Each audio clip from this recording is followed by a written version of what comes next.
world updates to Tago, some quality of life improvements for training mode, and a new Survivor Pass.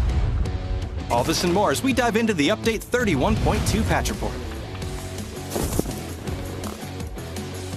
First up, we've made updates to some areas of Tago. The studio has been turned into an abandoned hospital, changing the layout, adding new buildings, and also a few more loot and cover spots.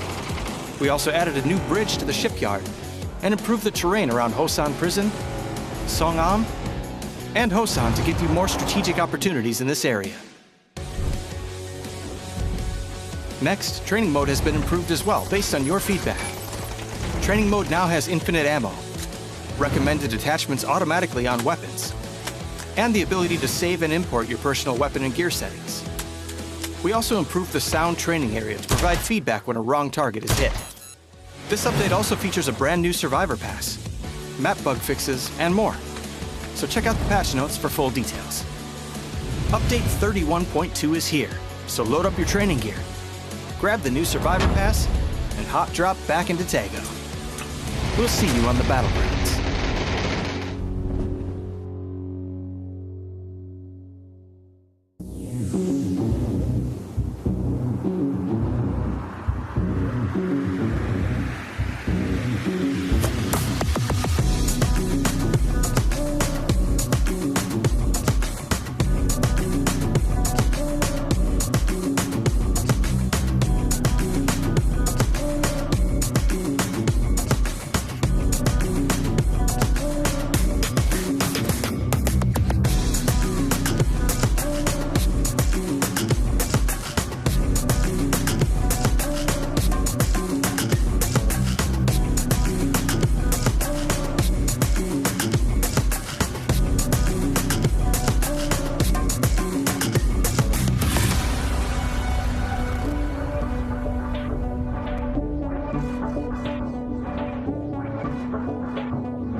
They come from the dark lab, the noisy cannibals.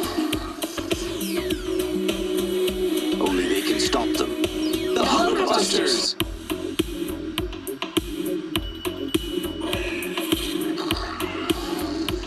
They're back and armed to kill. Why take chances?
Silver Hill here. Oh, yeah.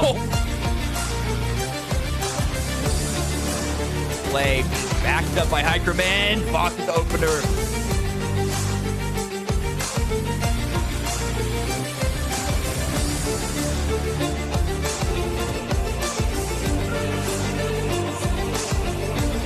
They got that. They got a couple of knocks.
PUBG Americas Series 4, baby. Day 2 is upon us, and we are going to have a good time. It's Mayamo Toffees here with the Cameron Davis and Porosaurus on the desk. Let's take a look back at the action, the carnage that happened yesterday. Cameron. I'm sorry, I just wasn't expecting that the second you were told to go. This was not, okay, anyway, it's fine, it's great. This is a new high-level energy toffees that we need. But yeah, yesterday was very, very exciting. A lot of really good endgame 4v4, v4, like multi-team team fights that we saw to crown chicken dinners on multiple games. And I mean, outside of Sonic's doing what we know they do best, which is dominate regionally and many times globally as well, there are some interesting dark horse teams that are in the mix. Will they stay in the mix? Who knows? It's only 6 games. We have 12 more to go. But yeah, I'm excited. Poro, how do you feel about yesterday? Who do you think is a dark horse that's going to come catch up with 80 points? No. To qualify for PGS, not to win. Sonics are already in the win. Come on, context. Yeah, Sonics they're on a whole other level. We've already talked about it, but I mean they're firing on all cylinders. Every team they come across, they look like they're the ones taking the fight to them. Even when they get taken by surprise, Strimzy does the quickest flick on in the West and is able to headshot the guy. So it's just when things are going your way, it just feels like nothing's going wrong. That's kind of the boat that the Sonics are in right now. You know, it got so wild. It got so wild that on EMEA's broadcast today, I actually heard Martin say this might be the Sonics year to not only win PGC, but the PGSs. And that 6 years NA might win. That's wild to hear him say. But before we get into the minutia of how much EMEA is terrified of what's coming out of the Americas region, let's talk about Let's talk about the format, because I'm still terrified of Twisted Minds. Here's what we got through completed group stage. We finished the last chance qualifiers. But they are good. Grand finals, we are in it, 16 teams, and it has been exciting for the top and confusing at the bottom, and the mid-pack right up on top of each other. We'll break all of that down in a moment, but first, point system. It's 1 point per kill. It's 10 points for first. It goes down from there. If you're not familiar with Super, I just explained the whole thing. Have a great day. You're going to absolutely love it. But what do you need the points for? You need them for the prize pool. It's all about bringing home that cash. $50,000 in the prize pool. $12,000 going for first place. And besides that, though, you're also walking away with 400 PGC points. Those matter because, as you can see, the numbers have risen with PAS to EWC and now to here, and it's your last chance to get those points and to also get your bid to go to PGS, which is your next big 2 majors that are coming up. If you do not qualify here, this is the scariest part for me, Cameron. If you don't make it, you could be benched until next season, and we don't even know when that's starting. Yeah, and when it comes to PGC points, the teams know, the teams at the top that are in the mix that are like in the conversation for qualifying, they know who they want to place above them if it has to come down to it. So I think, for example, Luna and Legacy are both really glad that TSM were able to get a win yesterday and get up to that 3-way tie for second, because if not, if TSM would still be towards the bottom, they might start focusing on Luna and Legacy, because like, an example, if TSM, say, aren't able to make it to PGS, they sure don't want Legacy or Luna to place well either. All right, let's talk about people who did place well, because, Poro, we got to do it. Sonics it's stupid how incredibly strong these guys have been. You know what? Before we talk about how strong they are, I want to make the audience stronger. Let's do that. Let's make them stronger by giving them a buff. Here's the buff, because you want to flex the most powerful region right now. You want to have that little PAS emote, and you can have it if you just click right. Don't do that, Mike. Click on the follow button. There you go, right there, and get yourself those emotes. They're free, they're easy, and they're wonderful. All right. Now, let's talk about the teams that are playing. We'll take a look at the leaderboard. And while we show you those, we can talk about the Sonics, because they have, I don't know, they came to play, they came to dominate, and they came to send a message to the rest of the world, I feel like. Yeah, I mean, look, they've cooled off a little since the EWC qualifier when they had 96 points in their first day. But you know, if you're going for that, you're reaching at this point. Like they're absolutely nuts. I mean, you're looking at 11, 12, 13, and 13 in terms of kills from each of them. Everybody's contributing. Everybody's got damage numbers. The calls, the IGLing from H-Win is just S tier. If you go back and look at that Erangel game just from yesterday, the last one, it was just beautiful stuff. Everything's just playing out perfectly for them. They look fantastic. And then Cameron, Bestia, Friendly Fire, TSM. I mean, that mid pack is tight. Yeah, even Luna, Legacy, Toyo, they're not far. It's not until we hit, I mean, it's only been 6 games, so we'll see if there's a divide that advances really starts to develop, but it's hard to see a gap when Sonics are soaking up that many points, which means every kill, every placement has that much more impact on the teams trying to shuffle up. Like Rats, for example, one good game, they could be up there close to the mix themselves. It's the same thing we saw from TSM's final win, the win yesterday. They were in 11th, and now they're tied for second. Let's take a look at what we're playing today. We're going to start out in the grassy pastures this time around so we can finish there tomorrow. Then we'll go to Tego, Rondo, double Miramar, and that'll be the end of the day with 6 today and 6 tomorrow to determine who is our grand champion. Now, I do want to tell you guys that we are doing a contest, okay? It's going to be on Twitter. Head over there and check it out right now. It is a drawing competition. If you watched PEC earlier, you're going to be a little familiar with it. We want you to make us in Microsoft Paint only. I don't care if you've got a cool graphics program. I don't care if you've got the most expensive graphic design tech in the world. It's stupid and I don't want to see it. I want Paint, okay? Good old-fashioned 2004 drawings, if you will. And it needs to be PUBG related. It has to be, and whatever gets the top 5 most votes on things submitted by the end of games today will win. Are you ready for this? 5,000 G-Coins. That is actually an insane amount of G-Coins in context. So sign up. Contest ends at the end, and tomorrow we'll have a different contest and announce the winner to you guys. So go over there to the Twitter. We have all the information, and draw me while you're watching your best PUBG MS Paint art. And I hope that it has something to do with how awesome PAS is this year. All right, get involved. All right, let's talk about the race in the middle. Cameron, I had you point out sort of just how close, how tight that was. It seems uncommon, Poro, to have this many teams this close to being in the hunt, even at the start of day 2. Like, there's not, even the bottom teams that have been absolutely missing. I mean, no, not Orion. Orion is missing, but a team that played, Wuju 2. They played Wow! Wuju 2 has been completely missing, could jump back into this. I mean, they could, but this is like you're saying, it's all a byproduct of the Sonics doing what the Sonics are doing, right? It's siphoning up all the points, it's sucking up all the points, so it's not leaving a lot of stuff available for everybody else. And the thing is, if you look at that top 3 right there with 41 points, and you could even throw Falcons in there as well with 40.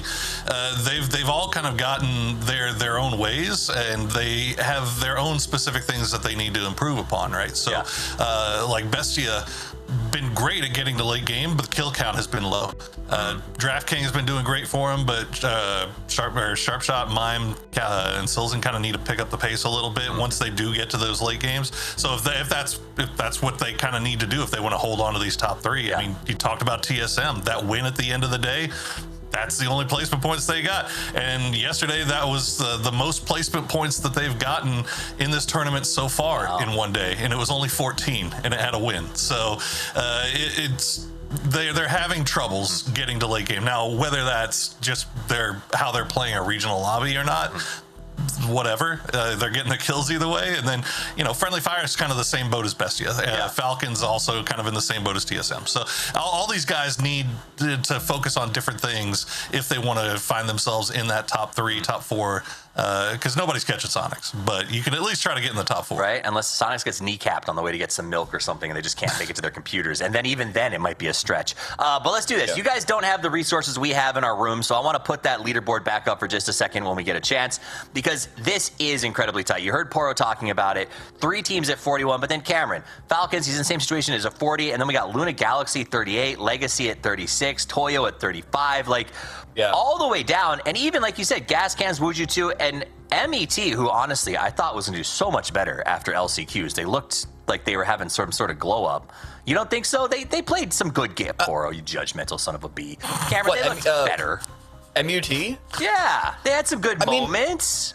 They weren't total mutts. The thing about a lot of these, for lack of a better term, a lot of these South American teams that are rising up below Luna Galaxy and Legacy is that, and I'm going to include Peach out in the mix, even though they're more veteran than MUT, Working in Silence, Typhon Gaming, all of them. The thing is, my problem with them is that every single one of them can get points when they are given the opportunity to. But I have yet to see any of them have a reasonable chance to replicate the ability to break the game wide open, to get a good number of points, and I mean beyond 1 or 2 when the deck is stacked against them. And that just means that it does kind of, if they get the shift, they can get points, but what can they do when that's not the case? Okay, Poro, I saw your face because they left us on camera when we talked about FUT. So I'm going to ask you then, what is wrong with them? Or give me your hot take. No minced words. No minced words. Guys, like I feel like we do this every tournament where we get like a couple of open qualifier teams that manage to make their way to the grand final, and then we just like glaze the hell out of them. And dude, at the end of the day, they're still open qualifier teams. Don't put these huge expectations on these guys. Look, if they have a great tournament, if they have a great weekend, that's awesome. That's I mean, we'd love to see it. It would be a great story. It'd be fun to watch. But the likelihood of that happening in a lobby with teams like Sonic's Bestia, Friendly Fire, TSM Falcons, Legacy, I mean, it's not very high. Right? Okay. So like let's kind of like pump the brakes a little bit on some of these open qualifier teams. But I think Cameron does have a point when it comes to teams that had higher expectations. I think Toyo, Pichao, I was expecting a lot more of them. And to be fair, for one day, 35, 32 points, that's not bad. That's average. Yeah. Like that's an average day. You can't be upset about that. Now, the problem is that they got to get into the top 4. So you're not going to get into the top 4 with just average days. You got to find a little something special. You got to be willing to take risks when you're in the position to take risks. So here's my follow-up, because it's a good point. We get these open qualifier teams, but what do you do if you're a team like Wuju2 or Gas Cans or Rats that I would say are not open qualifier teams? They almost always show up in the finals, and you're being beaten by those teams that you say are sort of rando glow-ups. Like, I mean, you can't fold the cat, but like we thought Gas Cans was a shoe-in. Okay, so Rats expected 13th place. Like that, it is what it is. We know what to expect from them. They are a wild card team. They're not dissimilar to Donkey Destroyers in that way. We saw Despoon pull out a really good individual play yesterday, but outside of that, Rats is not a team that I expect to. Like, I don't expect to see them in the top. Wuju2, they're a newer team with some newer players. So again, like, they're one of the teams that didn't really have a lot of practice coming into this event, and they also have the roster issues with Seifu's whole situation. Yeah, so true. I don't want to put any pressure on them at all. Gas Cans, that is the disappointment. A lot of people were saying that this would be the event that Gas Cans would finally qualify to a global, because they're always just behind, and like they're kind of similar roster wise to like Third Eye Blind from last year, who made it to one event, but like again, the fact that they're all the way down in double-digit placements, that's the one outlier, I will say, from the right side of the leaderboard. Gotcha. Well, the good news for everyone is that the games are about to start, and we get to see if the teams at the top will continue to sponge these numbers up. Sonics has been absolutely brutal in every single way. Will the sponge continue? Because if it does, it could be anybody's race in the middle.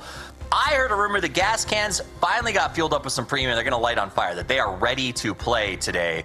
And we've seen that before, where people sort of just wake up, they're ready to, like, they kind of take time to be ready.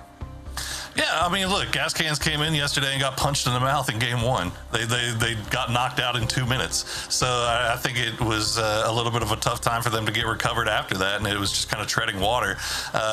They're better than what they showed yesterday. So the problem is that with that day 1, they're now going to have an amazing day 2 or day 3 if they want to try to make it up here. The good thing that they have going for them is that there is so much parity in this lobby right now that it's possible. It's definitely possible with 12 games left. All right, 12 games left, a lot of parity. It sounds like we got one player left to get into lobby. Maybe the Roomba attacked him. Who knows? But I'm sure they'll be back into this one in just a minute. I like your point, though, Cameron. You know what? Extending grace to Wuju actually makes a lot of sense this weekend, and we'll see where they go. They have great players. They've got a lot of upside. I look forward to seeing their growth. Other teams that I think we expected more from and are starting to show up. Let's talk a little bit. Legacy has been hot and cold yesterday, right? You brought them up, Cameron. In fact, you did an entire feature on these guys. I don't want to talk about Legacy. You don't want to talk about them? Don't make me talk about Legacy again, man. Talk about Legacy. Tell me about it. They were better. Yeah. Like, I mean, they came into this group, so it looked like they hadn't been scrimming in months. True. Like, they looked extremely cold at the beginning of the groups, and they've been getting progressively better each game and each day. And yesterday, I mean, 36 points is not bad. Like, it's not bad. Yeah. Like, it's good to be right in the middle of the lobby, and you're in the top. So that's what more can you really ask for? It's extremely not bad when the Sonics pulled in 80 points and made that lobby a little more even. Well, it's time for us to find out. The players are in the lobby. Let's the go. casters are ready. Let's get it on. It's game number 1, day 2, match 7, PAS, baby. Let's go.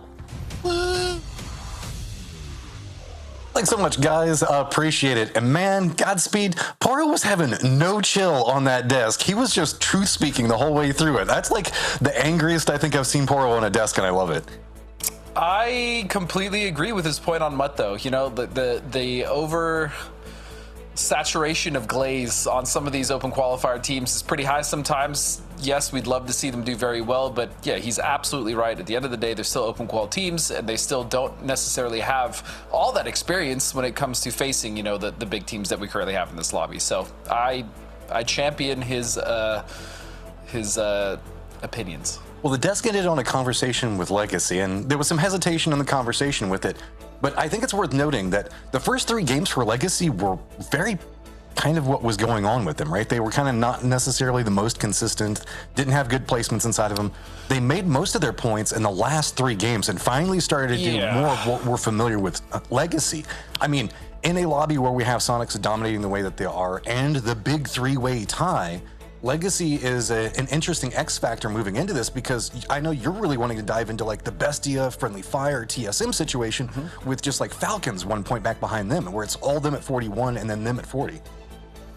Yeah, but I mean, as you said, Legacy is, as we finally get into game number 7 here, first game of the day, Legacy is right behind those teams. I mean, again, the point spread from 2nd place to 7th is separated by 5. So, I mean, clearly the door is still wide open. I mean, we're just getting started at day 2, but Legacy, it looked like we're still kind of off the heels of what happened in LCQ, where they really had to kind of they played safe, but they really just needed to make sure that they qualified.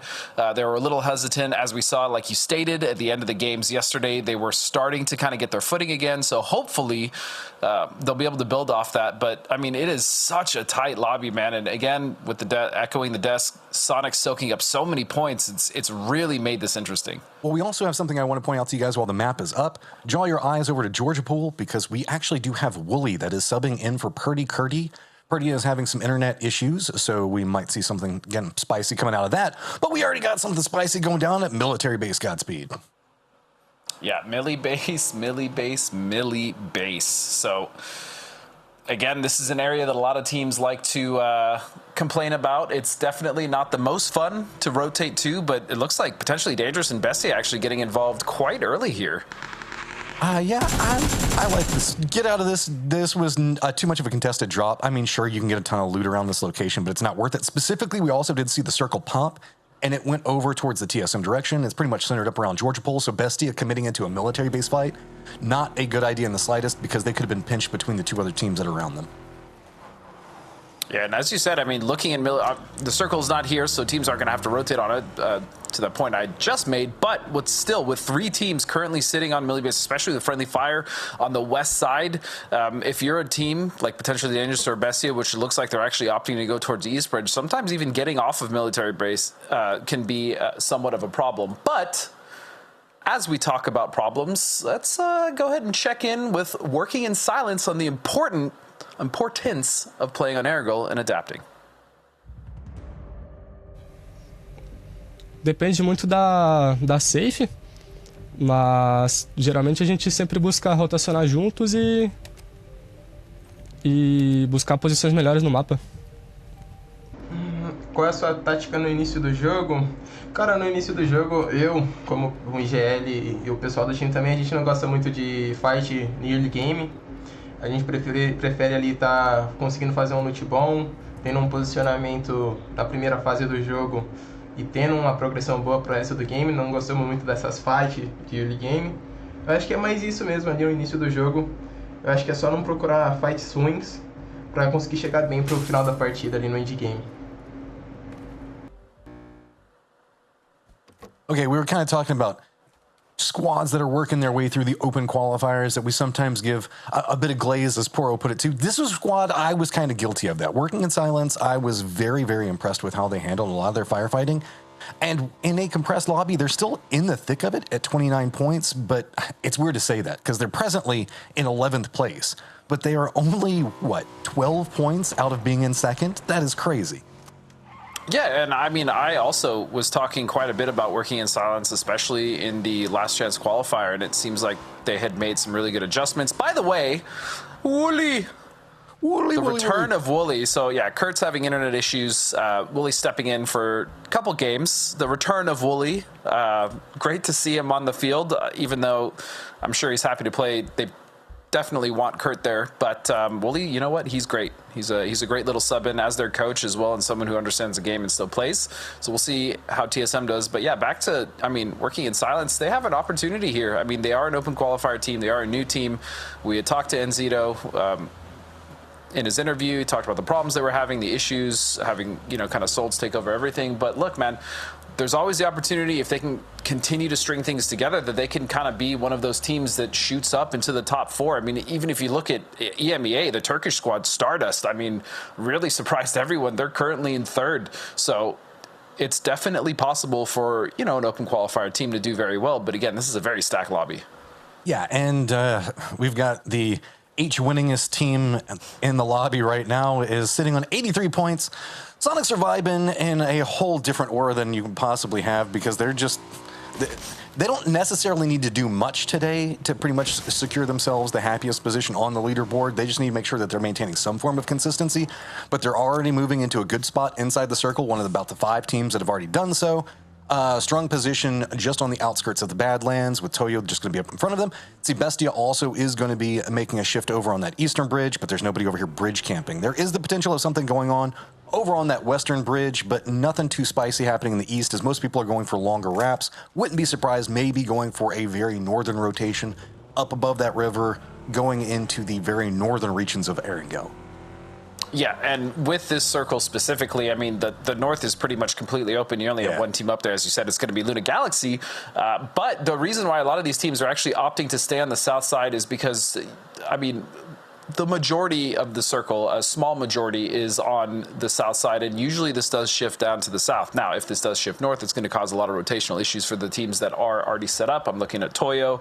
I'm looking at Pachao that's currently sitting on Everest. Even Falcons, Gas Cans will be able to take that western Georgia Pole Bridge. But yeah, a lot of these teams expect them to set up on the south for that shift to be able to play somewhere around Everest. And of those teams, Pachao currently holds the strongest position. You can see potentially dangerous all the way down to the south of the map, going with the potentially safest route as they are going to be hopping inside of a boat and migrating around the potential bridge camp. Meanwhile, in our other picture you can see, it's going to be Michael trying to traverse the bridge where we do have Typhon that is kind of holding out over there looking around. He is the solo up, and the Typhon boys are waiting to see if Friendly Fire is going to come over here. Good scouting around how some drops are going to be coming out, but Friendly Fire has been having a very good tournament so far, tied in that grouping of everybody in kind of second place with Bestia and TSM. So an early out here or even an early casualty could be extremely detrimental for Friendly Fire.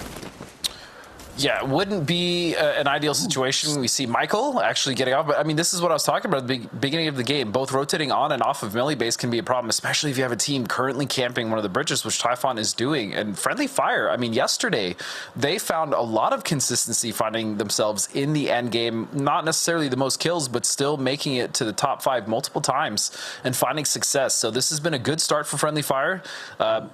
This is the potential to not be a good start, Matt, as we see this camp. But I feel like Michael he's sniffed something out here. He's waiting for it. But look at the Typhon line of defense. They're playing so defensive of that hillside. There's not much that he can find inside of it. If we do see anything from Typhon, spot him out. Could be extremely problematic. But the rest of Friendly Fire hasn't even started their rotation. This is just a solo man adventure right now to see if he can spot out anything. And he sniffs it. He realizes something's got to be going on. He is sneaking around. Is he going to spot out anybody first? Who's going to do the first couple of shots? Who's going to get revealed? Really, Michael is being kind of noisy over here, but no attention being drawn just yet. Vehicles now starting to cross over the bridge. This is going to be problematic. Nade is already prepped and ready to go. Looks like it is going to be starting to get cooked, but slow and steady wins the race for Friendly Fire. No rush to come out. Really playing into Michael's sightlines, making sure the fact that he can defend up. This bridge camp is going to be hard-pressed to find heavy success. Yeah, I don't think they know about Michael, so this is a great position, an opportunity for him to pounce as soon as nades or any shots come out from Typhon Gaming. So, man, this is... I really like this from Friendly Fire. Typhon still have decided to hold this, but look at this. Dude. Paige and Shinboy have actually made it. They are navigating this bridge camp beautifully. If they can just avoid getting knocked, well, they're counterflanking maybe even around turn the this. tides. They might be able to pounce onto the bridge camp itself while everybody has their eyes drawn to the bridge. It's all going to be about this flanked position with 3-1-1-5. If he can find anything over here, but his eyes are kind of drawn more towards the water right now. We have this going on over here, and Bestia not inside the circle, but everybody else is kind of migrated in. No big skirmishes happening just quite yet, so we're kind of staying focused in on this because this is such a clever move, and it is about to pop off. Is the leading point coming up from Friendly Fire going to spot out the position? This is going to be out in the open. 3-1-1-5 has spotted out, realized, goes for the spike, but no! Instantly gonna get dropped. Friendly Fire denies that. Bridge camp instantly spoiled. You can see it's gonna be Typhon already hopping in vehicles. Gabriel doesn't know where to go. Everybody else is now scattering, trying to figure out how it's going on. Can Michael spot out anybody in rotation? Yes, he can. Get some more shots. Does get another knock. And what a beautiful counter to this bridge camp from Friendly Fire. You love to see it. That's actually going to send the other two members of Typhon away.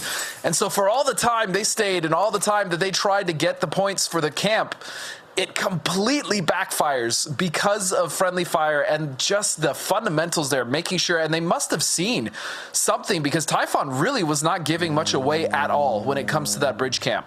Meanwhile, nicely done, man. Yeah, that was clean. That was one of the best counter moves to a bridge camp I think that I have ever seen. I missed you, Michael. I'm so glad that you are back on the boat. You can see rotations now coming in very far behind what's going to be going on the bridge itself. Going to be making a landing around Ferry Pier. No big rush.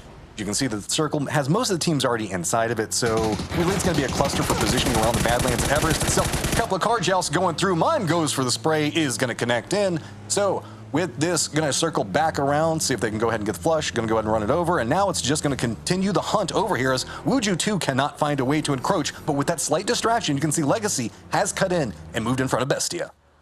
Yeah, not a good start here for Wuju 2. I mean, currently sitting in 15th place. They had struggles yesterday. Obviously, they've been dealing with issues outside of the game, but still, losing a player early in Game 7 is it's unfortunate. So they still have 3. They still have good core to work with, but we're gonna have to see if they can get something done with that. RBN going for the spray. Silzin will just barely survive, and so Bestia will skate on by. Continue on their merry way. Legacy going to be on the hunt after this one still as it is LFP right on top of the hillside. Going to go for some sprays. Hits pretty solidly into DraftKings. DraftKings going to have to maneuver away from this hill.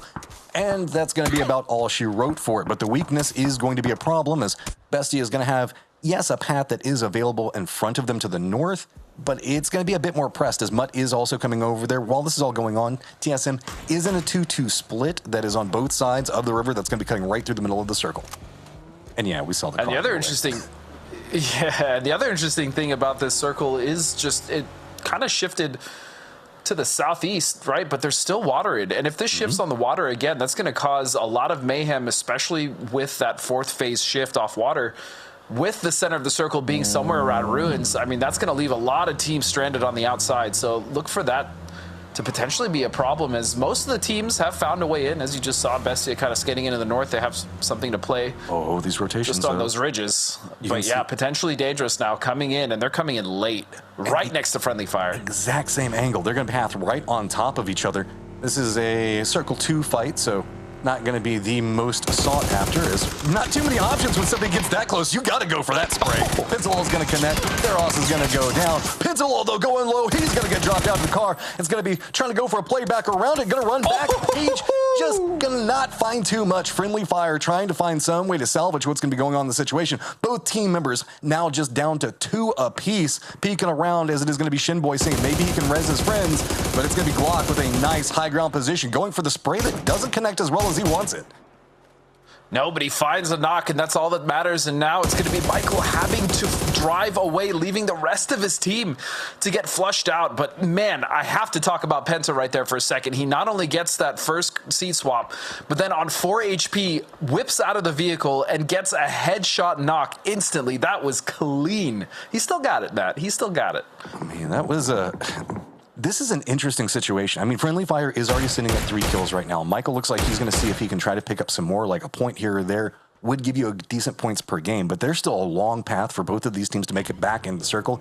We're about to hit phase number 3, so I'm not surprised if they want to go ahead and book it out. Circle is going to continue to stay around the river. That's the shift I was talking about. Wow, that is crazy, Godspeed.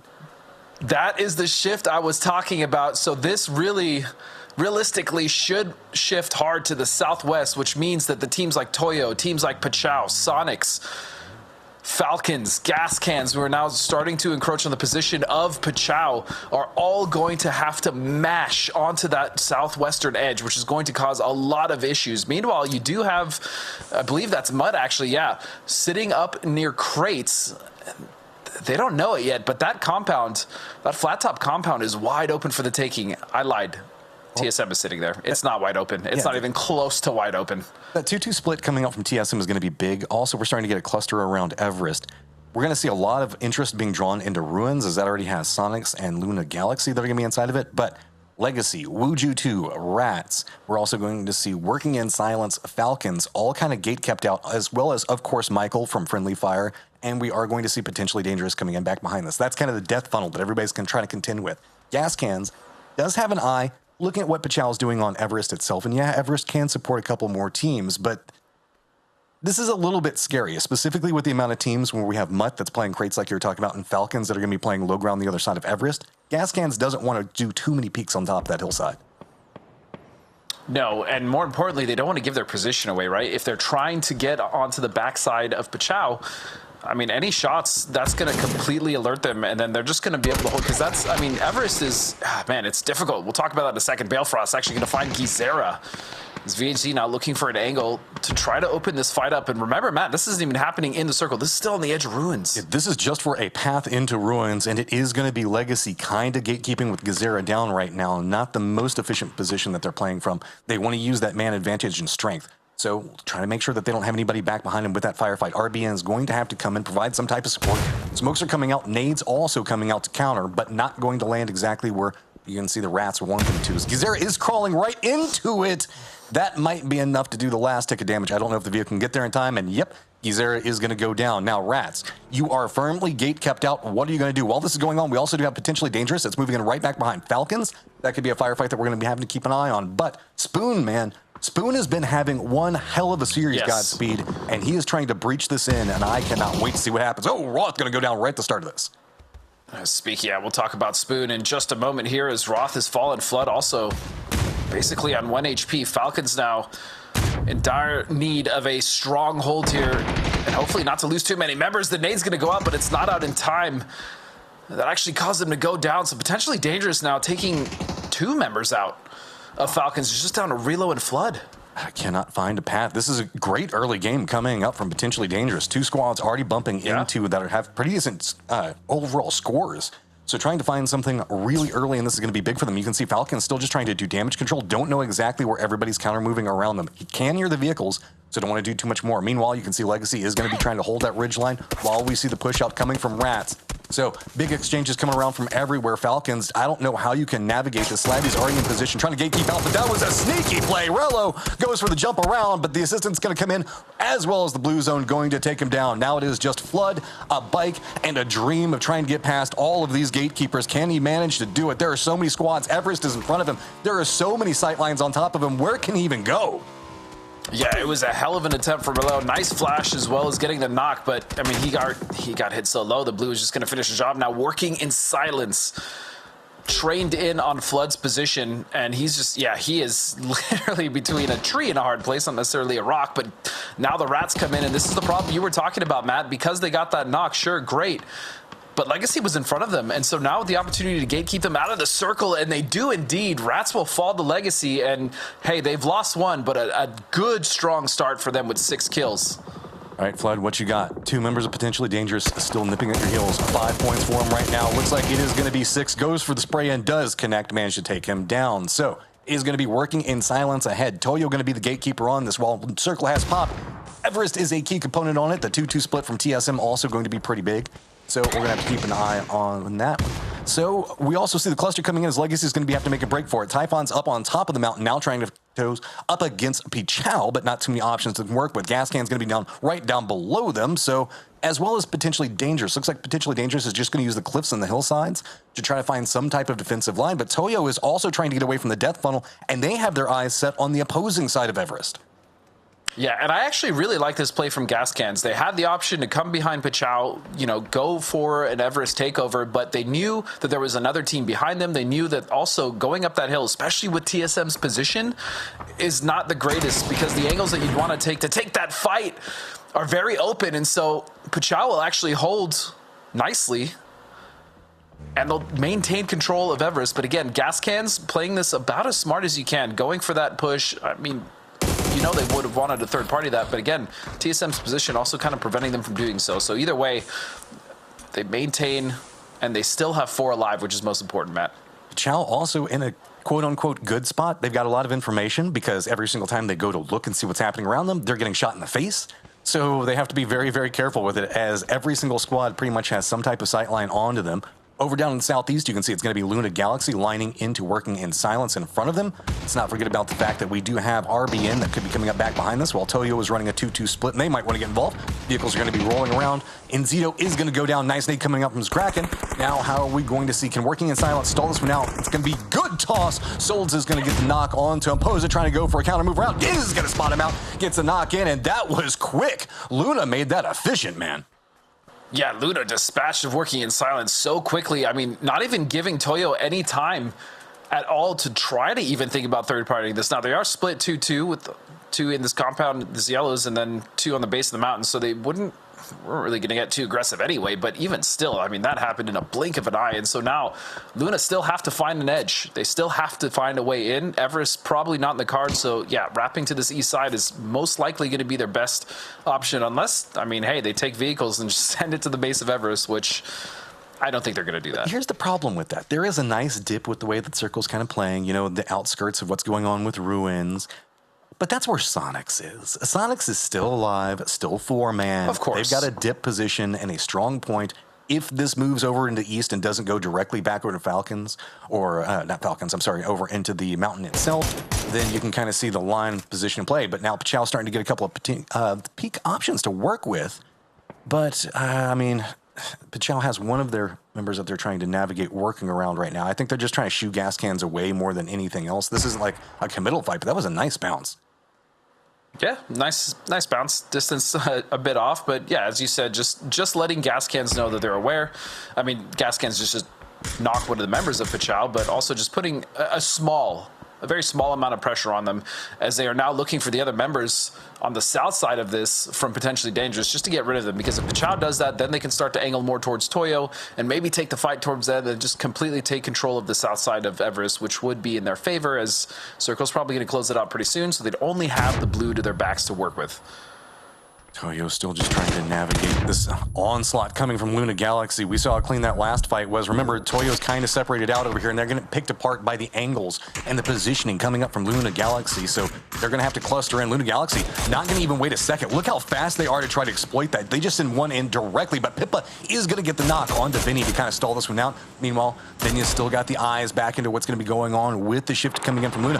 But it's going to be Bestia. Look, they just use this opportunity. They're going to sneak around. They're just going to crash in on the opposing side of this one, and now Toyo is getting picked apart from so many different angles. Sonics is even trying to get some harassment in, but Bestia just kind of snuck by and stole so much positioning. Yeah, I mean, they just sent all of Mutt back to the lobby so quickly. Again, another fight that is just concluded in a blink of an eye. As also, to point out, potentially Dangerous actually sniped a point away on one of those knocks happening between the fight between Luna Galaxy and Toyo, so good on them, still as a duo, garnering as many points as they possibly can. Fakeson, though, is going to find Hackerman. And Pichao was trying to look for an angle here, but the trees blocking the angles. Posta will go down, and again, another kill taken by potentially Dangerous. Circle has Tony.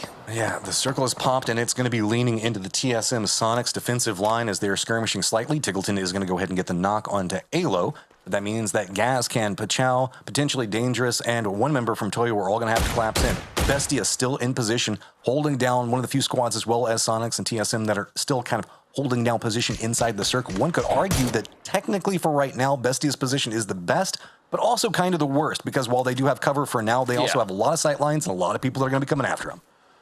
As far as movement, yeah, probably the best position. Don't really have to move too far. But as you stated, they have Toyo, they have Pachow, they have potentially Dangerous, and even Sonics with some angles onto their current spots. So, I mean, realistically, I'm curious how Pachow is going to approach this, because if they can get rid of the two duo teams right underneath them, they can then take this position and really start to dictate the pace of the game. But it looks like the two teams, the two duos are going to run into each other. And oh, he almost gets the second, but Pippa is going to find Slabby. Potentially Dangerous is out.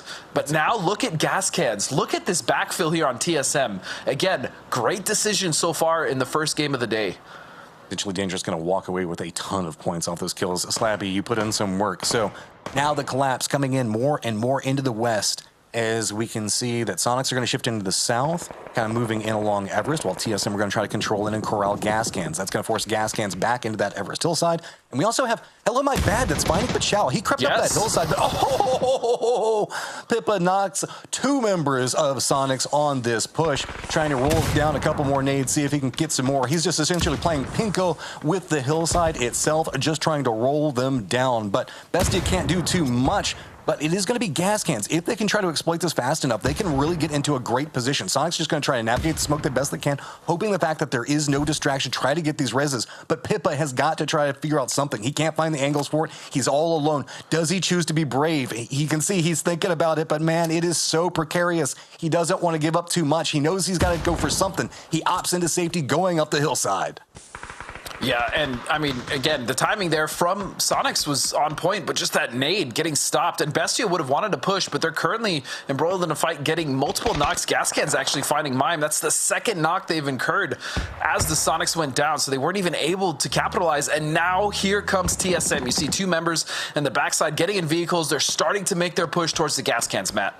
Oh, Purdy better be careful. Wooly coming in, getting good position in a late game point right now. Hikerman's going to pop up, though. Reads it, gets a drop onto Alo, trying to see if he can spot out Wooly. Wooly gets in a couple of shots, but not going to be enough. Retaliation now coming back into Sparking. As you can see, damage going to start connecting with him. Hikerman's just trying to defend up. Hello, My Bad's going to take a ton of damage. Blue Zone's going to go ahead and tick him down. TSM trying to figure out how they can navigate around this point, as all of this utility is just getting dropped on top of them. They can't see anything. It's just a mini rave on top of them. It is utility piece into utility piece, but the nade is going to get retaliation back, get a knock onto Vox, and now Wooly's going to start pushing up the path. I think he knows exactly where Bizzler is, just doesn't have the vision for it. Finally going to get the end of that firefight, as it's going to come up from the top of the hillside. That's going to be where Sonics are. They got position on top of everything, so it's going to be Sonics at top, Bestia in the middle, and TSM on the outside. And surprise, surprise, Sonics were able to recover, and now they've taken one of the better positions here. Even though it's outside of the circle, they have so much vision on this high ground to just really put the screws to Bestia here, as Wooly and TSM, they actually opt to get out. They know Sonics is up there, and they know that fighting on the base of that hill, oh no! Wooly gets knocked to a vehicle, but they know fighting on the base of that hill is not it with the Sonics in that position. Oh, Bestia, man. They are fighting in the shade of the bullets that are whizzing over their heads right now. There's a counter move that's coming out from this one. With TSM shifting away, Bestia is now moving up and trying to press up against that Everest side. While Sonics are trying to counter move, you can see it's going to be H1's job to see if maybe he can keep an eye on what's going on with TSM and deny that sightline. But Mime trying to go for a big play. If he gets a big spray into it, he can make something massive happen for his squad, but it is beautifully read by Shrimzy. Blue Zone's going to do the last couple of ticks of damage. Now there is just one. Sonic's got control over the high ground. They've got control over the low ground with the vision that's provided from it. They know where everybody is. Crossfire's coming out. DraftKings doesn't even have vision on Sonics. He's just taking shots into TSM to see if he can get something, but it is going to be Sparking that gets a knock into him. But a retaliation knock's going to come back as well. There we go. Sonic's making the foot push in, 4 members up, looking at a downed member of TSM just getting rezzed, but now going to have all of the vision to go for the tap. Sparking gets one. Can he pick up the last of them? There we go. Sonics continues their roll, nigh unstoppable, as it is going to be 7 kills and a victory, Godspeed. Oh man, they just can't miss. I mean, the real only danger Sonics was ever in was just getting naded, that beautiful double nade by Pippa. That's the only thing that slowed them down. Their positioning, their slow roll on the east side, and then their timing was just immaculate, which again, just we've been talking about them all event, even in groups and now here. But man, Shrimzy must have eyes on the back of his head. I'm thinking back on the Miramar game when he spun around and then right there finding Mime from Bestia. I mean, he's just so, the awareness is, it's unreal, man. It's it's unreal. There's been a lot of talk about how like great that Kick has been playing and the performance that he can do, and I'm not trying to take anything away from him because he is playing out of his mind awesome. right now. But the flicks coming out from Shrimzy in clutch positions have been so massive. I know there's a ton to dig into inside of that game. Crazy rotations, big plays, early sneaky bridge counter cams. Desk, what you guys got for us? We got a recap of the last game. Let's take a look at it. And as we expected, the rich get richer, Cameron, as the Sonics take another win. Did we expect another Sonics win, though? Like, we know that they're going to be good, but they're not giving any of these teams a chance. You're right. You're right. Let's not pretend that we knew that they were going to win this because they seem to be gods here in Americas. You're right. I didn't expect 4 wins in the first, what is it, 7 games, Poro? Yeah.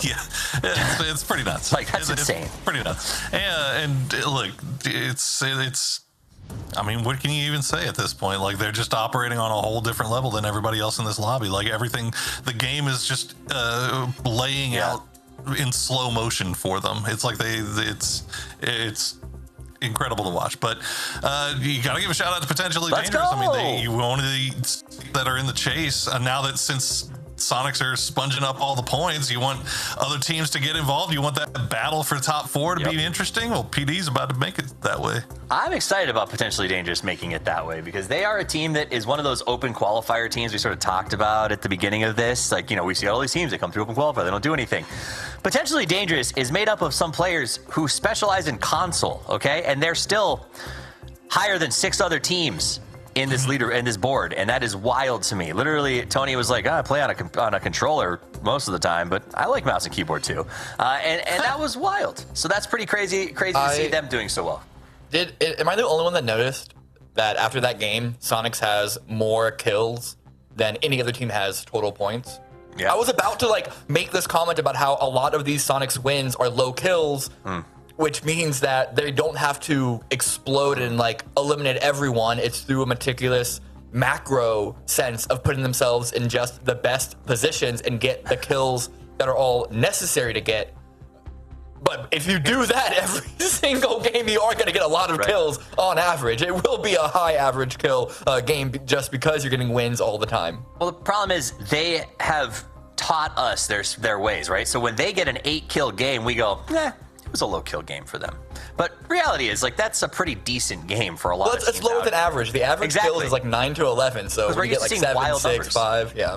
So absolutely. Well, they had the two 20-point games yesterday, too. So. That's, well, very impressive how they've played. But that's not the only teams on the field, and we're going to come back and talk about some of the others and maybe ignore the Sonics going forward because I can't have my entire broadcast dominated by one team.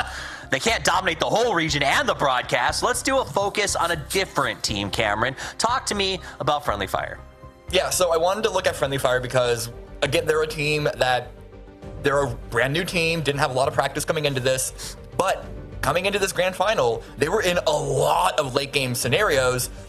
This was not a game that really gave them an opportunity, unfortunately. It was a very, very south playing path. Typhon tried to exploit the number of teams that were on Sosnovka. Friendly Fire scouted this out perfectly. I'm not sure exactly what they saw, what they heard, what they smelled, but they broke through Typhon's hold very, very effectively. Got a couple of kills here. It was the follow-up fight that I don't even think this is one you can put blame on either Friendly Fire or Potentially Dangerous. I don't think either of these teams was really expecting a really, really great opening by Penta. Yeah. The vehicle got away from him, did end up going down. This was a very, very close fight. I think we could have seen a solid follow-up in the mid-game by Friendly Fire if either this didn't happen, or even if they got these kills, that would still be a really good game. But unfortunately, it was Potentially Dangerous, who, in their own right, went ahead with it and had a great game for themselves once they stabilized. But this was so far away from the circle. It's just like, come on, guys, let us play our own game, please. I love seeing Penta showing up poor. Like I know Penta's been good, but I don't know. He's always been with this roster that was it just kind of rolled into, for me, the old TSM roster, right? This idea that he's always with SDK, and we knew he was good, but he always kind of came across as like a second or a third fiddle. To see him on Friendly Fire playing in such a lead frag role and looking so good has actually been really cool for me. And I think Penta, maybe I was just sleeping on it, but he seems like he is a very strong player that maybe hasn't gotten the love he deserved over the last couple of years in those terms. I mean, maybe. I think we're seeing Penta benefit from that kind of EU fragger style from Michael and Paige. So just kind of putting that mechanics first kind of mindset. Yeah. But yeah, I mean, I think you're absolutely right. Like, it could have set up to be a nice game. Unfortunately, you get the freaking fairy rotated game that nobody's expecting. But yeah, I mean, I think they look great. The way they absolutely just disassembled that bridge camp from Typhon was clinical, and yeah, I mean it bodes well for the coming games here, and they're gonna need it because it's shaping up to be a gunfight for these top 4 spots. Right, like no one can catch Sonic, so it is going to be a total shootout as we get to the end of this thing for those teams in the mid pack. Now, if you guys want to be able to cheer on your favorite teams, you've got emotes from them, but you can also get emotes from us. If you hit that follow button down at the bottom right now, you get free emotes that you can spam in the chat. PAS, Chicken, and GG. Also, quick reminder, get on Twitter and enter the competition. We're having a what's the best PUBG picture you can draw in MS Paint contest, so you should go do it. Definitely. Right, Poro? Do you want to do this? Yeah, I think you should draw toffees. What? Or draw me. All right, well, let's draw 2024 toffees, not 2022 toffees if you do draw me. And put a cowboy hat on Poro while he and I ride Marados into the sunset with Gatling guns. It'll be awesome. But what also is going to be awesome is we're headed to a wrangle on our next game coming up after this short break.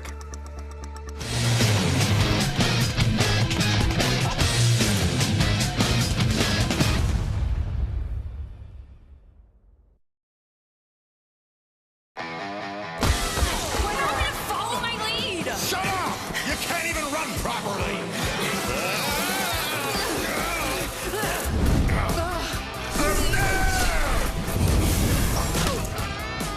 What the?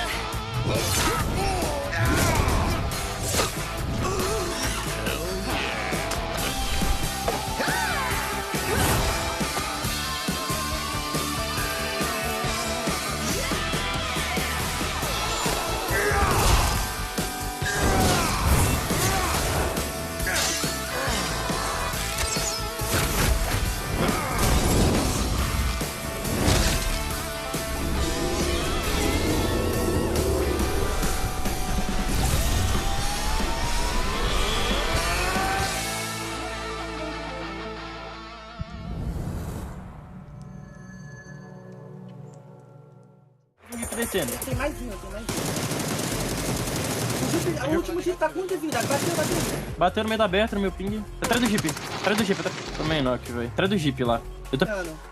Tá, Robin, eles pararam no verde. Pararam no meu 2, Robin. Bateu um atrás do jeep. Atrás do jeep, no amarelo. Taca a nade no amarelo. Nade amarelo. Por aqui, ele tá por aqui, VHZ, tá por aqui. Tá com HP. Tá com HP de cima, Robin. Calma, tô recarregando. Toma knock. Pode roubar. Boa. Recarrega. Okay, right here. Let's kill this guy. Drive by this guy. Knock. Nice, I think they're low numbers. I saw them die earlier. Nice. Just reset the guy. Be careful, TSM. High ground. Come to me on the car. Wait, another one of Toyo's knocked.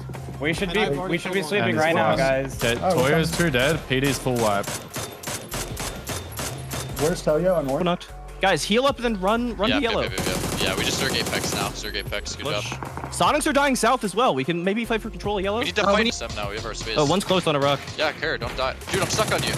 Knocked one. Nice. Which one? Right or left? 2 in the US, driving into high. Close to me. They're gonna overpeak me. They're low. We should. I'm gonna see. Okay, listen. Yeah, we need to farm this guy. One is orange, a Bestia, and the other 2 of Bestia are on green in the open.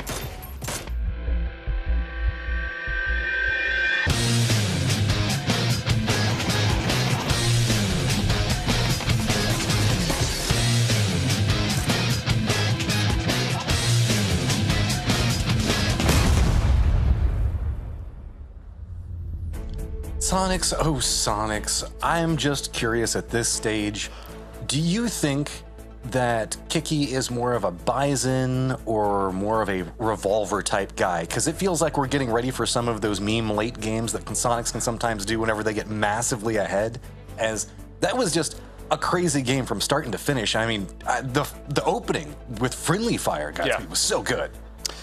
Yeah, as Poro said, I mean, friendly fire dismantled that bridge camp so well, but just the timing running into potentially dangerous. I mean, you can't really fault them for that. But also, I have to make a point about Penta being maybe overrated. I've been glazing that man so much over the past couple years. He should be in a Krispy Kreme display case. The amount of times that he was able to get STK out of sticky situations that we've talked about him, Penta's always been such a good player and generally the star on the teams he's been on. Maybe not necessarily STK, but he's just a very capable, very good player. And yeah, he's doing well on this team. Another good point that Des brought up is kind of that mechanics first focus from, you know, coming over and playing with quite a few EMEA players at this point. I think this is a good opportunity for him, so I'm glad to see him on that team. And he's just so humble. He's not like, he's a flashy player in game, like making big plays, but you don't necessarily see him like, he's not like a braggart about it or anything else like that. No, he's a teddy bear outside a game for sure. He's always just been so incredibly consistent, and it's great to see him still having those just massive moments. As he's bounced around between a lot of teams, but he is definitely a star player. We know that, as there is going to be a bit of jockeying for a car. Haven should be able to pull away from that one. Okay, yep, he's going to go ahead and get the buggy. Well, it's going to be potentially dangerous, gets the vehicle. They're going to go ahead and pull away from each other. No big scary things that should be happening unless anybody has like some type of bolty, but nah, nothing like that. Plain path just kind of cut through the middle of everything, so nothing too scary. I mean, here, a couple of shots for vehicles as they're going to rotate back into everybody else. It is going to be Ultimo as well as Falcons kind of on top of each other to the east, as the circle is going to be just kind of around that Pachinki western area for a center, so nothing crazy in this. Yeah, probably one of the most vanilla circles you can get when it comes to Erangel. But I mean, you want to talk about I feel someone who is actually kind of underrated. Ooh, underrated is actually the word that I should have used when also describing Penta. Not overrated, underrated. But I think one of the most underrated players in our region, who is very similar to Penta as far as the outside game, teddy bear, just super quiet, really nice, is Alo, man. Alo's team play, Alo's communication, from what I've heard, it's just been, yeah, it's at such a high level, and I think he is actually kind of underrated. But we're actually going to check in with Luna Galaxy with a little interview with them as far as their thoughts on the importance of playing early. The most positive thing in Erangel, I think, is the cars, like we see the sports cars for rotations. I think the cars is important too. It is not like Miramar that have a lot of dips, so you need the cars to have cover in some positions. I mean, that's Erangel in a nutshell, right? It's flat. That's the early get cars. That used to be the big problem, right? Is, you know, you'd have to use vehicles for cover. But the new way Americas plays Erangel is just kill everybody before Circle 2, and you don't have to worry about cover anymore. I kind of like that strategy better. Yeah, Erangel, I mean, historically for us in esports has always kind of been the slower map, right? Yeah, and yeah. I think over the last year and a half, you go back not even that far, Erangel seems to have a lot of early game engagements, a lot of teams losing players much earlier, especially than we see now on Miramar, who's kind of been the slower starter. Even like Tego and Rondo will have engagements take a little longer, but Erangel is hot and heavy almost right from the start these days, and I'm here for it. I absolutely love it. I mean, it's the original map, still probably one of the best, let's be real. But yeah, Erangel, early game fights, early game aggression has been, it's been a pleasure to watch. Billfrost has been popping off as we've been moving through. I know a lot of hype was coming in on Despoon. Despoon had a crazy qualifier series, so respect for that one. And we know the man has got a gift, but this whole squad is not necessarily historic together, but historic together every once in a while, as this squad has been kind of in and about each other for quite a long time. And the squad itself is several years old now? The name Rats, anyway? Yeah, I mean, the squad has been around for a while, but all of these players have found success on various other teams. Balefrost, you know, formerly being part of Oath, as well as other teams as well. Finna's been IGLing and been around ever since MPLC and MPL, so he's been around for a long time. I mean, that team has a lot of experience. Spoon also has been playing for a bit, but I think recently, especially recently, we've really started to see that guy come into his own. We saw some amazing 1v3, 1v4s, even in LCQ. We saw it yesterday against TSM and Bessie and Falcons, I believe, coming off that crazy rock on Rondo. So, I mean, Despoon he's leveled up a lot, man. That kid has leveled up a lot, and he's only going to get better. So it's a pleasure to watch him level up. As far as Rats as a whole, you know, their IGL with Finna and his playstyle is just get in really good positions as early as possible. Sometimes they do like to set up camps. We've seen them be successful. We've also seen them fall apart. So, I mean, it's hard in lobbies that are constantly changing. But, yeah, the experience in that team should at least carry them through to, I'd say, a better position than 13th. I think they're better than 13th. But, again, just goes to the strength of the teams currently playing. Yeah, and also the fact that the whole leaderboard's like 20 points apart from each other, so it's really hard to have split's not that bad. I mean, it's really hard to break down. Is we do have TSM and Bestia just 1 point away from each other. As back behind that's going to be Luna, Friendly Fire, who we just watching a second ago, and be 1 point ahead of Legacy with Falcons back behind that one. Typhon is going to be over here next to Rats. This is pretty centered up. Not a lot going on in the circle, and that's no surprise given the size and the scope of it and position. We do have a Bestia position that's trying to regroup on that western bridge where we saw action, but that's not going to happen this time. Legacy, Wuju 2, Gas Cans, and Falcons, the only teams that are not inside the circle yet, so they're trying to kind of recoup together. But it does look like Typhon at least wants to counter move around and what's going on with this crate, or maybe just trying to make sure that Rats doesn't get it. So this could be the epitome of a bait crate. Yeah, but Rats still in that compound, right? So they're not in too good of a position here to push. Is Vox gonna take a nice little E-pick up to scout for the rest of his team that's going in, and I must say that is a juiced crate. That P90 is just... It's so devastating, and I like this. Again, Gascan's just making good decisions, even in that last game, going to the north side of the base of Everest Hill, avoiding that kind of mess that was happening on the top with Pashao, as well as Toyo and the other duo on the south side. Just getting pinched, and TSM with a fantastic pull-up, able to kind of get them out of the game. But yeah, Gascan's a lot of expectations on this squad. I mean, the way that they performed in qualifiers, groups, we knew that this was a squad that could potentially fight for qualification even in PGS 5 and 6, but so far it has been it's been a struggle. Yeah, and a big part of that just feels like I can never see Friendly Fire and Gas Cans both succeeding at the same time, and I don't know why. Is it just like fire and gas are that combustible against each other, so one can't succeed without the other one? I don't know, but I would love to see a moment where we have both of these squads really just fighting it out, because whenever we see fire fights between those two different teams, they're absolutely amazing to watch, as we are going to be watching Falcons rotating around Rajak. They're going to have some attention that is going to be Gas Cans coming into the southern part of Rajak on the opposing side. Potentially Dangerous is going to go ahead and get themselves boatyard, shipyard, whatever you want to call it. That's kind of it. There's a couple of shots coming out from Luna Galaxy onto Gas Cans.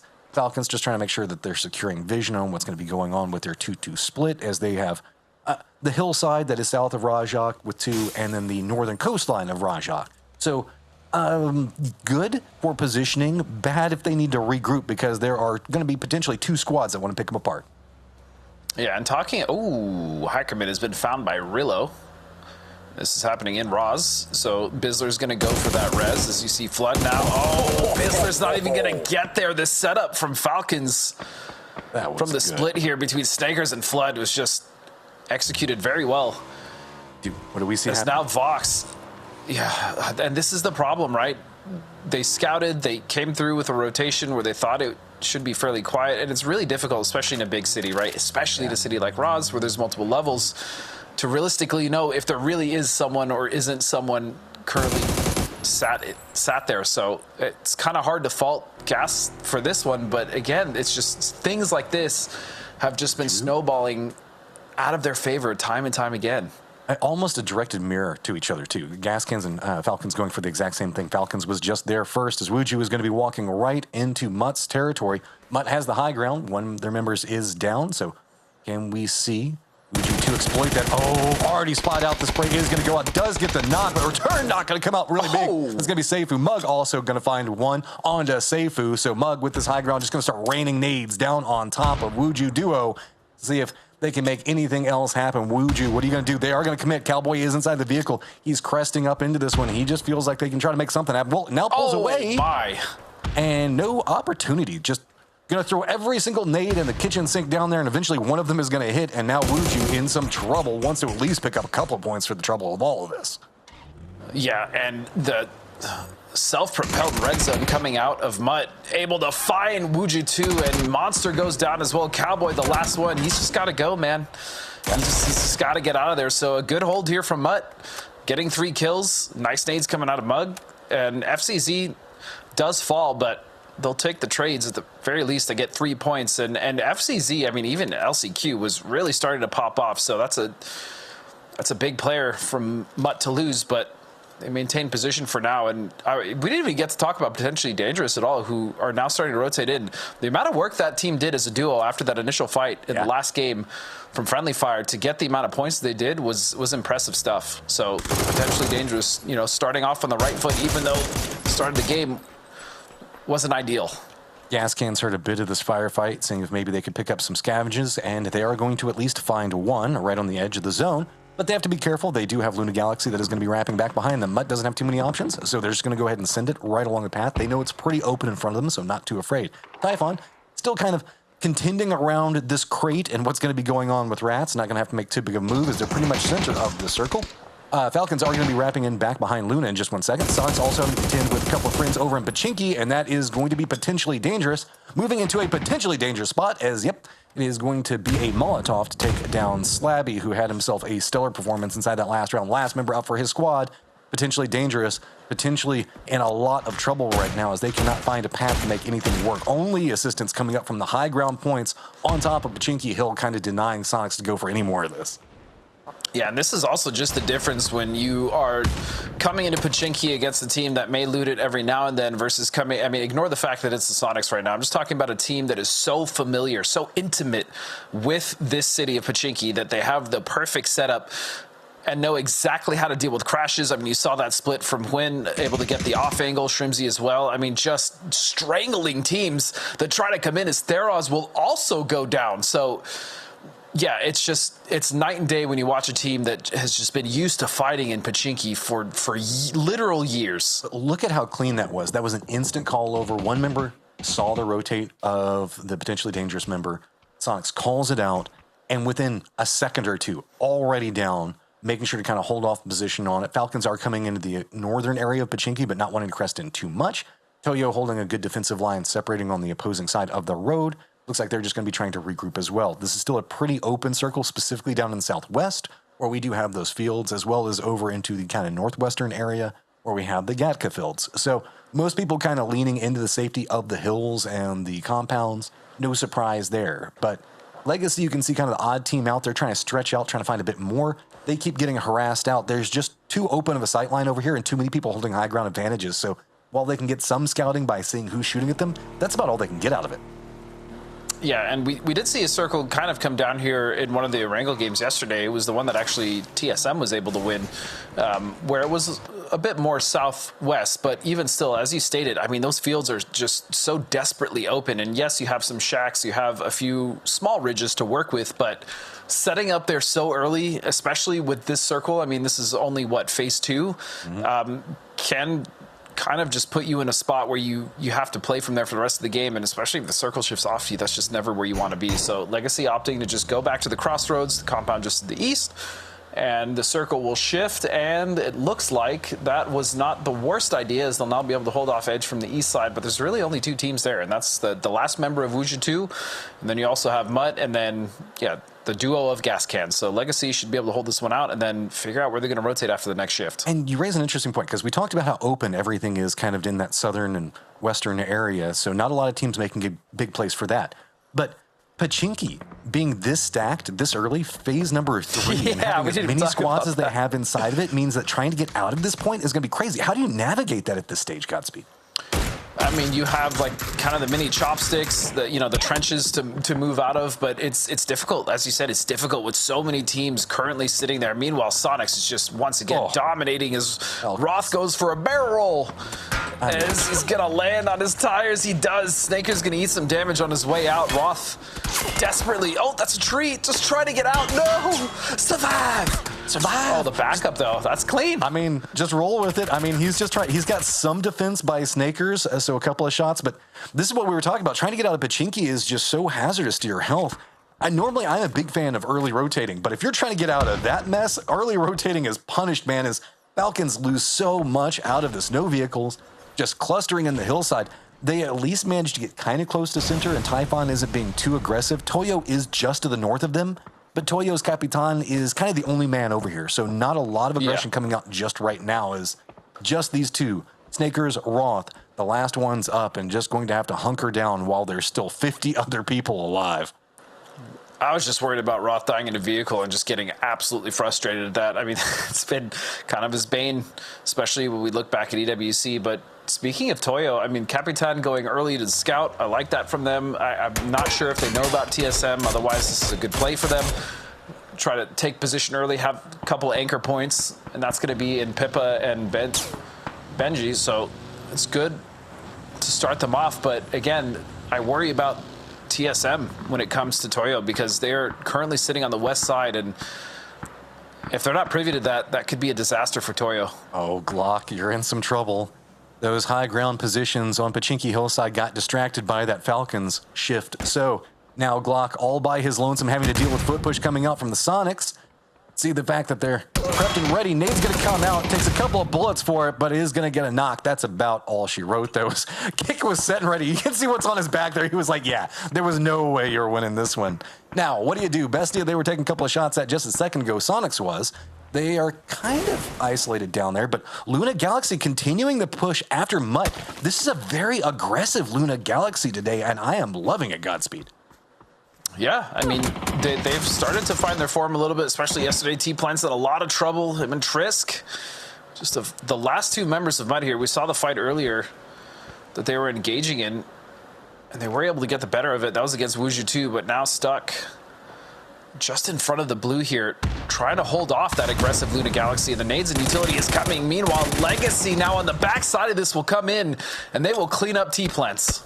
Zera just walks in, picks up that one like it was nothing. I mean, that was just like going into the convenience store for 2 seconds and just buying a snack and walking back out. There was no stress on him at all. He just kind of walked in, set down the cash, was like, keep the change, and took off. Meanwhile, Luna Galaxy still on the outside of this one.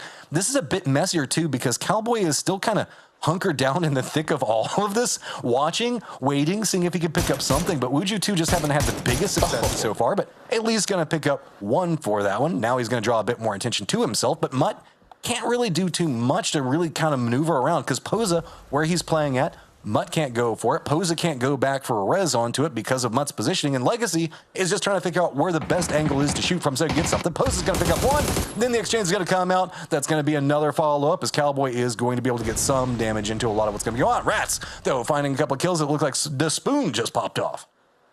Yep, the Spoon was able to get a couple himself as Rats sitting in a pretty good spot for the time being. They're going to be in this kind of long barn building, and they've been there for a while. Remember, Rats pulled up there much earlier, as now Silzen is going to find a nade onto the Sonics. Bestia now trying to take their crack at the current kings of the lobby as Wynn's going to get dragged out of that blue zone area.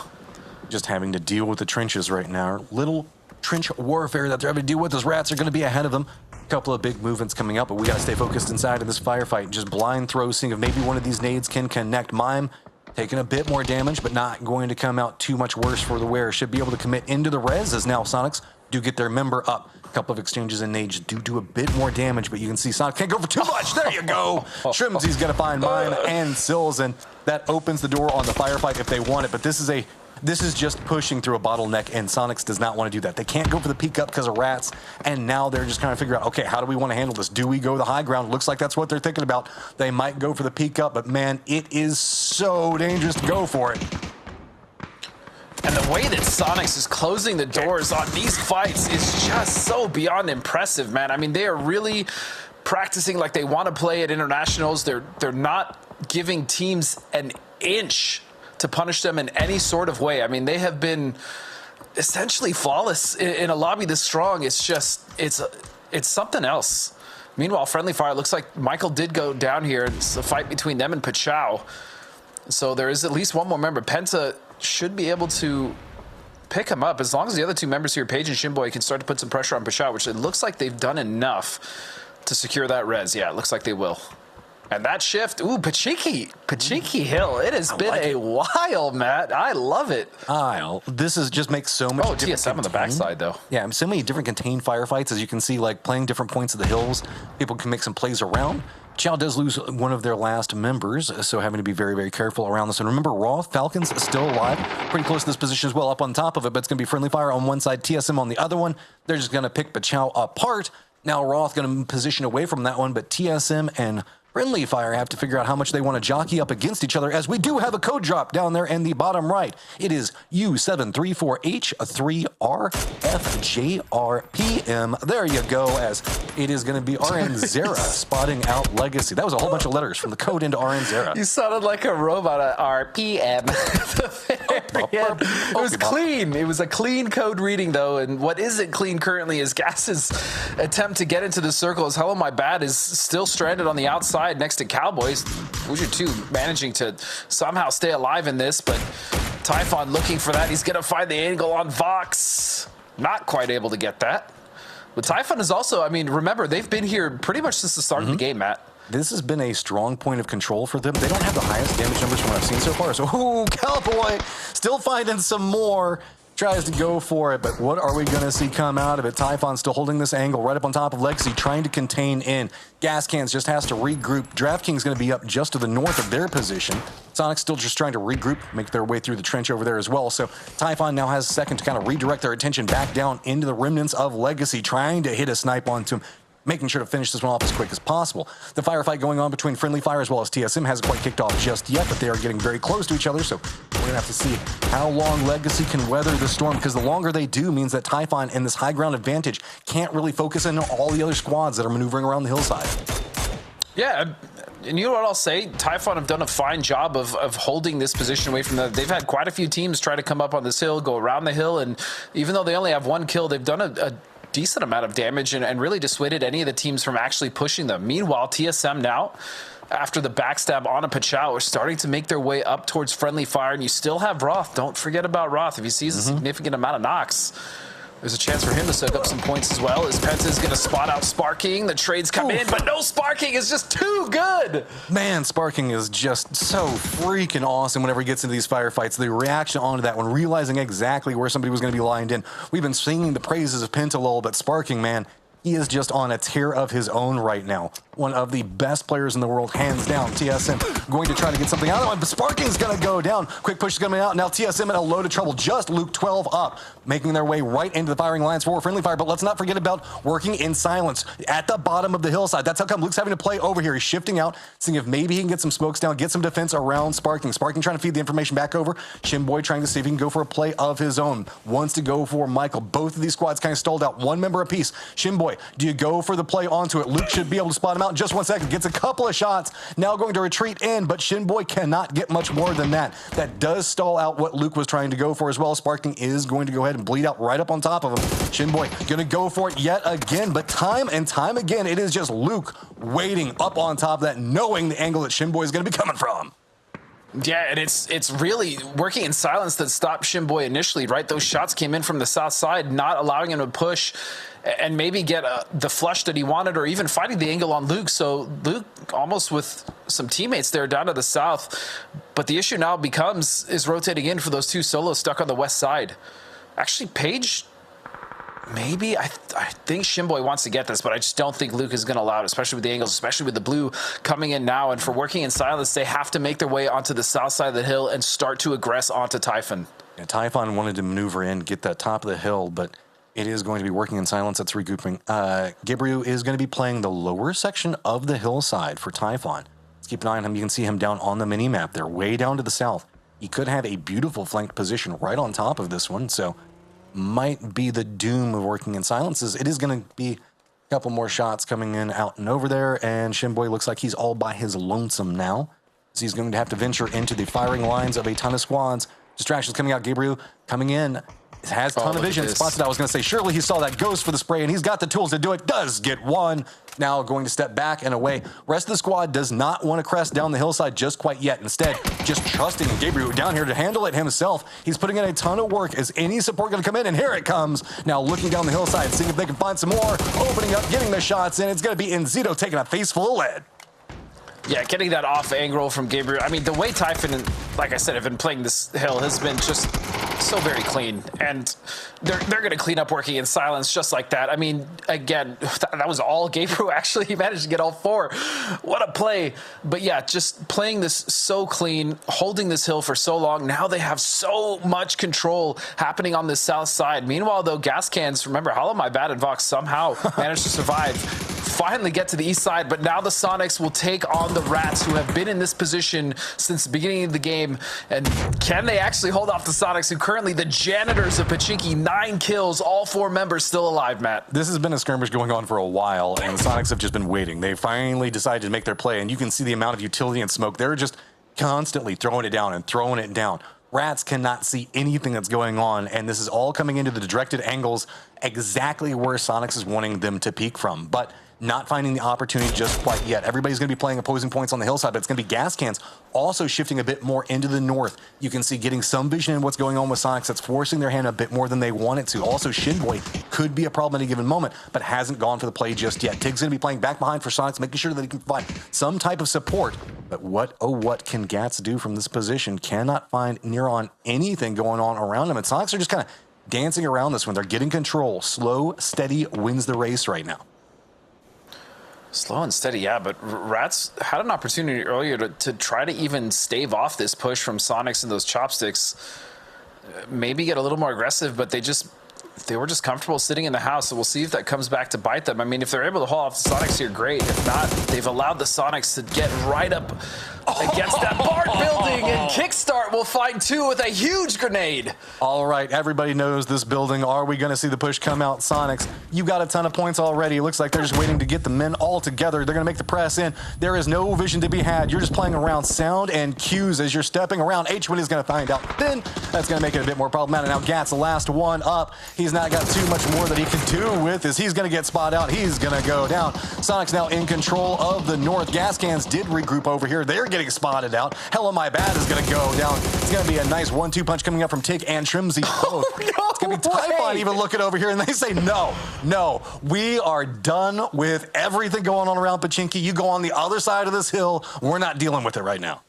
That spray from Tig, I mean, I think he was standing, he wasn't even crouching, just a standing 3x spray from probably like a, what is that, like a 100 meter, I don't even know. That was, almost even gets the knock there, but that does open a small window here for Shinboy to try to sneak in up behind Typhon. Now, it's just down to these last 3 squads. I mean, it's a 4-on-4 essentially with a solo, just Shinboy doing his best. But the fact that even Shinboy has been able to survive this long, at least get them in some placement points, right? 3rd place, not bad at all.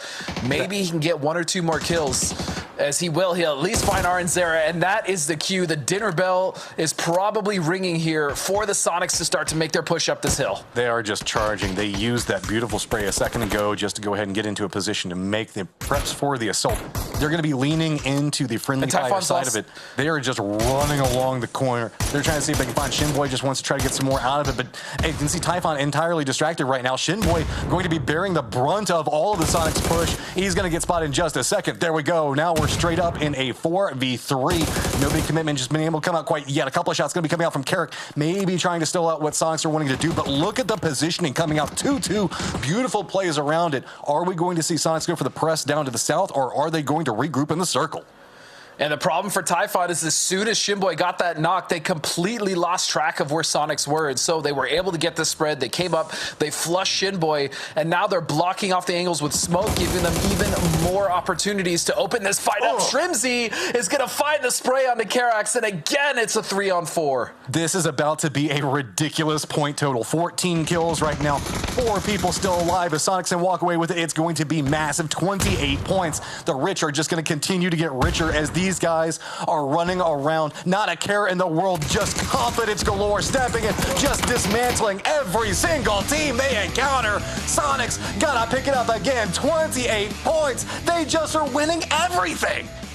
God, I freaking love this team, man. So clean, so perfect. I mean, the way that they held Pachinki, coming in, dismantling the rats, even rapping and finding the solo, not even giving the opportunity to Typhon. I mean, I love those boys. They're so good. They're just so damn good. It's a pleasure. It's a pleasure to watch. I don't even care if they're in first by like 100 points. It is a damn pleasure to watch these boys work.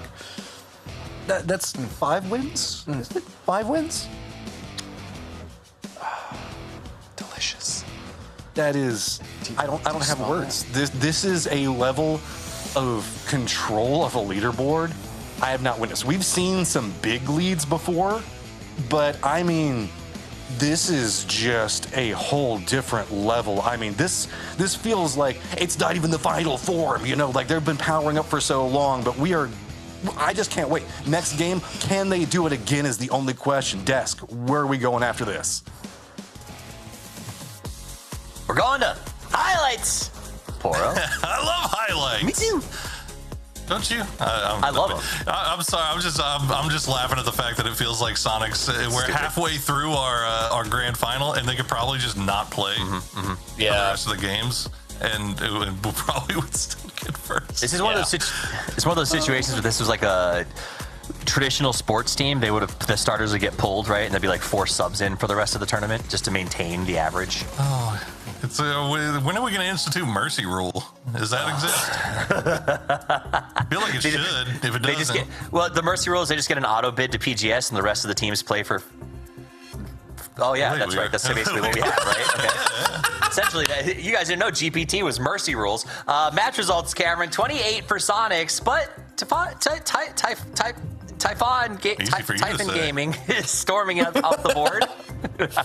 Yeah, it's a good game by them, but everything is overshadowed by the 18-kill win. So, Falcons, we saw in the beginning, trust me, this has a point, they made a very daring send into that Pachinki, South Pachinki Hill, which looked really bad. They got punished heavily for it, but it's because playing through that field on foot is brutal. Sonic said, we will do that. We are that guy. Guys, plural, I suppose. And they get 18 kills, but like compared to the previous games where they didn't need to get that many kills to get the win, here they had to fight through like 17, not literally 7, but it felt like it. And then the moment that they made it up that hill, once Shimboy got that knock, they knew the timing. They are just so much better than everyone else. So I want to put this in perspective. They have 74 kill points for all of you guys at home.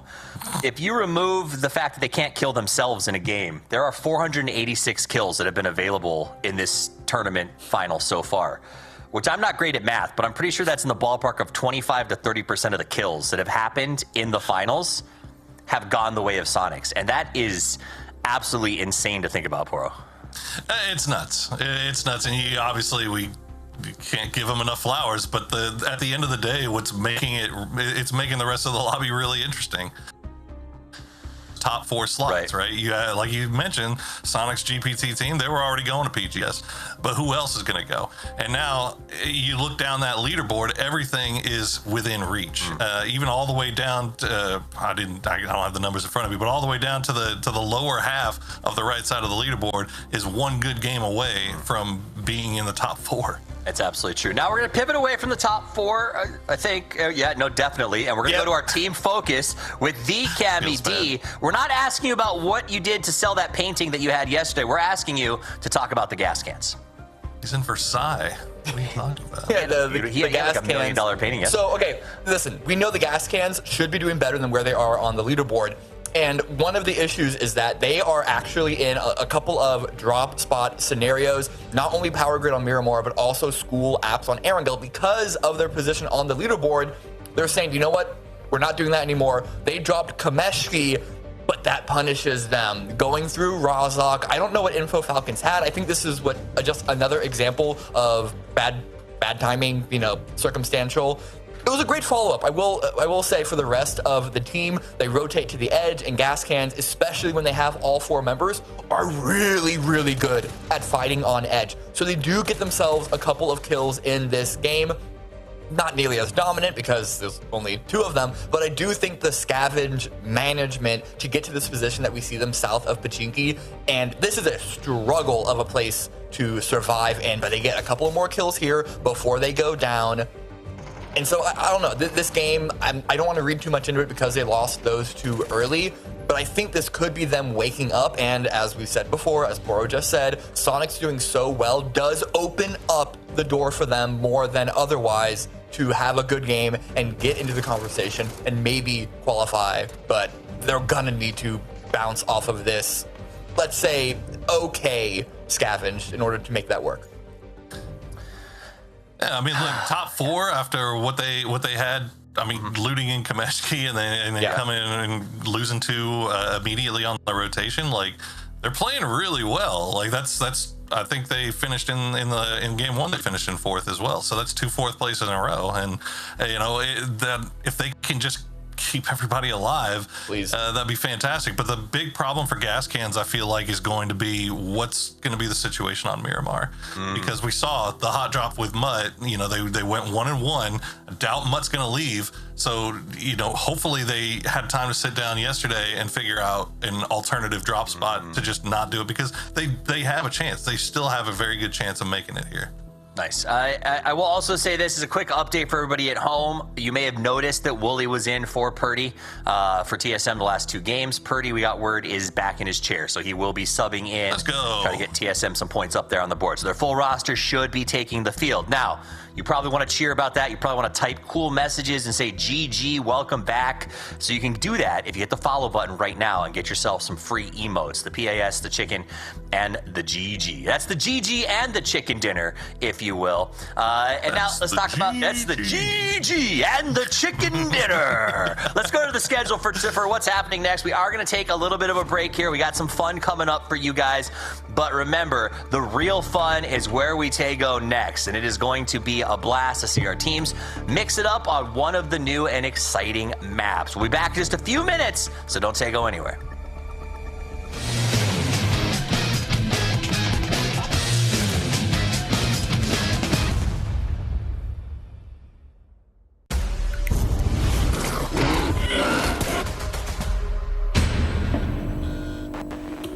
They come from the dark lab, the noisy cannibals.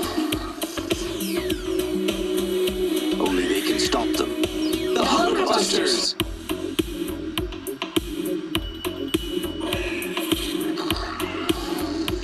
They're back and armed to kill. Why take chances?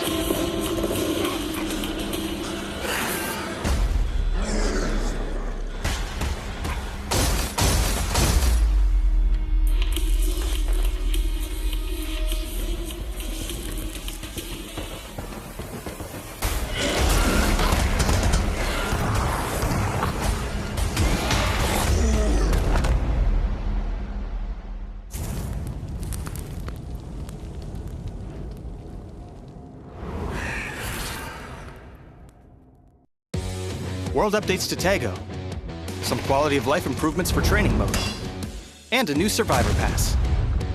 All this and more as we dive into the Update 31.2 patch report. First up, we've made updates to some areas of Tago.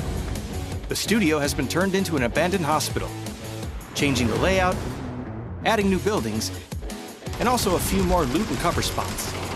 We also added a new bridge to the shipyard and improved the terrain around Hosan Prison, Songam, and Hosan to give you more strategic opportunities in this area. Next, training mode has been improved as well, based on your feedback. Training mode now has infinite ammo, recommended attachments automatically on weapons, and the ability to save and import your personal weapon and gear settings. We also improved the sound training area to provide feedback when a wrong target is hit. This update also features a brand new Survivor Pass, map bug fixes, and more. So check out the patch notes for full details. Update 31.2 is here, so load up your training gear, grab the new Survivor Pass, and hot drop back into Tago. We'll see you on the battlegrounds.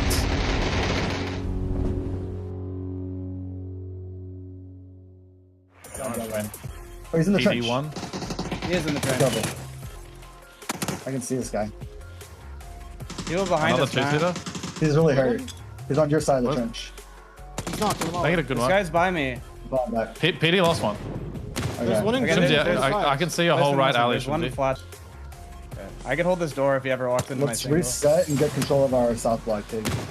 I got the kill. Oh, I headshot first US. Hit him again. First US is hit. Oh, I knocked him. Nice. Not two. Good One job. stand. Two standing. Nice shot. They're Sean. sending far. Good job. I don't know. Yeah, I think so. I'm gonna flash through. It's his smoke. I flashed through. I'm going through. Okay, I naded far side. Wait, bro. Went through. He's already going. Matt, come. He's in a nade. Push. Wait, H, you're going fast as fuck. Nice. Good shit. Ok. Mais um. Puxa o Valta, puxa o Valta. Flechei, tá voltando. Volta, calma pouco.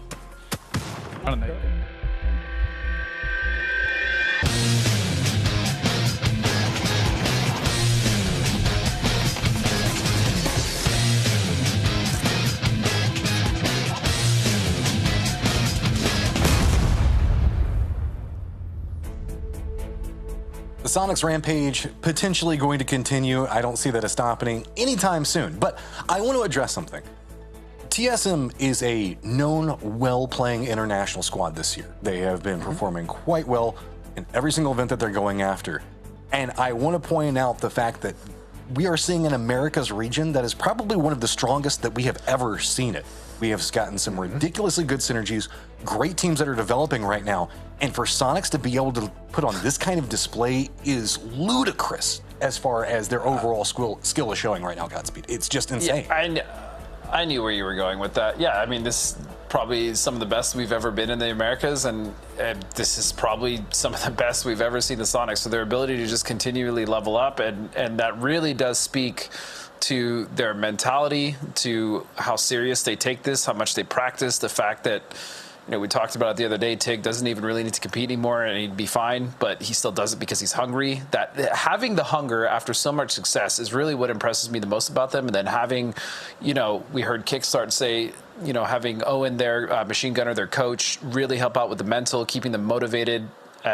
The team just loving playing with each other. It's just why they're so successful. And the other really important thing to note here is that, yeah, Sonics are a GPT team. Yeah, they're already going to go to PGS 5 or 6, but not only is the $12,000 first place so important as T-Plens hits the handbrake, almost gets the Tokyo drift on him, but they're still going to get 400 PGC points, right? PGC points are still wildly important because even if you're a GPT team, that does not guarantee you a qualification straight into PGC. So they still need to make sure that they secure those as well. This is an interesting situation all around as we're going to be watching Uju2 just try to defend territory as the circle has popped and it is going over to the northwestern island.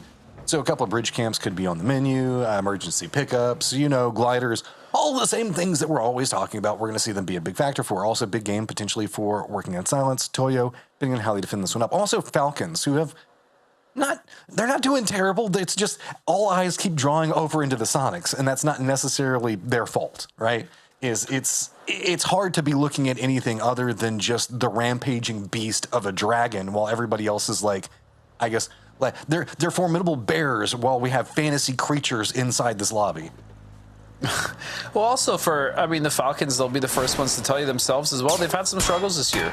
They've really had some struggles. They obviously looked great in EWC group stage. I mean, really kind of dominating that. But yeah, they still have some things they need to work on, whether it's communication, whether it's, trusting each other more. I don't know. I'm not speaking out of fact, but yeah, they have said themselves that they've been working on team play and they've had some struggles. But speaking of struggles, I mean, let's just check right in with the Falcons and kind of hear what they think about the challenges of playing on Tago. I would say there's a few different things that could make Tago really difficult. You see some unorthodox zones, last EWC qualifiers, I think it was. We had like 2 crazy southeast zones and then just the occasional like North Island zone and Shipyard zones. It's similar to Rondo, where you just crazy circles can be really challenging. But also on Tego, there's some RNG crate drops, where a team could get a double drop with 10 different crates and have 4 sets of 3 gear, and taking a fight with that team could be incredibly difficult. But that's definitely one thing only on Tego. So. Yeah, I definitely agree. I feel like the crate drops are pretty OP. And then I also think that there's just some zones that certain compounds are just extremely strong and they kind of just dictate the whole game. So I feel like there is some compounds that are a little too OP maybe, and then 3 gear is just so OP in comp. Oh, Rello is so smart, talking about how crazy the circles can be, pre-recorded while we're getting this circle Godspeed. Right? It was almost preordained, but yeah, Flood really also hits the nail right on the head. Tego is fun, it's great, yes, but there's just so much open terrain, and depending where the zone is, sometimes one compound just, as he said, dictates the entire pace of the rest of the game. And if you're not the team that's set up in that compound, and you have to rotate around on the edges, and you have to deal with, just some of the issues that these circles can cause, it's a very big ask for the teams that are caught out to actually find a way in, especially if they're not, the central team or whatever the compound happens to be. So Tego has a lot of challenges. It has a lot of challenges for the teams that are unfavorably shifted upon. So I just want to point out that a okay game, if you were to win, right, is 15 points. If you get a couple of kills and you manage to walk away with a victory. 15-point difference between second place right now puts you all the way down in 9th place. That is the epitome of the point sponge that's going on with Sonics. And yeah, give them their laurels, give them their credits. They are rocking, man. They're rolling. They're destroying everything that they encounter. They're playing so clean and crisp. Yeah, but they're also applying so much pressure. While we're talking about PGC points, you were just mentioning them. That means that this is just so neck and neck as we're getting into this just thick bottleneck of teams that are all just hungry for PGC points. And one of those teams, TSM, we did hear it on the desk, does have Purdy Curdy back. I'm just curious, the mental on that right now, Godspeed, of what it's like to try to navigate, being in a compacted leaderboard like this, whenever you're watching somebody just rampage a leaderboard. Well, it definitely puts a lot of stress on the teams, but at the same time, it also can relieve stress. It's a double-edged sword, because if you're that close, you know that it's not out of reach, especially if you're sitting, in the top 4 spots. But then you also know that, hey, look, the team behind us is, for instance, only 7 points behind, 6 points, 10 points, whatever. So it's always going to be that challenge. But this is, as the desk mentioned, this is good that Sonics is actually soaking up all the points, because it's making this such a close and tight race that the door truly has not closed realistically on anyone, especially if Sonics continues to do what they're doing. Oh, you can see the ultimate Tyrio. I'm curious. That team name means my last shot, right? If they don't qualify or whatever else like that, do they have to rename themselves? Can you be my last shot several times in qualifiers?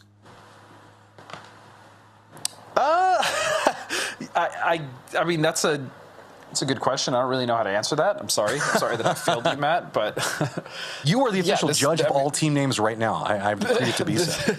This truly is their last shot. That is a fact. So if they're going to make something happen, it needs to be here. Mutt has had some moments where they've been able to pick up an okay amount of kills, but overall, you can just tell to the strength of this lobby that, they are getting somewhat outclassed, and I don't mean that with any disrespect at all.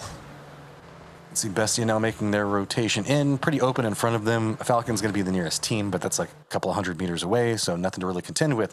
Most of our teams pretty much clustered around the center point of the island itself. Outlier teams are going to be TSM, Rats, Mutt, and Wuju 2, kind of gatekeeping, not really, just kind of scouting to make sure that they're not getting gatekept, but kind of gatekeeping Legacy due to it, who are just going to be back behind them to the east.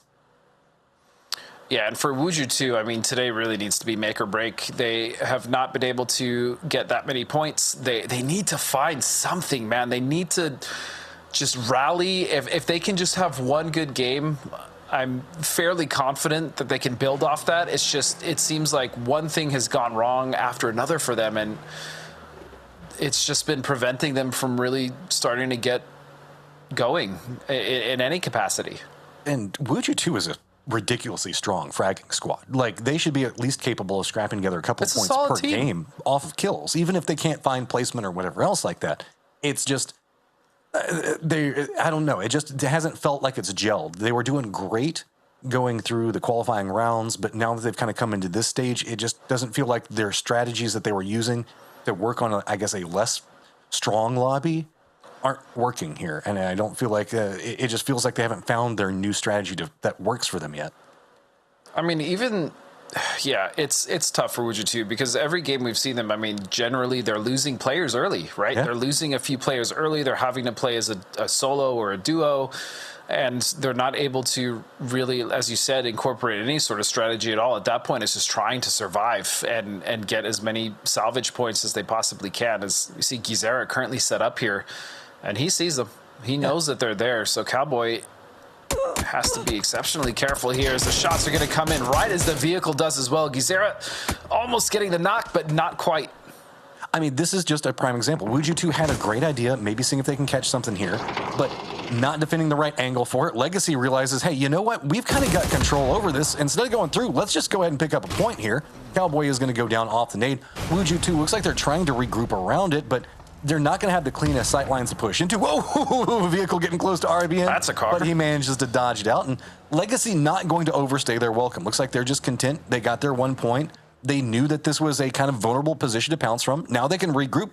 And I guess they could wrap around, but I mean, it's going to be a long rotation. There is no northern bridge here. What's their plan? Wuju2 is trying to counter move around it, but I think that Wuju2's read this.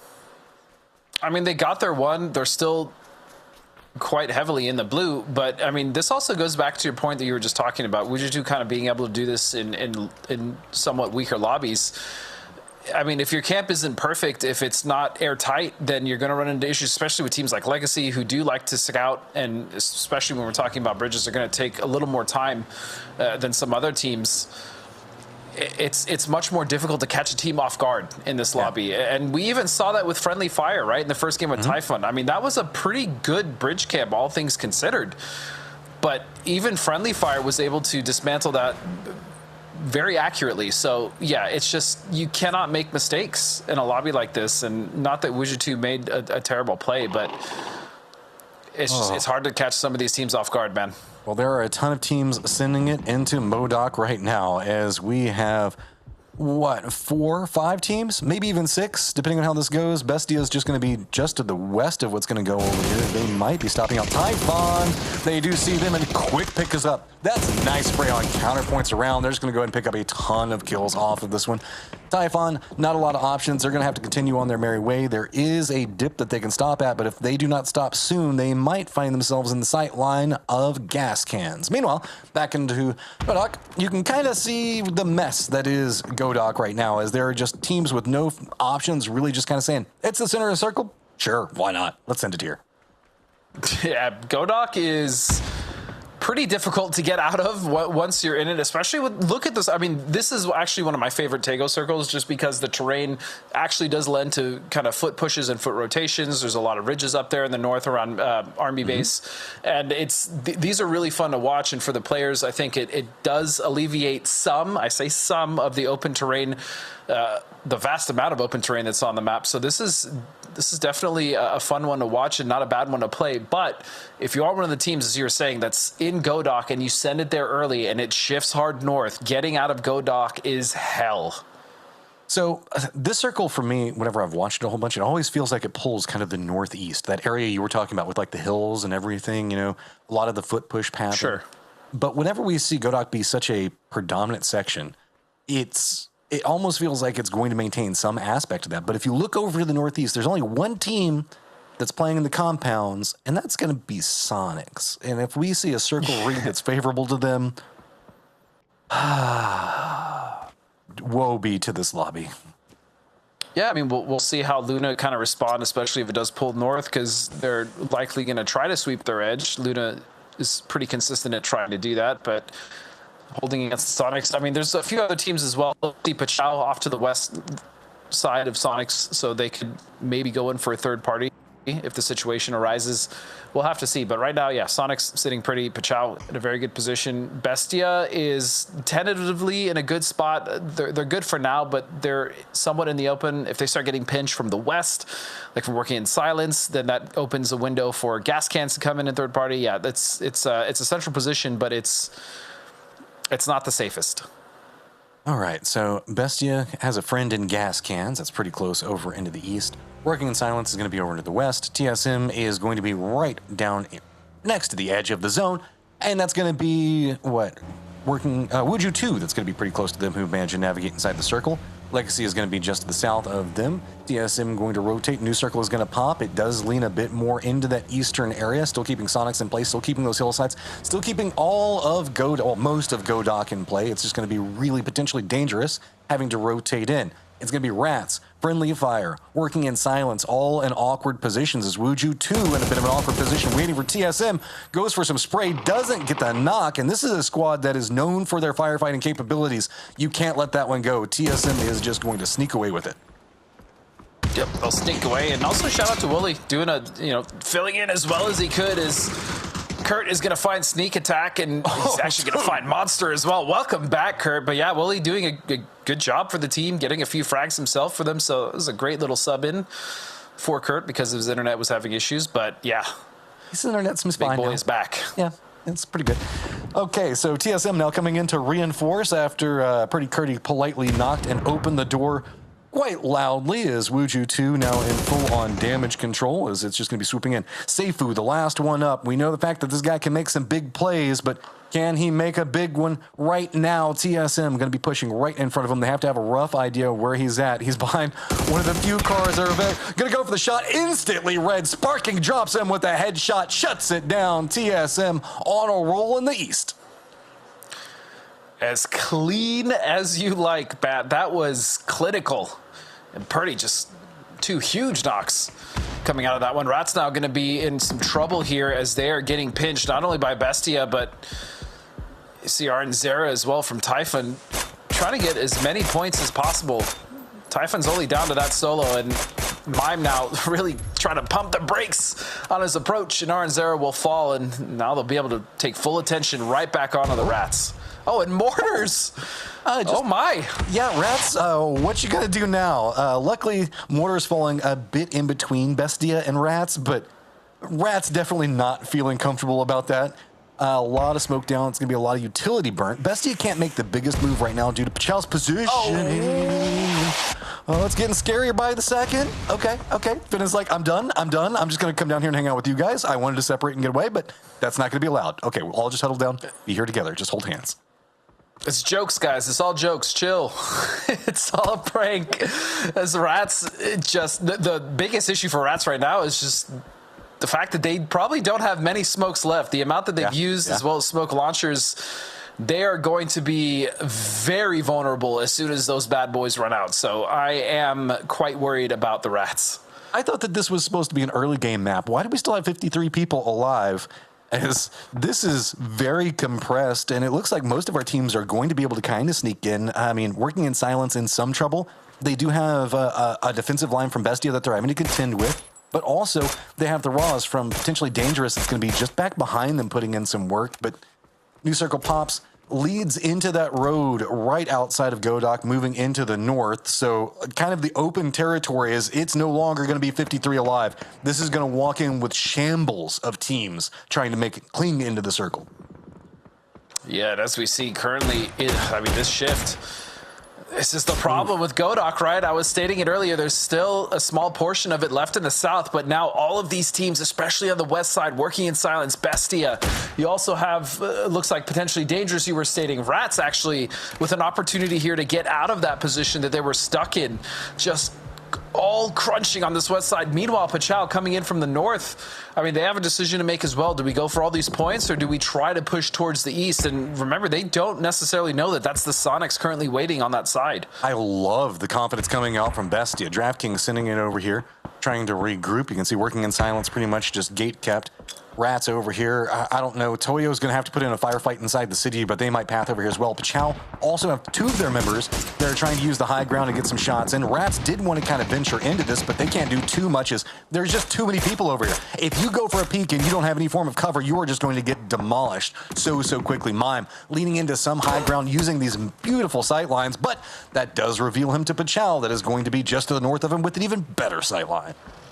Yep, and Bestia got picked apart by Pachao. We saw a few knocks go out earlier, and Draft just had to get out. He just had to get the hell out of there.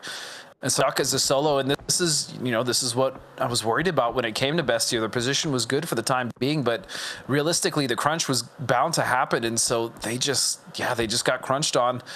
Let's see what DraftKings can do. Even still, though, 7 kills is not bad. Even if they go down, they still did a pretty significant amount of damage. And we're able to pick up a good amount of kills. Wild Toyo! Binya just getting ran up on. I mean, potentially dangerous. We talked about it. They wanted to go into the north where that whole working in silence Bestia thing was. They decided to go over here. Seems like the better option for now, but they're going to have to regroup. Keep in mind, Legacy is over here. We got a ton of squads. Mutt's just going to be up to the north of them. You can see everybody kind of pressing in. Meanwhile, the outlier squads and Friendly Fire and Falcons kind of remnant setup. Toyo does have that information. Capitan's trying to work around it. It's going to be Rats that gets the shot into that from range. Just beautiful, beautiful spray coming in on that one. Just a couple of taps going to find him. It's going to be potentially dangerous now, sending in Gizera. Reed and goes for the shots, and car rolls right next to him, but he does manage to pick up Glock. Legacy looks like they're getting more and more control over this one, and Toyo now going to be the odd team out, caught in between 2 other ones. Pachao's going to have to make a move of their own, but remember, Sonics has been up here finally coming a bit more alive as the beast has awakened, and Pachao has to get out. Yeah, Sonics haven't had to do much up until this point. So now, with the circle, with complete northern control, they're starting to pinch, but the circle actually shifts away from them once again. And so they're going to have to move in towards the south side and currently have gas cans and Pachao waiting. And also on the point of Legacy, I mean, ever since the last few games of yesterday, they've really started to kind of slow things down and find their footing. But the footing is completely gone for Friendly Fire. They're just out of there, man. TSM, ALO. 7 kills. That's definitely worthy of a code drop down in the bottom right corner for you. TSM got control over pretty much everything in the southeast, but they're going to have some contenders. Legacy, Toyo, Mutt, all trying to get out Legacy with some really cheeky angles over here, trying to find some ways to get some weakness onto these Toyo guys, and they are going to get some damage in. But, I mean, this is just kind of an attrition battle at this stage. Nobody really wants to step out into the waiting wings of where TSM and Falcons are just going to pick you apart as you try to leave. Instead, trying to go for kills in there. Oh, that was a beautiful, beautiful toss.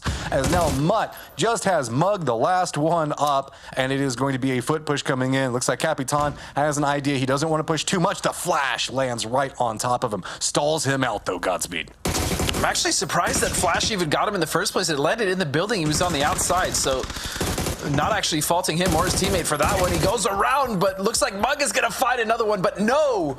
Pippa. Capitan will be able to recover here, or will they? I don't know if they can get that res. It's phase 5. Oh, maybe if they carry him in, I'm not sure. But Legacy, I think you also asked me, what do I think is going on with Legacy? I think the problem was before is they were playing patient the way they are now, but they weren't being as proactive. Now we're actually starting to see Legacy be as proactive as we're used to them seeing. Yes, they may play a little slow, but when it's time to strike, they generally are pretty on top of it. I think they were lacking before, but now Legacy is starting to look to form. Toyo having to try to leave Godoc here is... That was so ugly back there. It should be called Modoc. We've got Toyo going to continue to get picked apart. His Capitan's going to go down. Legacy has some walls for cover, but that's about it. I mean, it's been just brutal. 9 teams, 27 alive. You can see this is the cover you're working with. Rat's just trying to cling to something over here. Imi's going to try to find some angle. Blue Zone's going to go ahead and probably finish him off. There you go. But now Rat's position is entirely vulnerable to the gas cans who are just going to be just to the north of them. It's just a matter of if gas cans can do anything. But Sonics as well as Luna Galaxy has some vision on what's going on with gas cans, but they can get close enough for Nate. Gas cans starting to come alive as well. Good game so far for them. 5 kills, 4 alive, west side control, and they're about to put some healthy damage, I would say healthy damage, onto the Falcons, but not able to land. Hello, my bad catches one in the side. But still, their position is good for now. They'll be able to at least survive this crunch. and ideally get a knock onto the Falcons so they can take over that position. But now look where Purdy is currently sat. He's right dead center. But where's the rest of his team? It's actually Halo sweeping up the south side, getting rid of Legacy. 10 kills for the TSM squad. Yeah, this was just cleanly repositioned. Kurt stayed back to try to defend in, make sure that they had a point. These two guys shifted over, realized they could pick up the remnants out of what's going on in Godok, pick up a couple of kills. They're going to shift back in. Now, Luna Galaxy loses their compound. They're going to have to move in. We've got 5 teams left. That is going to be Gas Cans, Falcons, TSM, Luna Galaxy, and Sonics. Who would have thought? I know. Shocker. Who 4 would have members thought? up with them, too. These predictions, I feel, are getting a bit easy for you guys in chat. Well, I mean, Sonics did, you know, they got a couple shifts, but they did have to rotate down. But again, their pathing just perfect. Their timing, immaculate. I mean, I'm running out of superlatives I know. for the Sonics There's only so many words for good we can use if you win this many games. There's actually a lot, but we'll start having to venture into other languages. So here we go. Gas Cans, what are they going to do, though? Stuck on the west side. I mean, this, like I said, the spot was good for the time being, but Circle has shifted off now. They have an idea of where the Sonics is, or at least where that team may be up in that side. But Luna also crunching on the east side, and this actually is perfect. This is perfect for Gas Cans, especially if there's a few knocks traded back and forth between Luna and the Sonics. Okay, how can you navigate this? You can see Luna Galaxy. They want it. They're having to creep in, but it's so open. They're getting harassed by so many different teams. Sonics is truly trying to focus in, but Gas Cans coming alive. They're trying to get some shots into Sonics, and now Sonics are going to be pinched. Smokes are trying to come down. Nades coming out both sides. H1 is going to go down and trying to crawl some type of safety, already down to half life on his down position. TSM does spot out the rotation for Luna Galaxy. They're starting to come alive down to the south of the zone. Falcons really the only team that's not quite involved, but they can't due to how Gas Cans has got their position. They've locked them down on that point, and Falcons do not want to move. Gas Cans do not want to overextend, but they really want to get to this hillside. They want to see if they can get just a couple more pieces of utility up on Sonics. They realize there is a weakened Sonics in front of them, and they have an opportunity, but Luna Galaxy and TSM are shutting it down. Yeah, Sonics in a lot of trouble here currently, and Gas Cans have managed to find another spot on the edge to play, and this is much better than the last position, and they can even start to take shots, or at least keep track of teams. As you see Vox putting up that deployable cover to fend off against the Falcons, and now a nice shots coming out. He's going to find Posta as well, and the utility is just continuing to rain down on the Sonics. And it has to run out eventually, but the problem is 3 different teams are now throwing all of their utility onto the Sonics, trying to survive right now, weathering the storm of bullets all around them. TSM have been the beneficiaries of this. They've got a lot of control over the circle itself. The circle does them no favors, though, and shifts directly into Sonic's positioning. So now TSM and that position they controlled, now not having too much to work with. They do have the hillside and some cover, which is better than a lot of these other squads have right now. 3 members of Sonics still up, looking around. Gas Cans getting closer inch by inch, trying to creep forward as Luna Galaxy is having to contend with TSM. No longer. TSM has shifted in. They've got their eyes set on Falcons, and this has turned into a 3-way firefight up on the top, and Falcons are going to now start making a move into Gas Cans. They've spotted out one, and they're going to get a knock. Shrimzy's going to go down as well. Gas Cans just cannot make these last couple of meters work. They want the Sonics so bad, but everybody else keeps stopping them. Yeah, that was the issue, right? That's what we talked about, Matt. They needed to at least make sure they were keeping track of the Falcons. They were aware of the position. They obviously shot at them earlier, but then it just all started to fall apart. As you said, maybe they were too hungry for the Sonics, but Roth will finish off the last of them. And I love the way also, as we shift over towards talking about TSM, the way they completely took control of the circle, at least before the shift, as that 3-way fight was happening on the north.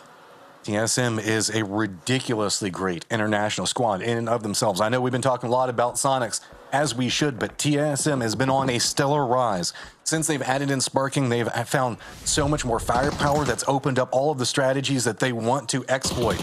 Nade's going to continue to rain in on Sonics. I mean, this is just a red zone for almost a circle and a half, just constantly landing on top of the Sonics right now. TSM is starting to get more of a focus in on Luna Galaxy, as Luna Galaxy has 2 of their members go down, and that is going to be Falcons getting the assist in on it as well. Vinny, no option, at least wants to see if he can spot out Sonics members, goes for the spray in, kick down to Nero, no HP, using Tig for cover. Vinny out in the blue, trying to see if he can hit the last couple of shots. He does! Finally, the raid boss is down. Luna Galaxy managed to do what nobody else managed to do today. But now we are looking into Falcons and TSM lined up in a 4v3. Yeah, and here we go. 6 kills on the Falcons. A game for them to finally come alive here. And a big opportunity if they can take the fight to the 4-man strong TSM. They need these points. They need to start to create some separation, more importantly, on the leaderboard. As that play also from Vinny, very smart. Luna, he realized that as long as he can just get those last 2 points, take the Sonics out, get another placement, well done from Luna and well done from Vinny there. So now it's just down to this, and TSM with 11 kills, Matt. Yeah, boy. They've got a lot to work around right now. This is a very open circle. There you go. That's our end game, guys. Look at all of the glorious cover to be had. TSM are clinging to the bit of cover that they've got, and Falcons as well. Nobody really inside the circle right now except for Sparking. Sparking is the only one that's managed to find a path inside the zone. Looks like he's trying to creep in, and that's going to be shots from Pert. Pert is up to the north, and that's going to be 2 members for the from the Falcons. Sorry, it's just habit at this point to say Sonics in in-game circles. It's going to be Flood and Roth lined in, but Sparking has crossed the entirety of the circle using the low ground, managed to sneak right in. This nade is cooked right up on top. Roth has to retreat away. That's going to open up a couple of firing lines for Kurt to work around, but doesn't quite manage to get it. It is so close to an knock, though. There you go. Finally managed to get it. And he finds one, and that's big. Now it's just down to the last 2 members. It's a 4-on-2 as TSM Sparking now realizes the knock is had. He looks for the spray. He might find it on Flood. Not quite. Snakers, though, look at Snakers' wrap, trying to get another angle. Go on the backside. That nade was perfect. Lands right on top of Luke. Can we see them turn this back around? Trying to use the smokes. They know where Kurt is right now. Snakers rotated all the way down to the south. He was trying to catch the other members for TSM while they were trying to be entrenched in that southern position, but they already left. They followed the pathing that Sparking had managed to find inside of the zone, crept into it. Beautiful covered positions coming out from Pert. Let's talk about this. Purdy managed to get this position so well set up for his squad, but Flood now has a high ground vantage point. Does find out, goes for the spray in, does get the knock into 1. He's still got Snakers back behind him, trying to find a pincer point to play from. He's going to run down the same path that we saw Sparking use just 1 second ago. Flood, he finds another one. Falcons trying to turn this one back around now into a 2v2 situation. Nade's going to go out. How well is it aimed? It's going to roll right in on top. Alo's going to take some damage, but does not go down. And the fact that the Falcons have been able to turn this into a 2-on-2 situation, especially after that first knock coming out from Sparking, is super impressive. And now, with control, they've actually managed to take it completely away from TSM, stuck behind the smokes. But that's a nice smoke to start to cut off the angle for Flood.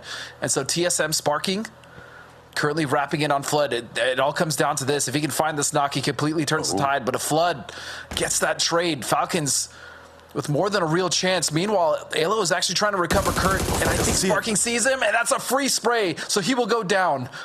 And now just makes the push in. Sparking, realizing they've got the numbers advantage. Snakers playing away. 2 different angles he has to fin from. Now with 3 members up, runs into the smoke. He's trying to figure out a way to make this happen. He needs a second to get the meds off. Nades are going to come in. It's going to get denied. Valiant attempt coming up from the Falcons, but TSM going to walk away with 14 kills and a phenomenal victory.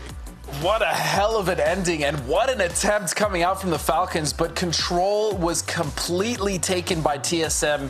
They realistically never gave up, and they never kind of took their foot off the gas, but it was Falcons fighting back with vigor that was able to actually make that much more of a challenge than a 4-on-2 would normally dictate. But also, it just kind of proves how fun that terrain up there into north is. There's a lot of ridges, there's a lot of hills to be used, and fortunately, both teams actually had a healthy amount of smokes to make it that interesting. Otherwise, that probably would have been a stomp, but well played to both TSM and the Falcons. It's fine. It's great to see some other squads managing to find like a victory here or there. As we had urban warfare, we had hillsides, we had beautiful last-minute flanks to try to run right through the center of the circle. I know our desk wants to just jump into it all, so we're going to go ahead and throw it over to you guys. We're back. Let's talk highlights. And it is a different team, but they are also a repeat chicken dinner winner. So we only have 3 or I think actual another repeat winner. Whoa. That's impressive. Whoa. Yeah, highlights. Yeah. Highlights. What were we talking about? The highlights. Oh, right. Yeah. Talk about I got distracted by the breakdancing car. Yeah, I know. I'm not gonna lie. Like a dreidel. It is a repeat, right? Huh? Game 6. Yeah, Game 6 yesterday. Okay, I got confused. Yeah. It's like. Yeah, they won the last game yesterday. But yeah, hey, TSM, not only the win, but also a nice stack of points to go along with it when we have kind of beaten to death the whole fact that everybody's kind of fighting for those same top 4 spots. A big win like this right now will go a long way for these boys. Yeah, that 14 kills is huge, Cameron. Yeah, it's major. Again, like the average kills for a win, it tends to fluctuate between 9 and 11. So if you get over that by a couple, 14, 16, granted Sonic's got 18 earlier, so it pales in comparison, but still really good number of points. And TSM, they were in second place already.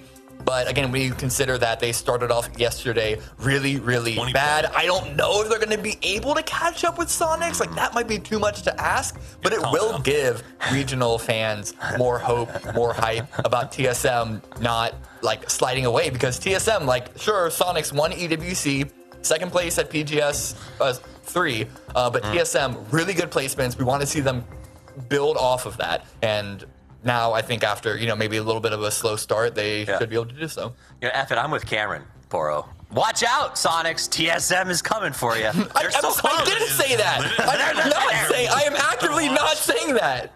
They're actually washed. Sonic's just running along, and like TSM's coming up behind them, ready to take it down. I believe, and I do not believe. It's the first time this whole tournament Sonics has caught strays. I know. Well, you can't throw strays at them. They've been insane.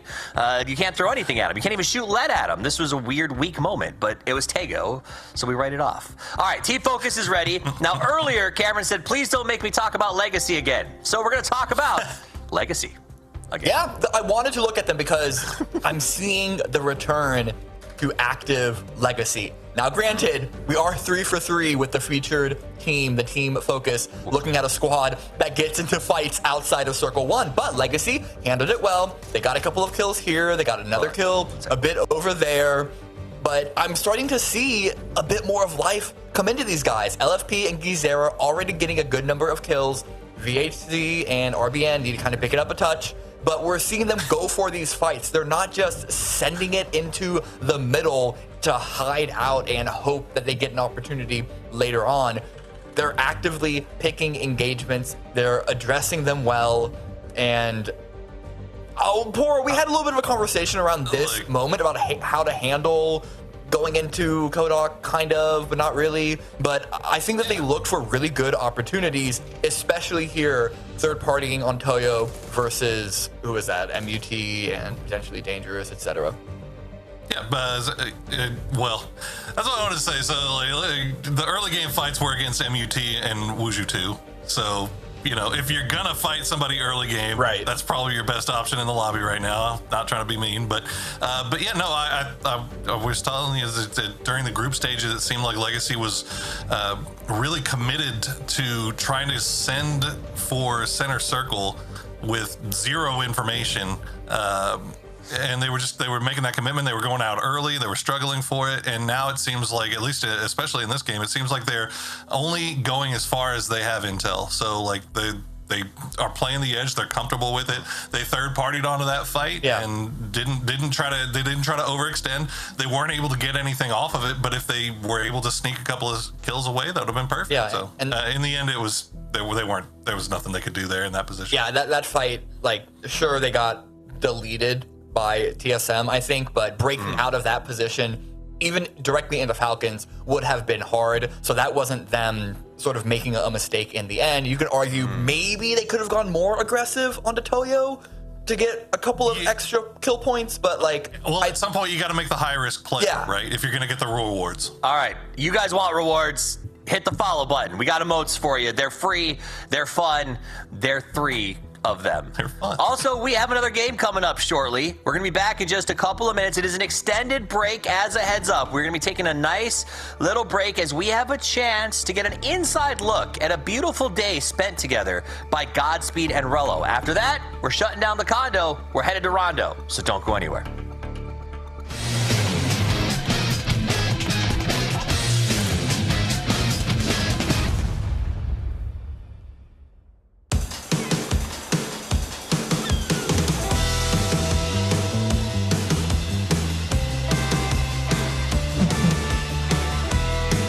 Hello, PUBG fans. Godspeed here with a very special guest here in beautiful, sunny Santa Monica.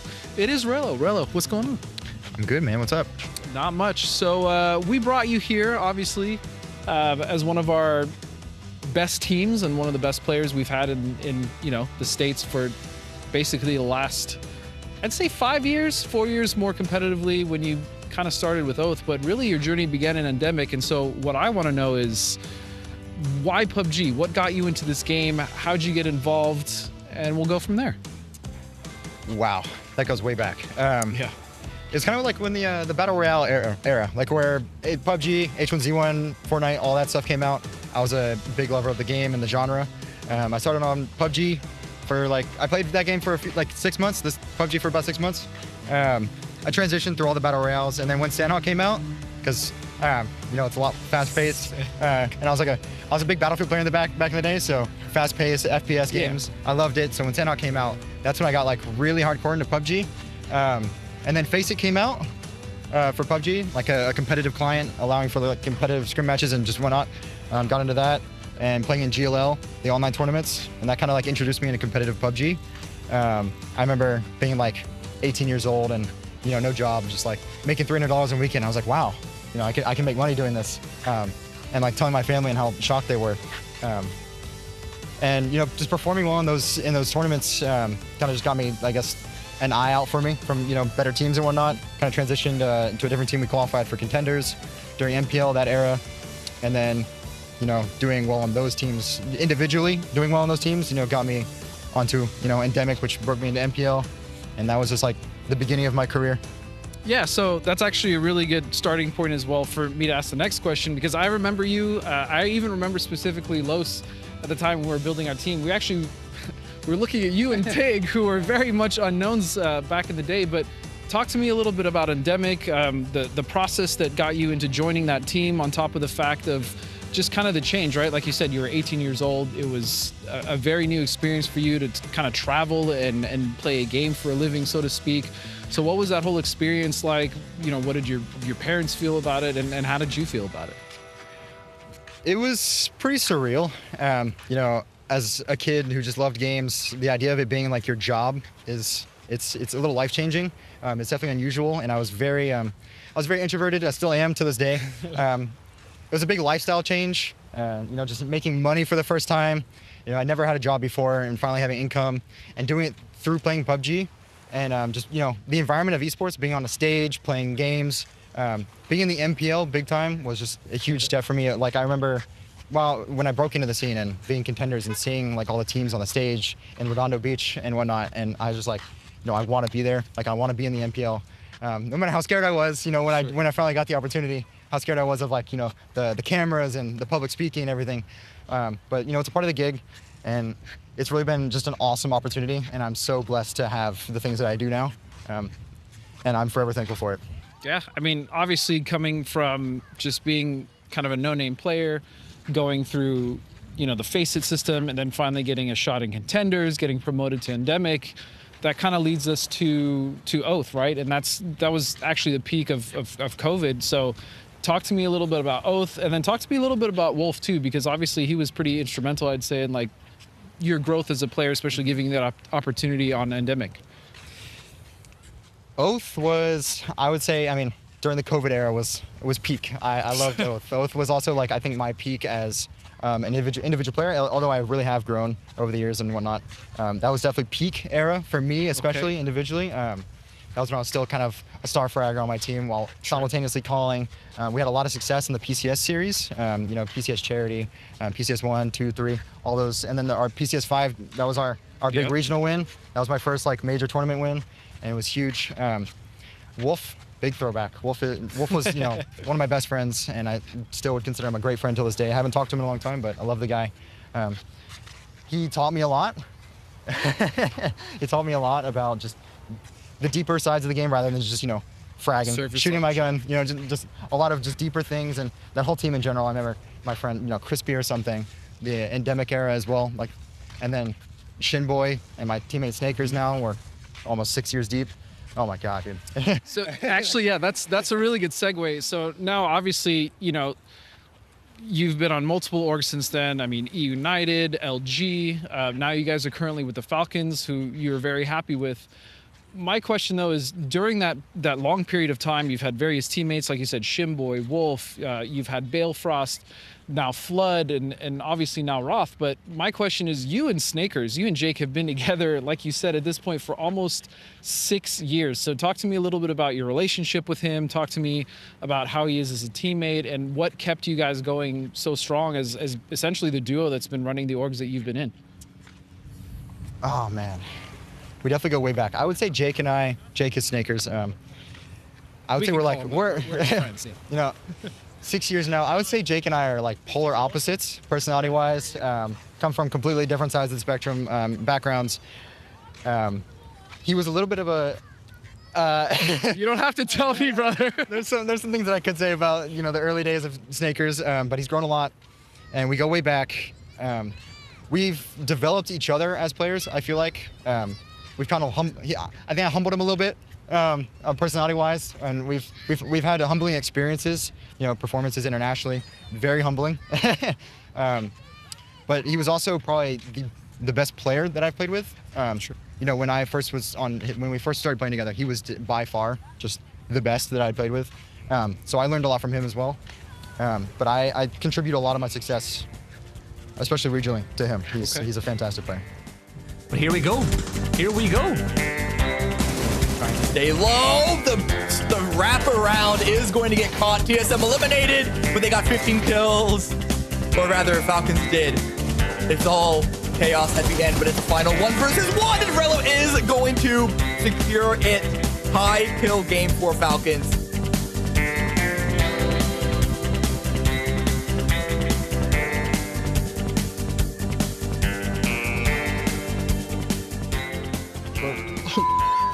Bro. All right. So, next question. I mean, realistically, you've already accomplished a lot in the scene, right? You've been able to go to multiple international majors. You guys have obviously won regionals. And I know the goal is obviously to not only make it to PGC, but win PGC. But what exactly do you see for yourself in the future for PUBG? What exactly are your goals besides just winning a PGC? Persevering throughout the hard times, because we've had a lot of struggles internationally, and staying motivated and dealing with just, I guess, apathy just regarding competition in general, and staying motivated and working to, redeem ourselves when we go to those international tournaments. And I want to make sure that myself especially can, work to overcome the struggles that I have with, pressure, and, utilizing my experience that I have, I have years of experience, and I want to be able to utilize that properly, and really show what myself and my team are capable of at an event that really does matter. Right. That's a big goal of mine, because we really have failed to do so recently, and I really want to redeem ourselves. But outside of that, I think it's just in esports in general, there's a lot of uncertainty, so I don't really know in-depth future, but yeah, that's my goals are just to do better. Yeah, I mean, ultimately, that's all you can do, right? Especially as an individual, when you're on a team with other people, you guys are there to uplift each other. So, yeah, you guys haven't had the best results recently as far as internationally, but I still believe in you guys. I know you guys believe in yourselves. You obviously have a lot of fans out there that are rooting for you guys. So I think it'll happen. Just, yeah, persevere, keep going, man. And so kind of leads me to my final question, which, what, if any, changes would you like to see in PUBG Esports within the next year or two? I think something that PUBG could benefit from, especially on the esports side, would be more community collaboration.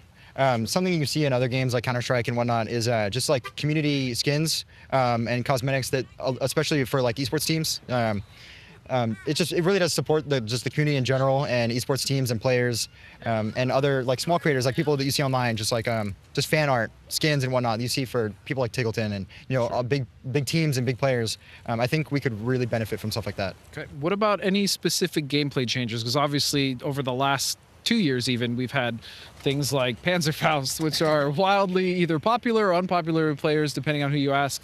The gliders, the introduction of Rondo. How do you even feel about Rondo? Because I've actually heard that overall, I think the majority of the pro players actually like the terrain and overall like most aspects of the map, but kind of hate it for pubbing.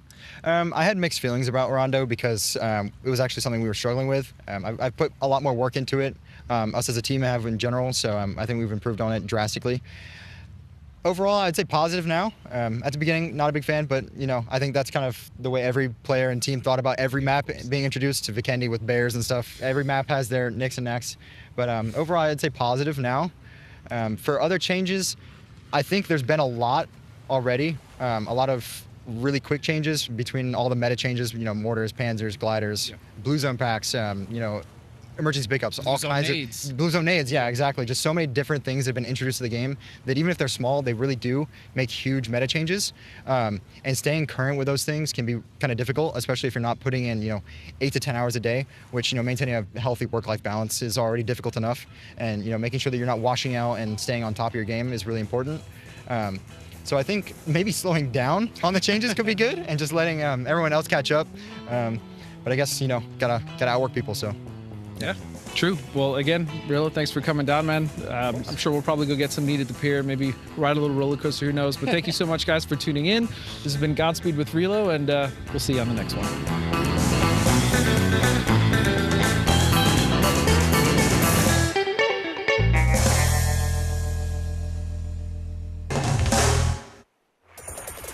É ruim, é horrível. Nossa, muito cara aqui. Só give, só give. Onde é a ponta final, GB? Esse aí foi eles que botaram na nossa. Sí, está neto, está neto. Guarda.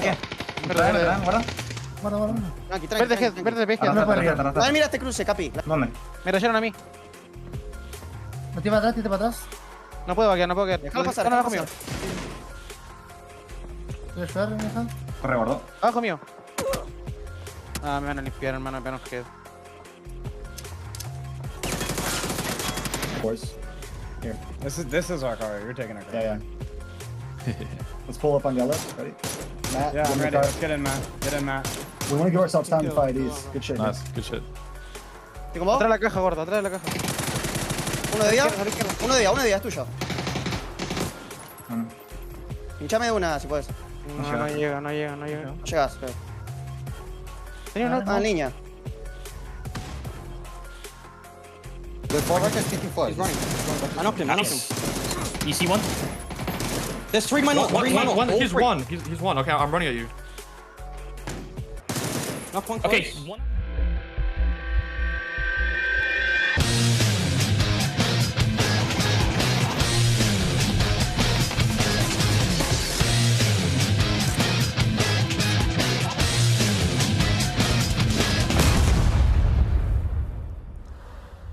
That was a great content piece, Godspeed. Just sitting down and actually just sitting down, one of the greats, and talking through all of his career and the path that he's been through PUBG. I mean, we often talk about a lot what's going on with squads like TSM and Sonics just because they've been so historic. But Rilo, as you mentioned, has been around for so long and been a part of so many big moments in America's history. I mean, whenever you look at it. I mean, first and foremost, we all know the camera adds 120 pounds, right? So let's just ignore that fact right there. You look great. You look great. The whole time. The whole time we've been watching this, he was just like, oh, also, no. It didn't help that Greek Adonis was running past us, but spending the day with Rilo, and jokes aside, spending the day with Rilo was great. I even mentioned it. I remember when him and Tig were coming up, right around the time MPL was about to start, as potential prospects. They were unknowns, and now you look at Tig and Rilo, and Tig is one of, if not the best player in the world, also one of the most successful PUBG players in the world. Rilo having an exceptional career so far up until this point, and so catching up and just, I remember them both back then, but I wasn't very close with them at the time, and then I also didn't really know because I was older. I had no idea that what it was like for an 18-year-old to be coming into a situation like that, right? An 18-year-old coming in who, again, Relo was talking about how he played in the Face It system, and he didn't really start taking it serious until Sandhawk was around because it was much faster matches. And then just talking through the history of stuff that was going on in his life when he was a kid, coming up to the fact that he's now a successful sponsored player on multiple, tier 1 orgs is freaking awesome, man. And I really also want to give a huge shout out to PUBG for allowing me to, to do these types of interviews. I love doing content like this. I've been wanting to do content like this for a while, so it was a real treat to have him out there. Also, shout out to our camera guy Steve, who's great as well. So yeah, it was just it was a great time, man. Having Rilo out, spending the rest of the day, we ate on the pier. We just talked about just random stuff. It was great, man. It was really great. Love the fact that you managed to get a chance to dig into him and Snakers and their relationship, because they've been teammates for so long, and they're not necessarily the most they don't open up a lot in their interviews about themselves, and that is one of the longest running I guess bromances in PUBG. Is you can see that these planes also in a bit of a bromance running near on parallel to it. Well, I wouldn't say parallel, but pretty much the same direction. Yeah, I mean, we also don't really get many dual planes when it comes to Rondo, right? And you even heard kind of Relo talking about the map. In comp, it's pretty fun. Overall impressions so far are good. Like I said, a lot of the players do like the terrain. It's still a very open map. Again, it's also our largest 8x8, but it's got some good points of interest and some really good terrain for these teams to kind of flex and fight on. So, speaking of Falcons and Relo, look at this. Hikerman is stealing. Oh man, he's stealing the Pico. That's a rude move. That is a big success right there. That has a lot of capabilities. They're going to go ahead and get away with that one. Relo not even touching the ground just quite yet. Now he is. So he's going to be able to watch Hikerman just rolling on by with his toys. This is going to be one of the furthest teams away from the circle, as it did go up into that Zhao Tin area. Not going to have test track in it. I didn't know we can have these circles without test track in them. Yeah, I mean, we've seen quite a few Southern Circles, actually, which is a really fun part of the map so far as competitive is concerned. But we also, as you know, EWC specifically, there was a lot of test track, lot of test track. So up into the Northwest, I don't believe we've actually seen too many, we haven't seen too many Northwestern Circles. But speaking of a team who likes to rondo in their condo. I don't know. I'm messing that up. Do not do the rondo and condo thing. We're going to check in. No. We're going to check in with the Sonics, so let's dig into it. Rondo, I like the terrain, actually. I think it's very playable. The only things I dislike are some of the buildings seem a bit overpowered to me. How defendable they are. Most of the compounds have a wall around them and you can play the roof, so they're kind of like mini castles, I guess.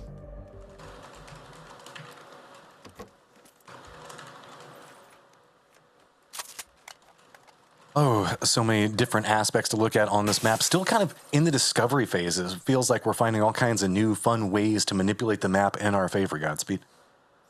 Yeah, Rondo, like I said, Rondo is pretty dope. I enjoy it. I enjoy the map. I enjoy, especially when we get to see new parts of the map that we haven't really been able to see, right, Matt? You stated it, Test Track. We saw a lot of central stuff at EWC. We've started to see some southern stuff as well, but up here, it's all kind of new. Yeah, we actually did one of the game shows where players were playing around on this map, and we had the PUBG geography where they had to point out, you had to say where a section of the map is. This is the hardest map to do that. And yes, it is the newest, but it has just got so much landmass. It is so hard to be okay, this building is here, because it feels like it could be in 5 different spots. Yeah, and yeah, I mean, what do you want me to say, Matt? What do you want me to say about the largeness, the absolute mass of Rondo? That's a big boy. We got to admit that. Few of us know about that. Snicker's going to go ahead and get some exercise in, just kicking it. You can see absolutely looted to the gills. Not the slightest. They're super looted. Not even backpacks. But here we go. Rats. With an early E pick, and this is a good one. Again, we talked about the size just now, right? Rotating into this, especially when you have to imagine the double plane path, you're probably thinking there's multiple teams that were able to rotate in early, or even so started early. And so taking an early E pickup like this in Circle 1, normally you're like, maybe we should wait. But with this map specifically, I think Rats are making a fairly good decision here. And this circle, with it being like, around Bailey, it's going to be pretty open over there. So doing an extended drop and kind of landing over there very far to the west where you just kind of have the coast against your back is something that you don't get a lot of emergency pickup opportunities to do on this map. You're going to actually feel like you're going to be able to kind of scout as you make your way in, which is not necessarily the way that this one goes. With it being so many of the circles having so much of the landmass in play, this can give you a bit more confidence to move in. And really about, I'd say maybe 40, 60% of the circle is the only thing that's got players in it. Everybody's pretty centered in this one. Yeah, and another thing to kind of note when it comes to this specific circle, right, is that the players have been, scrimming on Rondo. They've been playing pubs on Rondo. But realistically, I am curious about how much of the terrain are they actually familiar with on every corner of the map, right? It's not like Tego where they've had much more time, and it's a much smaller map when you look by comparison of how much landmass there actually is to play on Tego. Rondo is still I don't want to say unknown, but unfamiliar with every single nook and cranny and ridge, right? And so it's harder to scout. It's harder to set those set scout spots, kind of your set plays, but also it's hard to know where other teams are rotating, especially in an area where we don't normally see circle and competitive. So glad we got away from that car that had the tire popped on. It's like nails on a chalkboard to my ears whenever you just kind of hear it doing that scratching sound. I cannot drive in those vehicles for prolonged periods of time. Respect to the players that can manage to do it, but it's like we are going to see Rats does opt into jumping out very far into the north, going to be rewarded with that. Typhon is going to find a path for them to work around as well. It's going to be pretty open around Stadium, so not a lot of contenders that they have to deal with, but a lot of vision. It's also a very scenic map. Like, I love the way that the clouds and the fog looks nice, kind of plays. It's very, very dynamic, especially when you get all the tracers coming out of it. But Typhon's pretty good in this position for now. TSM is going to be the closest team in the west, but that's about 500 meters away on the opposing side of Stadium. They've got Working in Silence going to be up to the north, and you can see they're going to be rotating around the northern part of the stadium itself, and they've got themselves a glider, so they should be able to spot out anything that's going on around it, because I love this map because gliders, man. And Working in Silence have put themselves in good positions almost all day. I think there was one game where they lost a couple members early, but I think really what's been the challenge for them now, they did kind of fix the issues that they were having as far as positioning and rotation, even though to start for a newer team, for an open qualifier team, they looked really good. I gave them a lot of praise even in groups, especially in LCQ when they were able to rectify a lot of the issues when it came to their macro rotations. The problem now, Matt, realistically is coming down to just team fights and getting reps in against, teams like Sonics, Falcons, Bestia, like these TSM, these monsters, It's difficult too, especially when this is realistically their first real foray into comp at this level. It's a daunting task. So I don't fault them for that. They have good foundations, but it's going to take a lot more than just one event, I think, for them to really start to plant their feet and win these team fights. And that's one of the things that can be kind of discouraging with the way that PUBG Esports functions. Whenever you create a team towards the end of the year, you don't get the same amount of chances as if you were creating it towards the beginning of the year. And so you have to keep this roster together during the downtime until we see the next season start up, essentially. And so we get a lot of these squads that come in and make stellar performances, manage to make it into the grand finals, and really start to build up that experience that could carry them into the next stage. But it is so hard whenever you're playing against people that have been playing together for years to put together and gel in. And I think that we can often see a lot of squads like Sonics who are just dominating everything. We have some of these other squads that are really just trying to unite, and sometimes they're kind of the group stage heroes that we were talking about earlier today.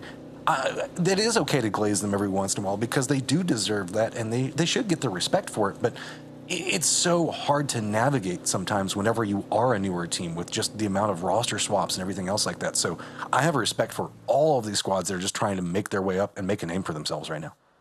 Yeah, I mean, it's like dumping a goldfish into an ocean, essentially, right? Yeah, like, it's just, there's so many variables and there's so many things that you are yet to really learn or experience, because experience is the #1 teacher, especially when you are fighting against some of the best teams in the world, that you then can go back and look at and be like, okay, why did we get picked apart here? Okay, maybe this time our rotation wasn't great. Okay, at this point, Sparking or Tig just lasered me. I mean, maybe I could have peeked better. Maybe I could have done the bad boy peek, or maybe I could have positioned myself better. But for a lot of these teams, this is, you know, we talk about sometimes often how bad they do or the mistakes they're making, but ultimately this is going to be a great learning experience for them, and that's going to be as central as you like, just around Stadium, and that's going to be right on top of TSM.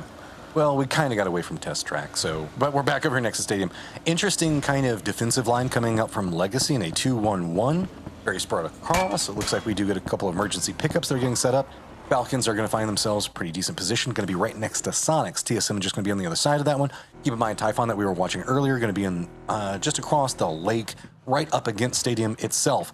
But really, Zhao 10 looks like where it's going to pop off, if anything's going to pop off. If we see the circle shift away from that, we've already got a lot of squads that are using the hillsides out and around it, trying to find some favor on it. You can see Wuju 2 trying to scout along this pathing, but it's starting to get pretty dangerous to move into this area. A lot of eyes can really turn up and just spray you down quick. Yeah, I think the only saving grace here for Cowboy is that he's not immediately going to explode in that glider, as Glock is going to find Benya. And so early fight here between the two, Toyo and Potentially Dangerous. Potentially Dangerous have had some okay games, others not so much, but these early fights really costing them. But this one looks like they'll be at least be able to get the initial knock and save all four. There's nothing that Toyo can really do about this. They were so separated out. The other members of Toyo are having to contend with Wuju 2, who's now rotating in. Friendly Fire is right on top of them. Toyo is just trying to regroup, as it is going to be Wuju 2 just cutting a path in between them. Amy going to take a couple of shots at the glider that's trying to get some information on what's going to be going on. It looks like Bestia was the squad that had one of their members hop inside the emergency pickup, while the other ones are going to be following it out. This is a low-flying glider, so it makes it a lot easier to hit. But, I mean, just trying to navigate over here. It looks like Wuju 2 just want to get an idea on where people are going to be playing ahead of them. They're going to regroup. Bestia's going to jump out. Looks like they're joining the fray right over here next to where Sonics, where Falcons, and where Gas Cans are now all going to be at. And Sonics have opted to take this kind of mini mountain, this ridge line, and it's a strong ridge line for Sonics to be playing from as well. There is a kind of small compound you see right here. It looks like a gas station.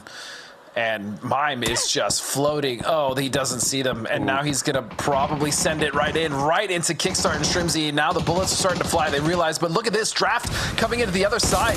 This could actually be a chance for Mime to get a knock here. But no, shot goes down immediately.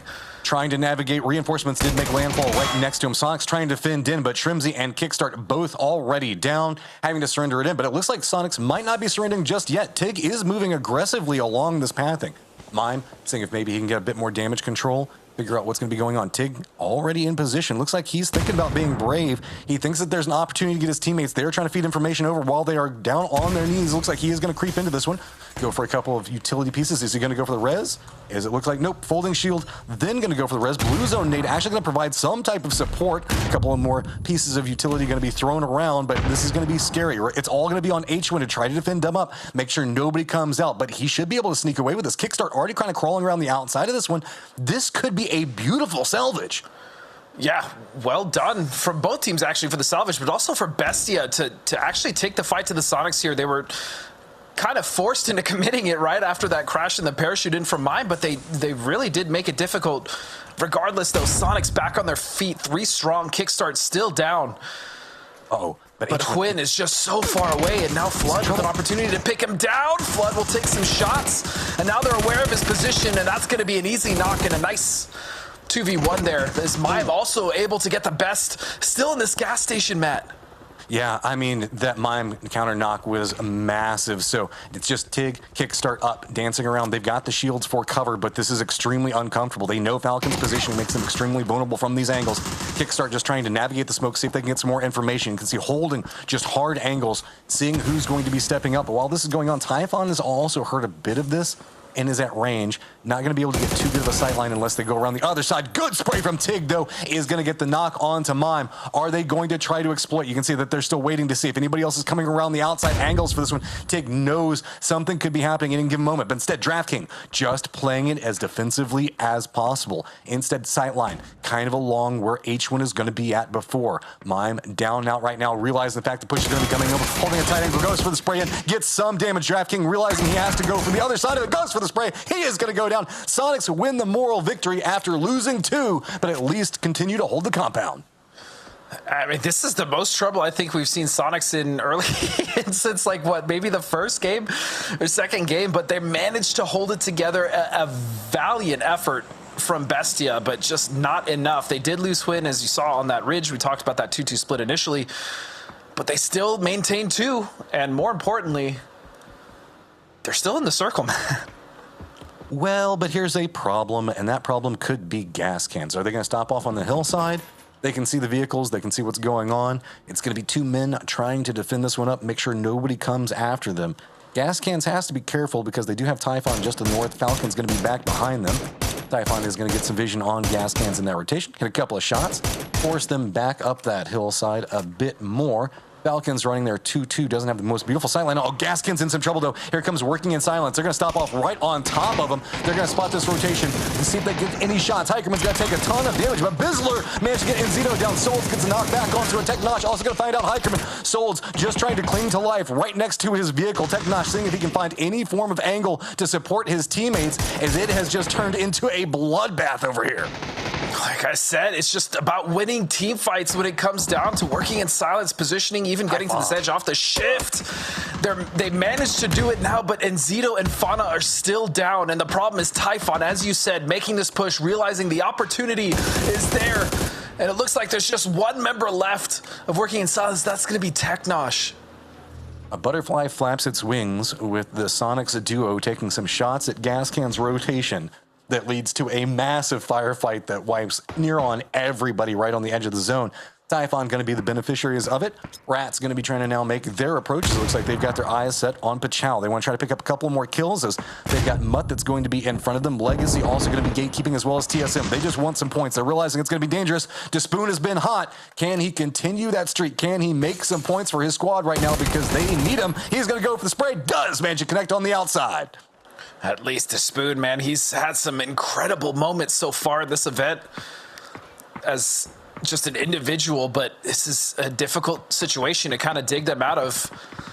Balefrost also just kind of trying to survive. Pashao just down to 1 to Santastico, as he's got that sawed-off double barrel here, which is devastating up close. Now Despoon trying to get as many points confirmed, as many of these as possible. He sees Santastico as he jumps past his window. Oh, can he do it? He eats a headshot. Oh, from behind. Oh, it's going to be Mutt in their defensive line. Going to find more. They should be able to regroup. They've got some outskirt positioning on Zhao 10 that they can kind of play around. But Chao is going to be in some trouble, as it is going to be ALO. TSM got eyes on them as well as Legacy. Also in trouble is going to be Tony over here, as he's got all of Wuchu 2 just charging in. He goes for a spray, does get 2 of them, but it's not going to be enough. They should be able to res. Mutt also pretty close to this firefight, but not going to be able to get too involved in it.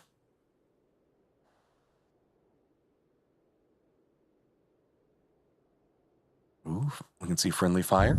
Now trying to make a bit more of a rotation in. This is going to be a bit dangerous here. Luckily, there is a distraction with it. It's going to be Typhon rolling right up on top of TSM. That could allow Pachal to make the wrap into the east that they were thinking about just a second ago. With all of TSM's focus in this line, Legacy is going to be the only team that's taking any shots into it. So it all depends. This firefight hinges a lot on what Pachal is going to try to make a move on. Typhon wants to make a crest up this hillside, but it is very strongly defended by TSM. Alo is going to get knocked on the gate roof. Can we see a nade come out? No, it's just going to be a spray. RN Zera just going to connect right onto Alo. Is he going to spout out Sparking? Sparking sees him first, gets a knock, and Typhon getting pulled apart on this push.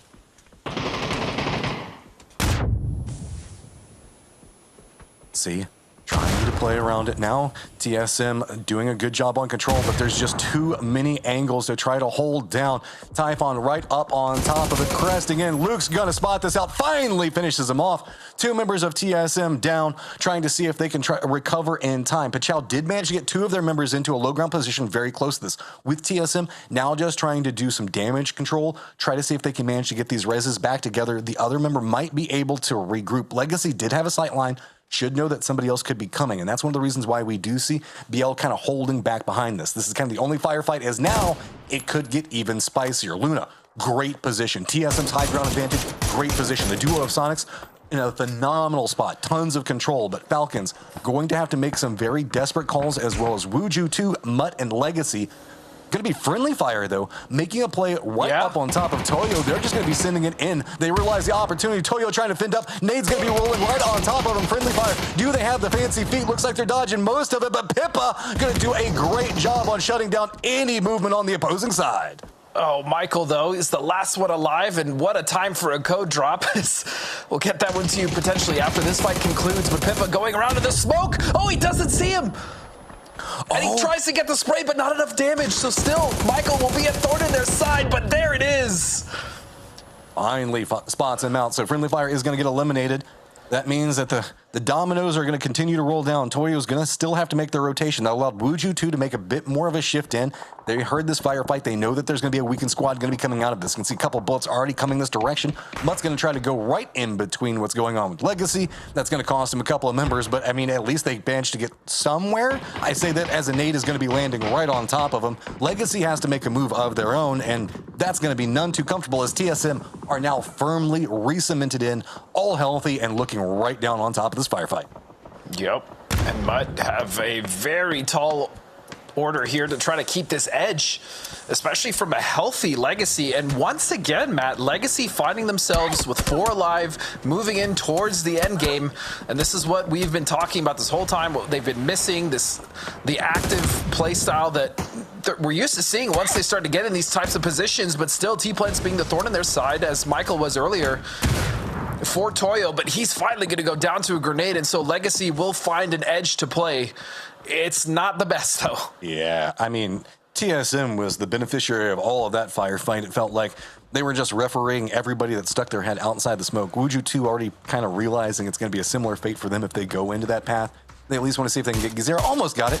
Then that teammate just pulls his car right in, trying to see if he can steal the kill before he could. But it is going to be Monster that secures it. Looks like a regroup is due for Wuju 2, as they're kind of the only outlier, as well as Legacy, who has a dip. But I put that in quotation marks. It's more like a small recess in the ground, given the high ground that TSM has.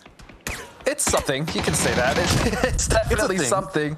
Yep. Oh, no. Roth goes down here as well. But Wuju 2 coming alive. That's 2 members down now for the Falcons, with the opportunity here for them to wipe them out and take control of the South. This would give them a good vantage point to start to look for angles onto Luna, or even move into the city proper itself. Or I'd say city, but more like a mound town. The Snake are still fighting back. 2 members still up for Falcons. And Falcons can't make too many moves. They've got the smokes down defending them, trying to make sure that they can deny the sight lines from Sonic's and Sonic's high ground advantage. So looks like they are going to do a good job of kind of rotating away for now, but if they want to come back into the circle on this path, then they're going to have to deal with Sonic's. Sonic's already starting to get some sprays in. You can see Wuju 2 get some vision finally on Luna Galaxy, who did want to get involved in this firefight as well, but it's going to be Sonic's and TSM sight lines with that high ground advantage continually shutting down everything in the circle. Sonic's, while not necessarily going to be in the strongest position man-wise, they are in the strongest position vision and control-wise in the circle, until it looks like maybe TSM decides to make a push coming in from the west. And that's a mortar knock coming out from Luke. Sure, it seems to land it right on LFP's dome. As Technosh still alive, actually working in silence, trying to salvage as much as they possibly can here. And currently 7th place, at least get a point for that one as well. TSM on the north side, and yeah, Sonic's just being an absolute nuisance up on that high ground, and they still don't have to move. Meanwhile, Luna now have taken complete control of the south. See what they can actually do with it. Feels like Sonic's maybe made a bit too many friends taking shots at him, though, as they've got Falcons very committed in making their life hard, but Kickstart doesn't care. He's like, that just means that you have to look at me to, if you want to take some shots, that's just open opportunity, and Tickleton's going to find the other one. That's going to be Falcons out, and the nigh unstoppable force continues to not relent. The question is, though, Shrimzy, yeah, Shrimzy's down, and he's the one that is just so hyper aware of all those flanks, and I'm curious if Technosh is going to get the better of them, maybe get a surprise.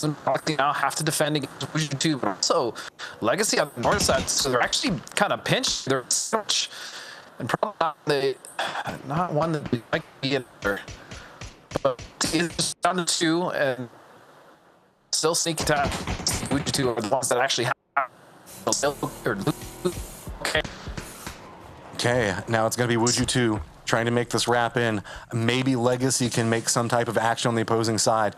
They are at least managing to make landfall in. Found I guess, a mini hill. I don't even know if you can call it. It's just looks like dirt that has just been dumped over here. They're just trying to use it for some type of cover. TSM has taken over the high ground that Sonics was controlling earlier. Sonics relented it over, trying to go for the kills, just trying to make sure that they didn't die on a mound. They knew that they would be entirely outnumbered. Luna Galaxy just trying to do a good job on making sure they controlled this lower ground position for as long as possible. These nades putting in a massive amount of work. Car just rolling on top of downed bodies, but Luna Galaxy can't go in too aggressive. They know that TSM sightline is a problem, so it's going to be all on Kraken. Step in, make sure you can secure those last 2 kills. They have to be careful, though. They know that Legacy's in front of them. They know that Sonics is on the opposing front, and they have to deny out all the sight lines that they can, as TSM is just continuing to rack up kill upon kill up at the top.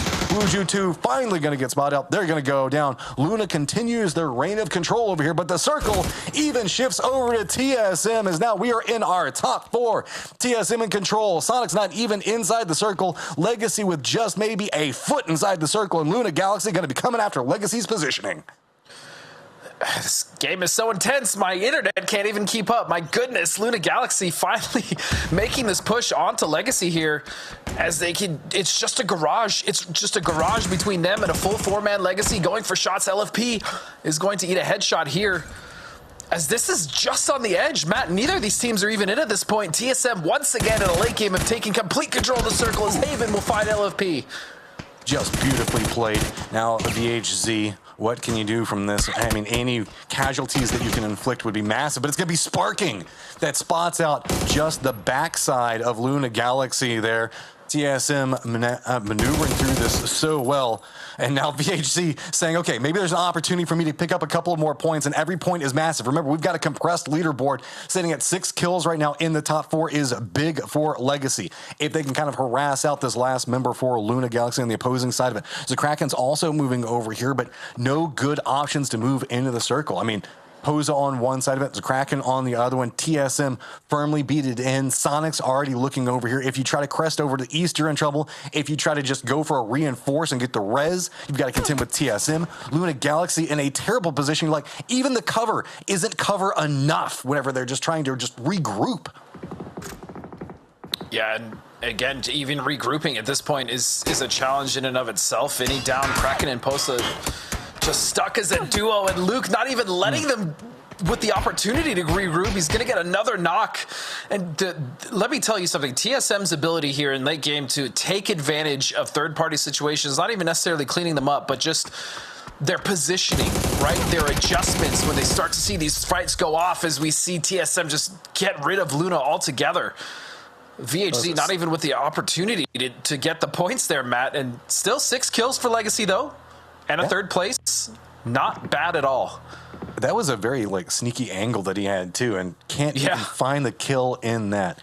TSM have kind of put kills. Oh my god! They've kind of put their foot on the throat of this circle in this entire match right now, is not wanting to let Sonics get too far ahead of them. Problem is, Sonics are the older squad that's kind of playing in the hillside. Circle still favors TSM's position, so Sonics are going to have to wait, maybe deal with VHZ, who's being the problem. He does have to move first, but Sonic's not necessarily in a better boat either. Nope. Their boat has many holes in it. It's a leaky boat, but if any duo is going to do it, we saw a crazy attempt against TSM in Tago from the Falcons. Let's see if Sonics can kind of replicate that, as VHC is just trying to survive as long as possible here, maybe get a 2nd place off points, hoping that Sonics will fall or whatever the other team is going to fall before him, but it's not likely, even though we see Alo and Kurt currently trained on the position of the Sonics. This is like the best place that TSM would ever want to be. This is like all of TSM's play style surmounted into one thing. There's even independent rocks that each player can get on to own. As, Tig is at least going to be able to deny that one. He's like, you can't get every point, guys. I mean, they've gotten so many already, but even still, Sonics losing too early in that Bestia fight in the center gas station. And they might deny here. And yeah, why not? TSM is currently in 2nd. This is, why not? And it's deny a big the game points. Sure, yeah. I mean, okay, anticlimactic, but I get it. I mean, you could see that Sonics was already positioning down. I mean, Sonics. TSM had already sent 2 of their members down to the low ground. They were on the hunt for the points. There's no purpose in surrendering the points. They have a big enough lead. You're right, it is anticlimactic. Could they probably have not done it and tried to go for victory? No, but it's the right choice. But were they going to win that firefight? No. Let's just... Yeah, probably not. It was world. But also, shout out to you. Thank you for taking over when my internet was just taking an absolute crap. Also, apologies to chat. I know hearing the robot wasn't great, but man, what a fun Rondo game. I feel like I'm trying to think of a single Rondo game that didn't deliver just not only that wasn't an exciting ending, but just a crazy ending and towards the end game, phase 5, 6, or 7, and just a lot of chaos in those rotations. Again, a lot of teams are unfamiliar with these rotations, especially unfamiliar with certain parts of the map that we don't normally see end game circles. So Rondo for me so far has been it's been a lot of fun.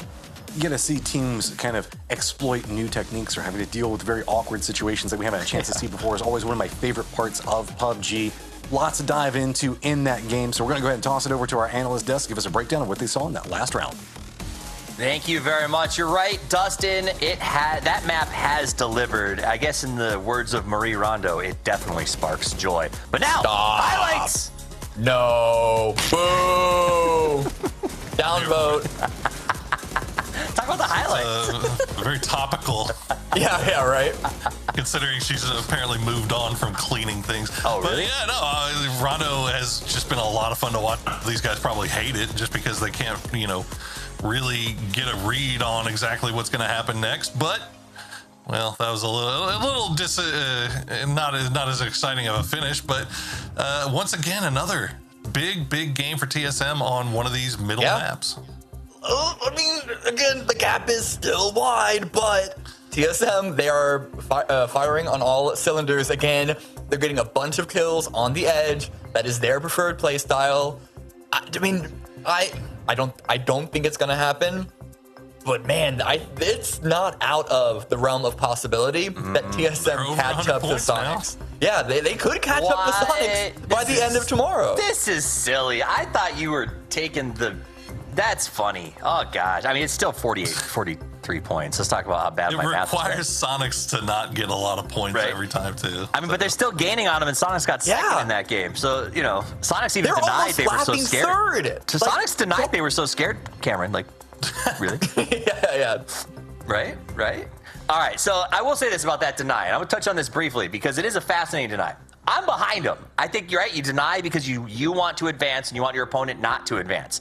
The only reason you deny in that situation is because you hope TSM doesn't make it into those 3 invite spots. So, well, why else would you deny? They're qualified. They've got an auto bid.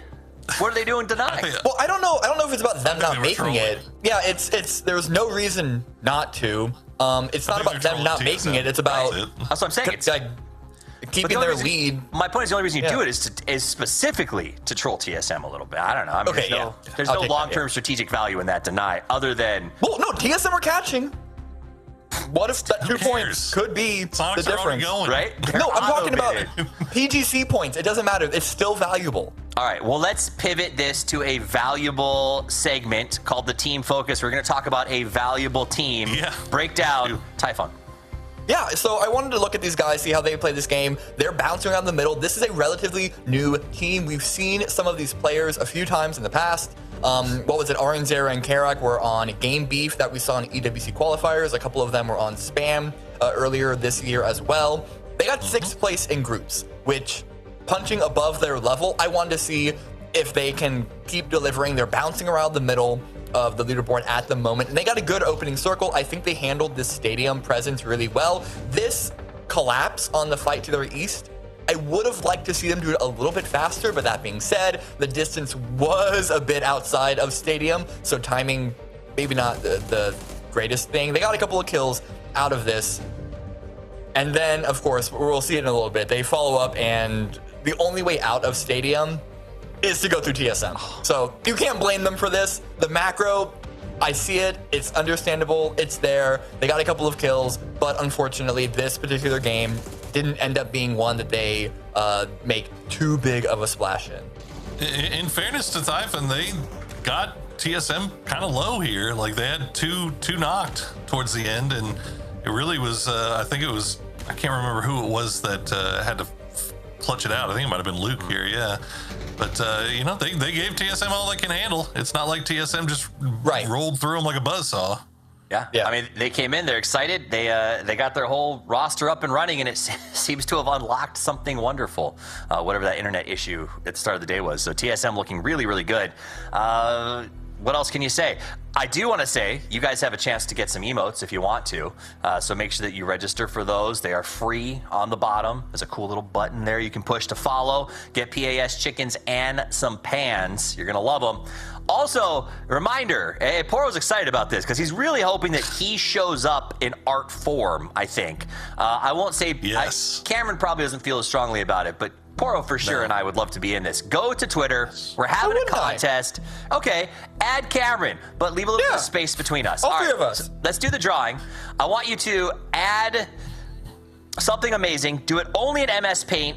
You have to have it posted by the end of the show, and the winner gets 5,000 G-Coin. That is a copious amount of G-Coin. And all you have to do is open up a program that all of you have. So go there, go do it. Draw one of us. Poro, if I had you do it, what would you draw? What would I draw? I would draw you in a little Hawaiian shirt with a little surfboard because you're from Hawaii. Nice. Cameron, I love that. Cameron, what would you draw? How is that PUBG related? It's because I'm awesome. It's Softies, he is PUBG. No, I would do a throwback to a Jempty clutch from DreamHack Austin because, like, I don't know why G-Core baby, like that's the brain worm my old head cannot escape from. Poro wins, and you guys are gonna get to see who wins in our next match of the day. We're going to Miramar. It's the Dusty Dunes. So don't go anywhere. It's gonna be fun. We'll be back after this short break.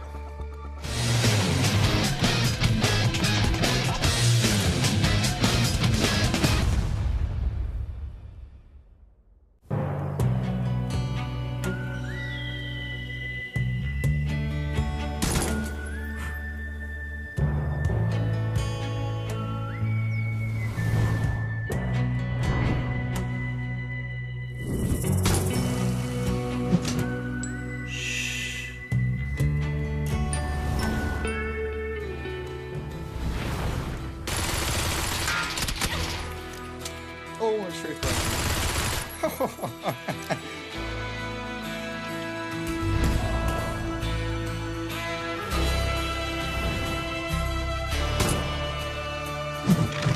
Draw.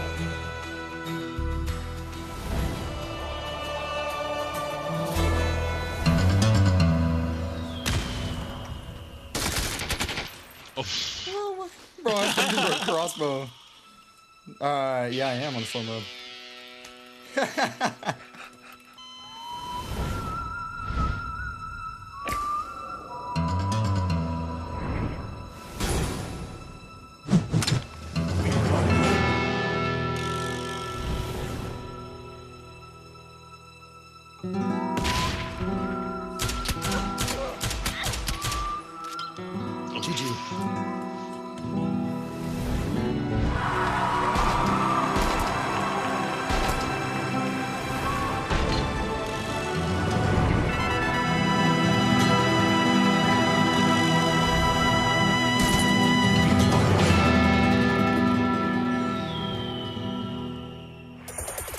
Whoa, what the hell?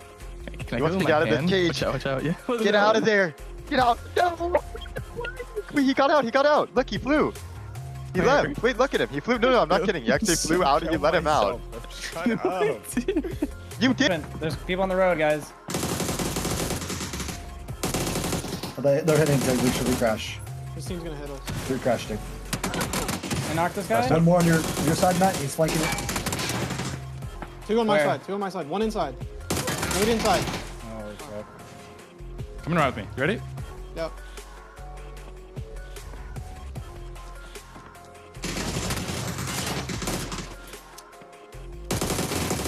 And so. Nice, good job.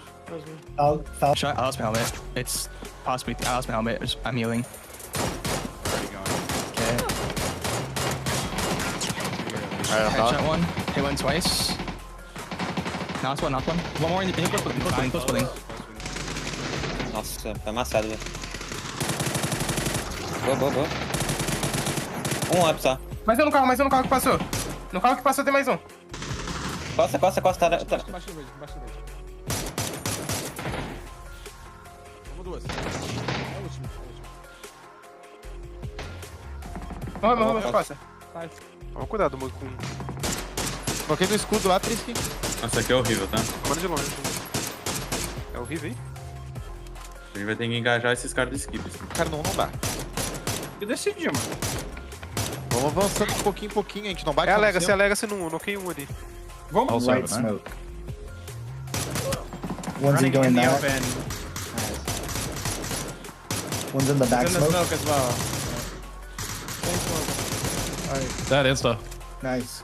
Falcons, Okay. tem sempre peeking us. Bang, mano. Eu tenho smoke, tá? Desmoca a cara dele.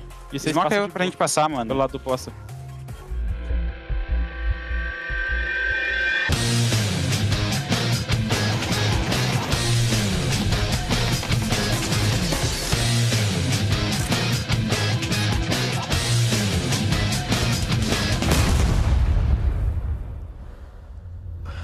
Gotta love the fact that rats are at least having fun, you know, learning different things about the map. And I know we weren't asked Godspeed, but I'll tell you what I would draw if I was going to draw in paint and submit it.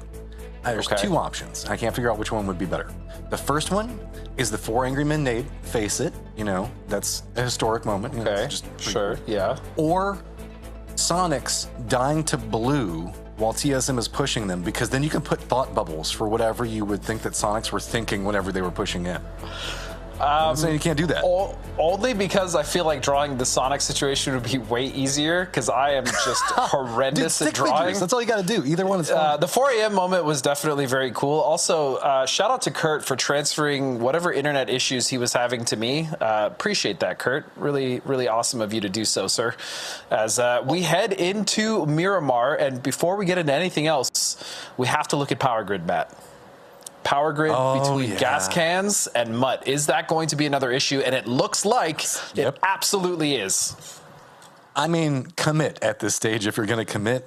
Mutt looks like they are going to be loyal, and they are going to follow in the gas cans. They're going to just drop right in on top of them, and the party is going to continue. So as we're going to be watching them make the landfall, let's see if there's anything else spicy going on. It does not look like so.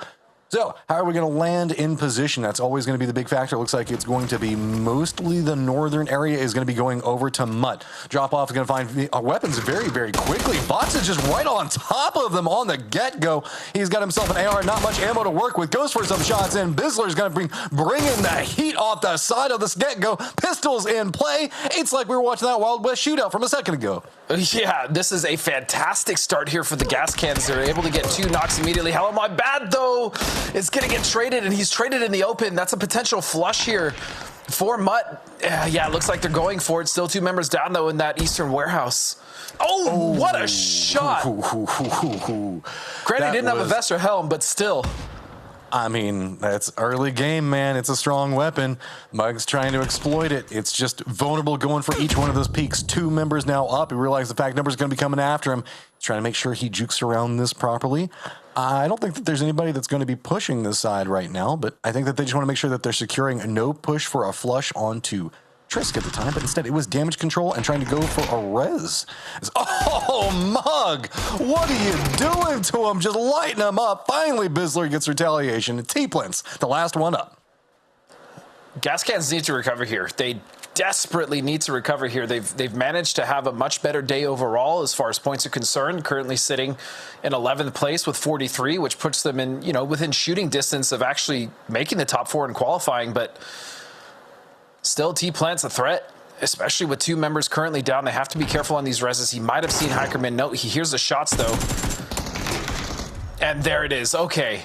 And, I was about to say, if you're a team like Gas Cans right now, you're a team that is in the hunt for points, is it really still worth it to battle over an area like this? Because we also don't know, even if it's now 2-1 in favor of Gas Cans, if Mutt's even going to leave. Is it worth risking your qualification over this spot? Yes, Power Grid is very central. It offers great rotations. It's, you know, the loot is good for a team, but man, that got close and that got very dicey. I'll just say it. I mean, if you're Gas Cans, if you can win it, 4 points right now is massive for them on that leaderboard. They were That's down also at 42. true. That's also true. I mean, they were in what I think it was going to be 11th place. Now already having stepped up one more position. They're just 1 point back behind, essentially getting into 8th place. I mean, this is going to be big for them if they can make something happen. Oh, Roth. Gonna get of course, it's out. in a vehicle. As soon as he gets in the vehicle, man. I was looking at the leaderboard. I didn't see he was in a vehicle. I hate it for him. I really hate it for him. There's another good drawing. Roth getting shot out of vehicles. That's a terrible drawing. Oh my god, it is. Pans him right in the cheeks, right in the cake. You do that for love. It's a show of affection. I don't think there's any affection on Roth's side right now. I mean, and it's it's hard to realize that someone might be that close, especially in an off drop. But speaking of difficult and hard, let's talk about Miramar with a little team known as Wuju 2. I think cars are still important in Miramar, but there's a lot more ridges and playable, so they're not as big of a deal. I think E-pickups are pretty important. Get you on the high rocks to get in like important spots. Can definitely win you the game.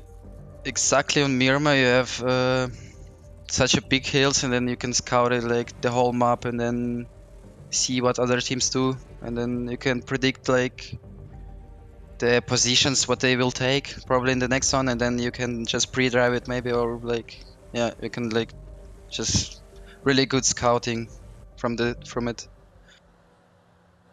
So much that we've seen be carried over from Miramar in map designs. You know, the trenches, the dips, making sure to get some high ground vantage points that have been carried over into so many of the maps that come out of this one. It's one of the reasons I love watching Miramar matches, is it's just, there's so many options to play around. This is my favorite map still. Whether it was years and years ago as a player, whether it was transitioning into being a caster, I love. Is that how you make motorcycles?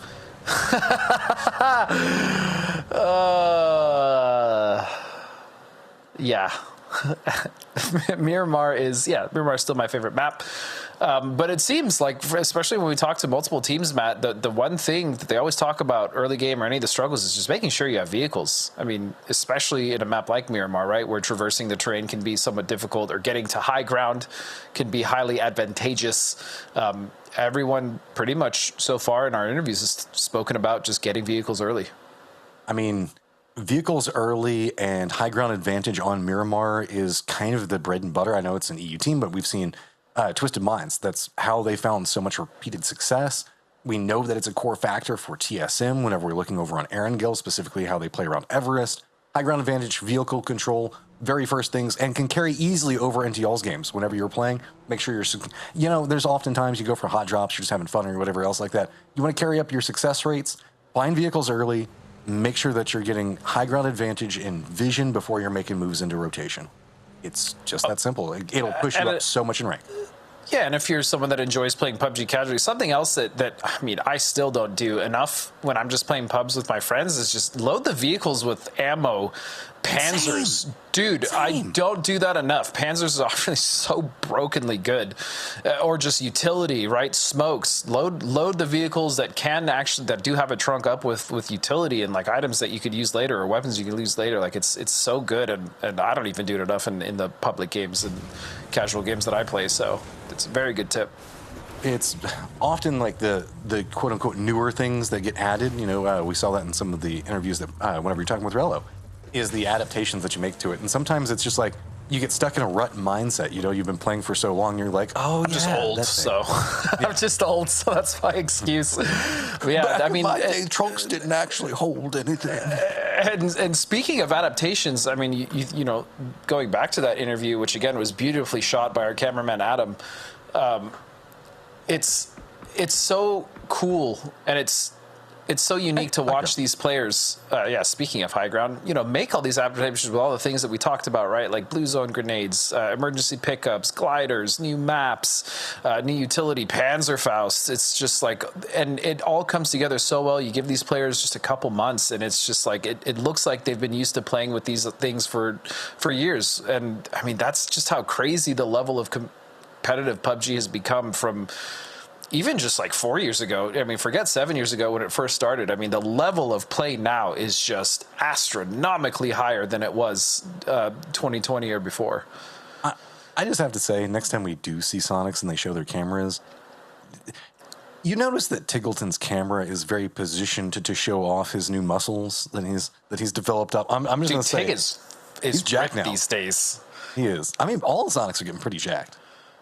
Yeah, I mean that's another awesome thing. Like you see a lot of the Falcons as well. Flood, he was like maybe a little chubby when I first met him a while back, but Flood is bulking. He looks freaking great. Rello was a little pudgy boy. He'll tell you himself all the way back at MPL, and he is, you know, obviously hit a growth spurt, but also just lost a lot of weight working on his physical fitness. A lot of our players, Alo recently.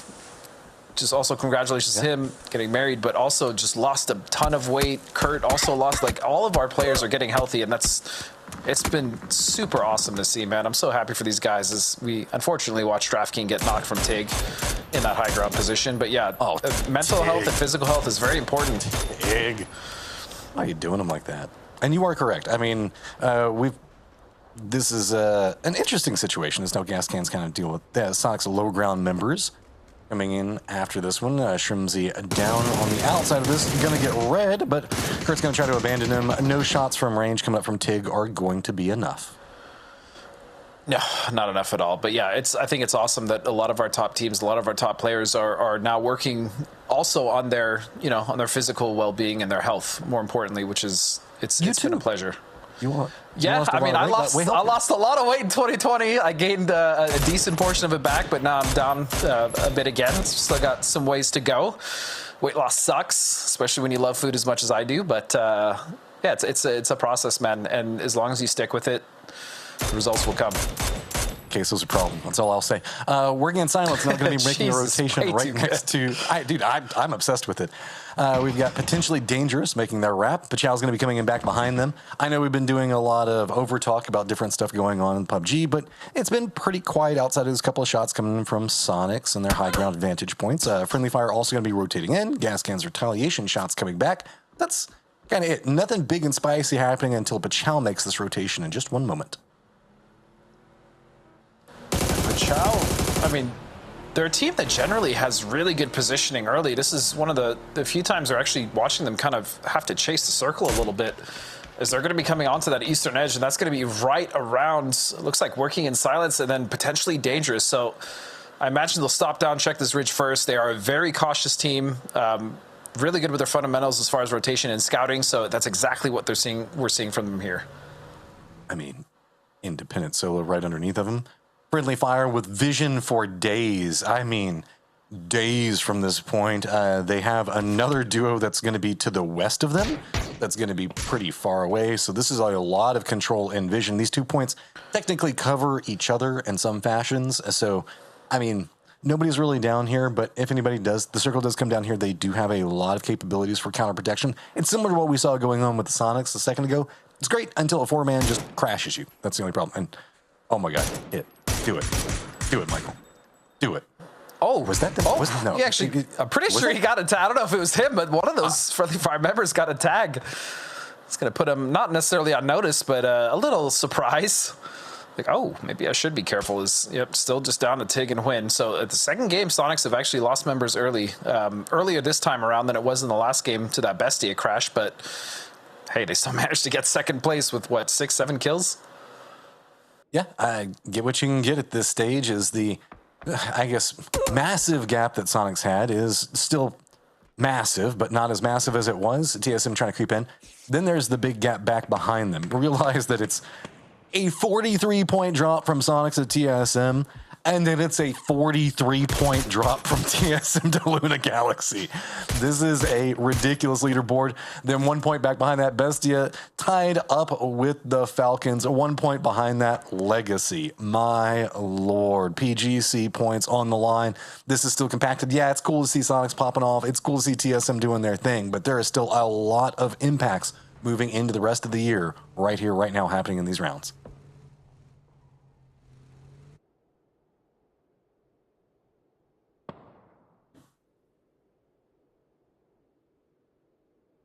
In, seeing if anything interesting is going to be happening around the map. Nothing too much just quite yet. Pachao did manage to regroup into a 2-2 over there into the east. We also do have Sonics still just trying to survey everything essentially on their Pride Rock up here, trying to control everything that the light touches. Circle is going to pop, and it moves over into the southwest. All of San Martin pretty much in this one. Hacienda getting cut out. We still also have all of the hillside just to the south of it. So a parachute down is going to be coming up from Tickleton. Looks like H1's going to be running right into the thick of a mess. It's going to be while Toyo's making their rotation, gas cans as well. That is a problem. Bestia is going to be trying to defend up while TSM is making their rotation. There's going to be a new set of targets going to be falling right back up behind that with the Falcons. TSM do manage to find the compound, should be able to stop off and get something out of that for now. It is also going to be, I believe, working in silence.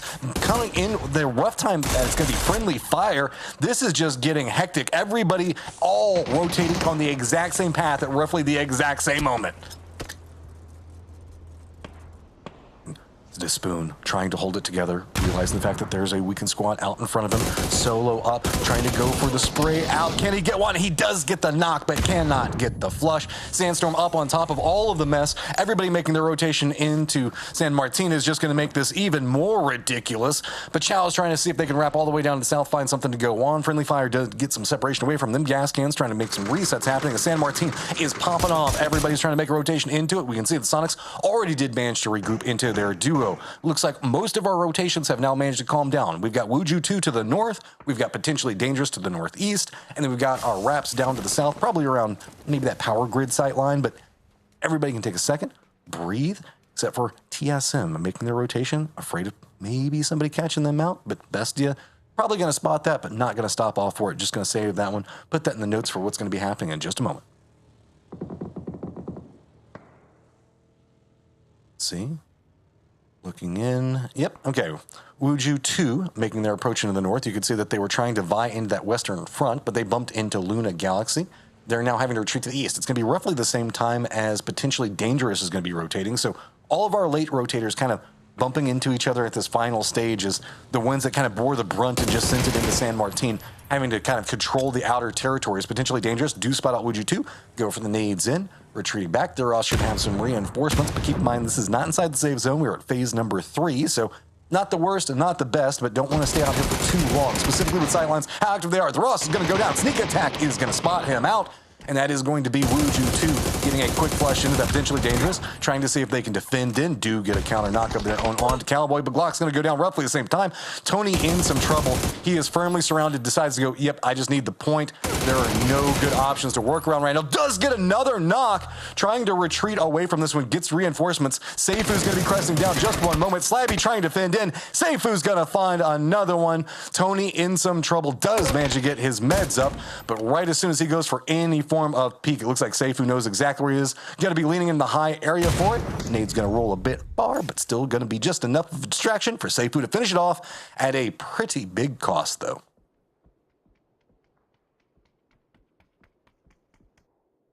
New circle did pop, managed to stay pretty close to San Martin, so outside teams are going to be Wuju 2 having to make a rotation. One of their members in Monster going to be pretty close to Luna Galaxy.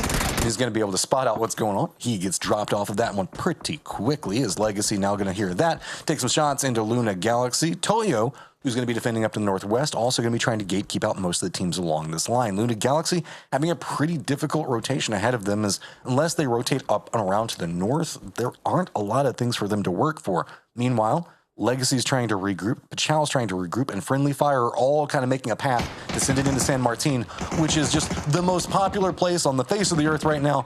I mean, I don't know what type of real estate deals are going on, but everybody wants a piece of what's happening in San Martin, and it is popping off.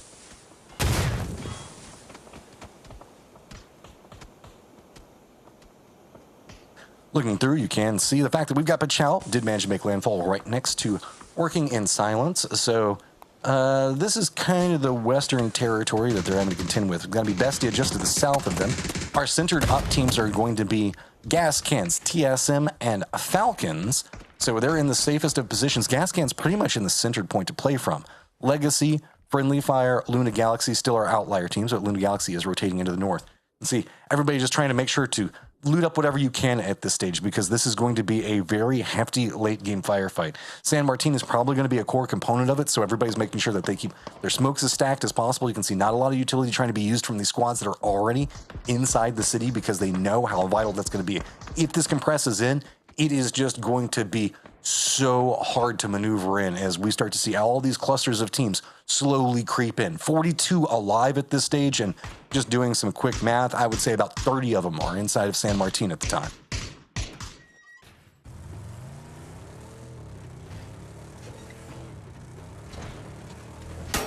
Here comes Legacy's attempt at a regroup. It should be pretty safe for them. Just to the south, and then the distraction is also going to pop off as friendly fire is going to take some of the brunt of the shots that we're going to go after them. And they should be able to regroup right next to Toyo, which is a problem for Toyo, but that's kind of the last moving piece that we're looking at right now. It's just going to be friendly fire trying to regroup in and of itself, and Legacy trying to decide if they want to go for a plane test. Oh, nope, never mind. Let's not forget about Seifu, who's also going to be joining the party at the worst potential position you could do it from. He's just going to get spotted out. Pip is going to take him down. There we go. Now down to 41-12. Teams up and active. Legacy, I don't think that they want this push as much as they think that they do, so they're just going to try to wait this one out, see where the circle goes. Don't go too crazy just quite yet. Play it a bit more patient, kind of get a read for what's happening as the circle now has revealed itself. San Martin is going to be about half the circle. Luna Galaxy's northern rotation is going to be big for them to try to work around, so they're going to have a ton of territory. Legacy, though, now not having committed into this, has to decide, okay, do we want to go for Toyo? Do we want to try to go for points, go for some kills here? Or do we want to try to wrap? They could potentially push down to the south, but if they do so, working in silence, it's going to be friendly fire. Bestia, Sonics could all have vision on it. The easier pathing for them to make it into San Martin is going to be going through Toyo. I have been summoned. Welcome. I appreciate you. Yeah, I'll be filling in for Mr. Dustin while his internet takes a crap, but it sounds like you've been doing a pretty good job for yourself, but I'll let you take a breath. Here is Legacy pulling in just underneath Toyo, but they do have to be a little bit concerned about Sonics taking shots from the other side. Now, there's a lot of people on the south side of this road, Matt, that need to get into that city, and it is going to be very, very difficult, and friendly fire finding that out real quick. Oh, bro, what are you even going to do from here? Is the defensive wall that is holding you out can't make a move either, as it is going to be Pachal gate kept by working in silence. Bestia gatekeeping out by position on predominantly Pachal. And friendly fire, you can see trying to figure out what they're going to do. So we do have a code drop that's going to be down in the bottom right. So now while the rotation's coming in, Bestia, where the hell are you even going to go? There are so few options, but if you grab all the way over to the west, you might be rewarded. They're getting shot by TSM and turning into it. It looks like they've decided that this is the path that could provide the least resistance, and it kind of does. I mean, it worked out. It worked out. Look, one thing that they did know with limited information was the path that was right in front of them was terrible. So this was the best option given the situation. Mine will go down and will get flushed out by Rello, but two still alive. Sharp Shot going to get spotted out by that second grenade, though. Silzen's still in it, but Flood and the rest of the Falcons boys holding down the center of San Martin admirably. They have to be careful, though, because you can see gas cans. They hear those shots. They see the kill feed, and they might have an inkling to creep on over here to see if they can catch Falcon slipping. While this is happening, we did have Pachal make a counter move, get right in front of working in silence, so they're kind of gate kept out. Wouldn't be surprised if working in silence might pop off the leaderboard in just 1 second. Luna Galaxy is also collapsing to the north of Toyo, where Legacy has managed to take a couple of shots and slow down Toyo's approach. So Luna Galaxy looks like they kind of want some more of this. And whenever we see the knocks start to pop off, that is a beautiful angle. Posa can just drop that right on top of him. How's the bounce going to look? It's going to roll right down that hillside. Capitan is in a ton of trouble. Here come the nades rolling it off of it. Are we going to see Legacy pursue in after that? Yep, LFP already on the move. The rest of the squad's trying to make this one happen. Luna Galaxy now in trouble as they have just walked themselves right into a crossfire. Nicely done by Luna. They would have loved to have been able to clean that up a little bit quicker, but Zakraken being the man on the point will spot out VHZ, and he doesn't see LFP just yet, but all he needs to do is waste their time long enough to get Posa back up and not go down. He gets low, but he's not going to go down just yet. Ooh, Legacy, they've been fighting tooth and nail to even manage to make it into the zone. They can pick up any point right now. It would be just so big for them. They are tied up with the Falcons. Just 1 point behind Bestia. Just, a few points behind Luna Galaxy in and of themselves. There's a massive fight for the leaderboard. Whoever secures this is going to potentially have a path into this new circle, and it is just jockeying off position. Nobody wants to make sure that they have to deal with anything from the long-range firefighting, most notably Typhon, who does have some surveillance on what's going to be going on with Luna Galaxy. Yeah, I was just going to say, Typhon having somewhat of an angle, not a great angle, and it looks like Posa and Vinny will be able to avoid the shots from range from Typhon by just scooting slightly inside. But Legacy, that smoke wall slowing things down. They're just going to keep progressing it on. But you can see right there in LFP's bag, he's got not a lot of utility left. So you wonder at this point, how much are both of these teams holding, especially Luna, considering this is the second fight they've had to take care in a short amount of time. I mean, this is going to be kind of hard for them, as they did have to do that wrap over into the north. They've been caught up in a couple of skirmishes, and I know that they've had to burn some utility.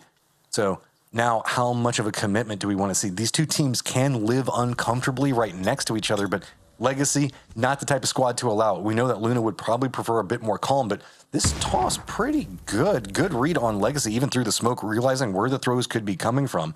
So this is the predominant firefight as everybody else is just kind of jockeying for a new position inside of the city itself. TSM just made a reposition over here. See Typhon taking those shots at range into Luna Galaxy, kind of hold them down, and there's an eerie silence that's kind of settling over the circle while we still have 27 alive in phase number 6. Yeah, you knew it was going to be a little bit hectic with the city playing such a big part of this final zone, and there you go, nice grenade from from Vinny rather, going to find RBN. Now does Luna use this as an opportunity to push in? They've already lost one, or do they use this as an opportunity to try to disengage? While, I mean, you could see they saw off in the distance that Typhon had smokes laid down, so they were not getting shot at. There was an opportunity for them to maybe pull away if they wanted to, but they're going to do neither. They're going to stay in the same place, and they are not going to push. So at the end of the day, that knock not really costing Legacy anything. But Luna Galaxy managed to go after these crates, replenish some of what they've been having to deal with. Like everything, all the utility that they've just been having to dump into Legacy right now this is just a harsh battle where nobody can really get an upper hand because nobody can make a move. Almost all of the eyes inside the buildings are starting to look this way. TSM now taking shots into Luna Galaxy as well. It's a mutually assured destruction stage. If you step up and go for any firefight into this, you know that you're just going to be picked apart at range. So both squads now looking at the circle, realizing it's going to be Typhon, the guys that are holding them out for so long, they're going to have control over this, and they're going to have to make a push down this terrible slope into about 4 different squads waiting to pick them to pieces. And the biggest problem for both of them now is that that utility. They've been using smokes so long to kind of keep themselves separated that they have nothing left to try to use to get down the hill. Even going to go creep out on the blue to try to get an angle, and VHG going to read him like a book, gets posted as well. Ooh. Give them all 3, and Legacy does clean them up in the end. VHG will have to be rezzed and brought back up onto his feet, but Legacy still 4 strong. Oh, trying to make a little bit of a juke around this position. You can see Pentalol clinging to life right now. Pachao, it's the duel of solos, duel of fates, trying to play it up right now, getting shots in. It's Pentalol just doing a great job on reading the repositions coming out from Fake Zen. Now, what do? You got to make a push into the circle. Gas cans trying to keep out any repositions coming in from TSM, as they have just been taking a weathering of bullets to the face, trying to make a push into this one, and it has been hard pressed. Yeah, it's going to be tough sledding for TSM. They got Falcons and gas cans right in front of them in all the buildings, so unless they can find a way to maybe wrap around on the edge of the zone, but there's just really not much they can do, or hope that maybe gas cans and Falcons fight each other. Meanwhile, Legacy do manage to get 2 down, and here we go. They'll try to lay the smokes down. The Molly going to get sparking down to about half HP, but they don't have time to slow down, Matt. They've just got to make the press, and I mean, gas cans can't commit in everything that they want to due to how we can see the sightlines coming up from the Falcons. It's just all moving into the internals of the buildings themselves. Utility going to be the key factor for all of these squads. Gas cans just trying to see if they can catch anybody, but this is just well read from TSM. They're not moving fast. They're just moving accurately. They're making sure to deny any sightline from anybody else and making this contained fights with one squad at a time instead of letting themselves just get shot apart as they're trying to push in between them. This is just so well done. Gas cans trying to respond to it, but they just don't have the best of options. Gas cans sitting at 11 kills right now have been having a great game. They've been looking great, and as TSM tries to push up, that turns into makes it all of a sudden turn into a 4-way fight as you've got gas cans, TSM, and Falcons. Meanwhile, Typhon on the other side of the street heard this all going on. They're trying to get into a position to maybe take advantage, steal away a kill, steal away a knock if they can. The new circle does pop, and it is going to force all of this to come to a head as they need to make their way in. Typhon, they have a really, really good shot at getting a win here. They have the easiest path. This is right on the corner to the north of San Martin, so everybody's going to have to cross the road. We've seen so many smokes get burnt. You know, not much utility left for these squads as they were trying to hold on to it the best they can. Sonics still clinging to life. We saw them lose 2 members very, very early, but still have managed to navigate in off of this. You can see putting up decent damage numbers, but realizing the fact that they have opponents in front of them that they're going to have to contend with. They try to double up. Does not connect to Pentolol, who's been doing a good job clinging to life in and of himself. So here is the lay of the land. TSM just kind of brute forcing their way right in between gas cans and Falcons. Typhon in control over the central road positioning that everybody's going to be having to push through, and it is going to be Sonics pushing on the opposing side with the last member of Friendly Fire back behind him. The craziest thing about this, man, is it feels like Sonic's actually in a, despite the fact that they're down at 2, they might actually be in a good position to get a win here, because they are one of the few teams that are just not involved in any of this that's going on the south. Yeah. And Typhon, you know, God bless them, they are going to have to get involved at some point and maybe try to cross the street or expose themselves to either Falcons, TSM, or gas cans. I want to point out that there is a break in the wall right over here where you can see, yes, Falcons are trying to play from it, and that's what's forcing TSM to stay right up on top of gas cans, because there's just no clean sight for them to be able to move through. So TSM just has to brute force their way right through gas cans. Shotguns being a factor for it, just trying to hold it, but TSM just brute forces back in and of themselves. 1v1 now at this stage. Friendly Fire is going to get eliminated. Sparking's just trying to hold it together. He's got himself a nice toy for close range. Oh my bad. Trying to navigate, see if he can catch anybody. Sparking! Gonna pick that one up. 5 kills now for TSM, but it is just pieces falling apart as they are trying to cross into that road, and Typhon trying to pick them all up. Oh, and they did, too. They were feasting there. They got a couple of knocks, a couple of flushes. Now they've got 8 points in the bag. They've got 4 alive. They've got center circle, and they were also on the ball. They managed to keep an eye on Sonics as they try to make their way across. They managed to take care of them before they could get backstabbed. Okay, here we go, creeping forward. It is a 1v4. Karok is down right now as Sparking is just trying to run ahead, but Flood doing a great job on being a distraction at the time, but now he is the last one up. I think he's read kind of what's going to be happening. He's just going to go ahead and feed himself over. Not the biggest surprise there, as Falcon's going to be ending that one out. Typhon going to get 9 kills, a big section of them happening right there at the tail end. And I'm just curious, respect to Typhon, but now that you're here, do you go back to desk, or are you just, how does that work now? I guess we'll find out. Stay tuned, chatters. Stay tuned. But no, look, man, fantastic performance, Typhon. They did get a little bit lucky as far as circles are concerned, but they got the kills. They got points, and they needed that. And now that has put them right back in the mix. They're right in striking distance for that top 4 spot, which is all you can really ask for at the end of day 2. Well, we've got one more Miramar left on the day, and it is going to be massive. Leaderboard stays compacted. Big plays coming out. Typhon walking away with that victory. I have no idea what it's going to do to the overall leaderboard. Let's go ahead and throw it over to our analysts to kind of break down what we're going to be looking at moving into our last game. Well, Steve. Thank you very much. I got the boys here. And Godspeed, since you missed most of the game, let's take a look back at the highlights. I mean, I knew Typhon was going to win that game from whatever 5 minutes of it that I casted. Thanks, ISP. I'm actually really curious what Kurt's ISP is now that I memed on him in the beginning. But at the start of this game, yeah, we saw some rotational woes. We saw Sonics lose 2 members early. I completely missed all of this, so this is nice to see. That was a nice nade from Vinny. But Legacy continues to find consistency in these games. Even though they went out a little earlier here, it looks like the fact that they're actually making it to phase 4, to phase 5, is a much better situation than what we saw in previous days. Look at that. You know, you've heard of caster curses, but this is the second time that Cameron's done one of his features, and that team has come back and gotten a win right away. So, well done, Cameron. Yeah, my accuracy is really bad. Let me.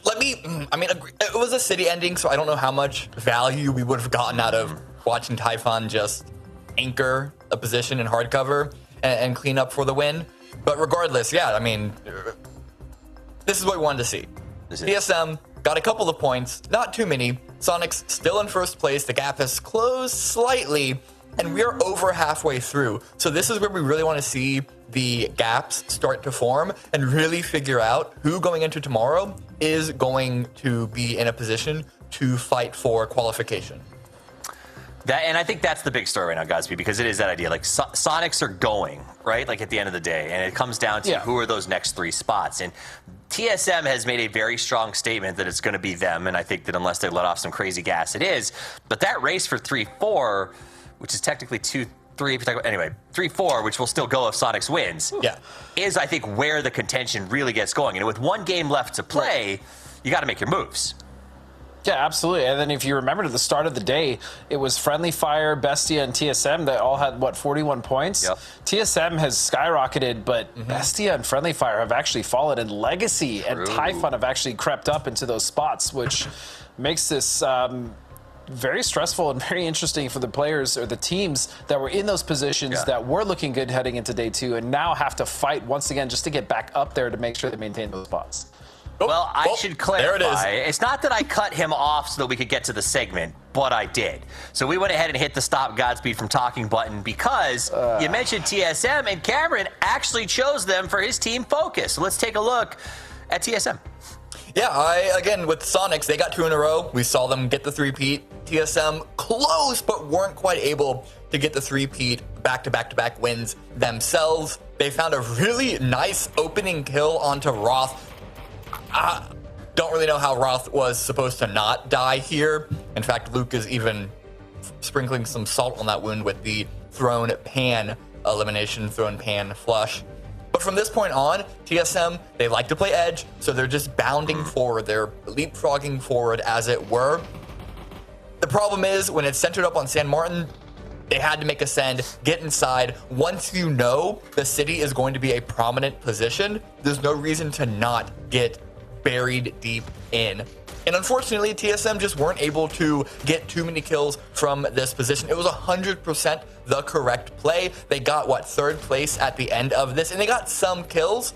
They weren't able to, however, do the full dominant edge, take fight after fight after fight. A lot of the kills in this lobby were unavailable to them, and then this push through all the smokes, using a lot of utility into this wall that gas cans and Falcons had set up. They were able to break through into it a little bit, but they got so wounded there was no way after this that they would have any reasonable shot at facing off against Typhon at the end. All right. I agree. I forgot that you haven't been here with us all day. Yes, great agreement. That was a great coverage. Let's talk about one other thing that happened before we go to break, because I do want to bring this up. Gas cans and Mutt, again, hot dropped Dustin. And while, I think you saw this part, Gas barely eked it out with 4. I just don't fully understand it. Is it because they think they can get 4 free points? Like, this feels just silly. I mean, that's what Matt said, and he's right. That is the caveat of a hot drop, right? Is you still can't get those early 4 points. But I brought it up while I was still here. The fact that when you are one of those teams that Gascam has begun to climb today, they've had a much better day than they had yesterday, and they're putting themselves within shooting range of that top 4 spot. Why would you risk it against a team that you're not even sure if they'll leave, right? They won. It's now 2-1 against Mutt, but that doesn't mean that Mutt is going to leave. If anything, Mutt has kind of nothing to lose, so why not continue to drop on that spot? And so, personally, I would rather them just have a better drop spot, or not even a better drop spot, go for an alternate drop spot just to make sure that they can have a decent or good game, maybe even win the game, rather than risking. As you said, it was close. I mean, there was 2-3 knocks that initially happened. Yes, they managed to get the 4 kills and they managed to have 4 alive, but it's just an unnecessary risk in my eyes. Yeah, I don't love it, but to defend it, if I had to come up with reasons, Power Grid is arguably the most powerful position on Miramar, so you could argue that it's worth it. And it's possible that gas cans just aren't comfortable with any other drop spots and the rotation lines going out of them. And Erangel, which is where they also pulled away from a drop contest, there are more kind of like set, like binary flowcharts from one position to the other. In Miramar, there are a lot of areas that are a little more complicated and where the rotation lines between multiple teams gets mixed in with each other. So maybe they just decided Miramar, it's not worth it to go for a improv play. Just commit and see what happens. Well, I'll tell you what it's worth going for. It's worth going for some free emotes, y'all. Hit that follow button down there at the bottom of the screen. Get yourself some PAS, some chicken, and some GG. Don't forget to go to Twitter. It's the last game of the day coming up, so it's your last chance to go ahead and do your MS Paint drawing of something PUBG related and send it in to us over there so we can give away 5,000 G coin and announce the winner tomorrow. Now, when we come back, it's one last match in the Dusty Dunes. Will we pick up Godspeed back in? Who knows? Come back and find out.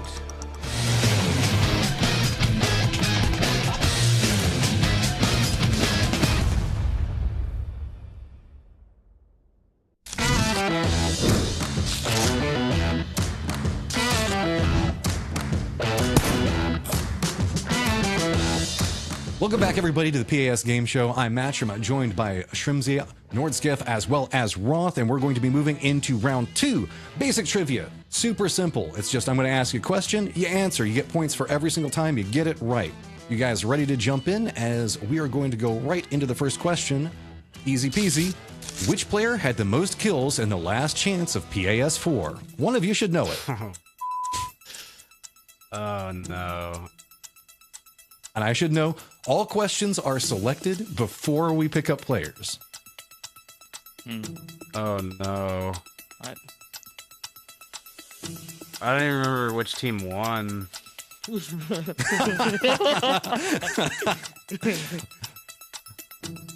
no. I'm sure. I'm not going to send it yet. Is there like a... Is this just a question? There's no other hints? It's just this one question? Just this one. So you get it right or you don't. So just send it. From here on out, it's just answer. I'm just going to send it because he's my boy, you know? Even though it's probably wrong. Okay, wait. I'm going to give it 5 more seconds. I have given you a few subtle hints, is all I can say. The worst part is I streamed all of it as well, so I should know. Hey, I'm with you. I cast like almost every single Americas event, and somebody asks me a question like this, I'm just like, I don't know. Does that happen to you guys? It all kind of like merges into one giant game at a specific point? One giant game, just one giant... No, I just forget it when I don't win. So, for this one, I'll go ahead and say, Nordskiff, would you like to answer? I mean, it was Who me. had the most kills? It was you! Nordskiff for 21 had the most kills. Bro, he said it, and I like picked someone from his team, so I'm like, there's no way it's gonna be, like, there's no way he's giving me Nordskiff, so I'm like, I'm going fadeaway, and then I'm like, I fucking knew it. I put Cowboy, but I was like, watch, it's gonna be him. Such a stupid thing.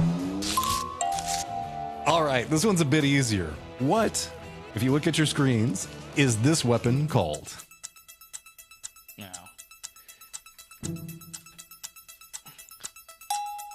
I think I spelled it right. I don't know, but I know what it's called. Like, I'll give you guys passes on spelling. It's okay. Thanks. I'm from Florida, so the education system here is amazing. I mean, I'm Texan, so it's lucky that we can even communicate with each other. Okay, the correct answer is sickles. That is going to be Roth and Shrimzy each picking up the correct answer, and Nordskiff, you put in hack, so that is the incorrect answer on that one. This one, we're going to be going a bit into the future. In which country will PGC 2024 take place?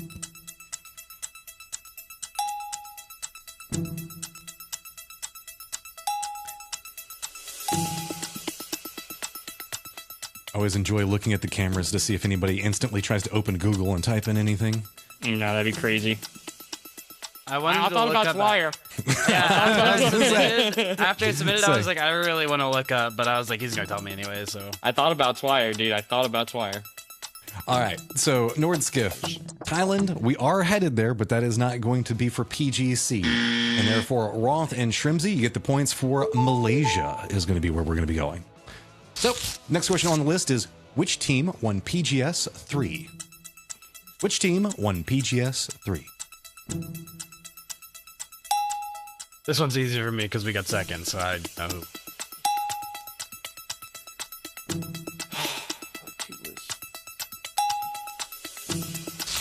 All right, and the correct answers for this one are going to go with Cerberus and Shrimzy. Roth pick it up yet again.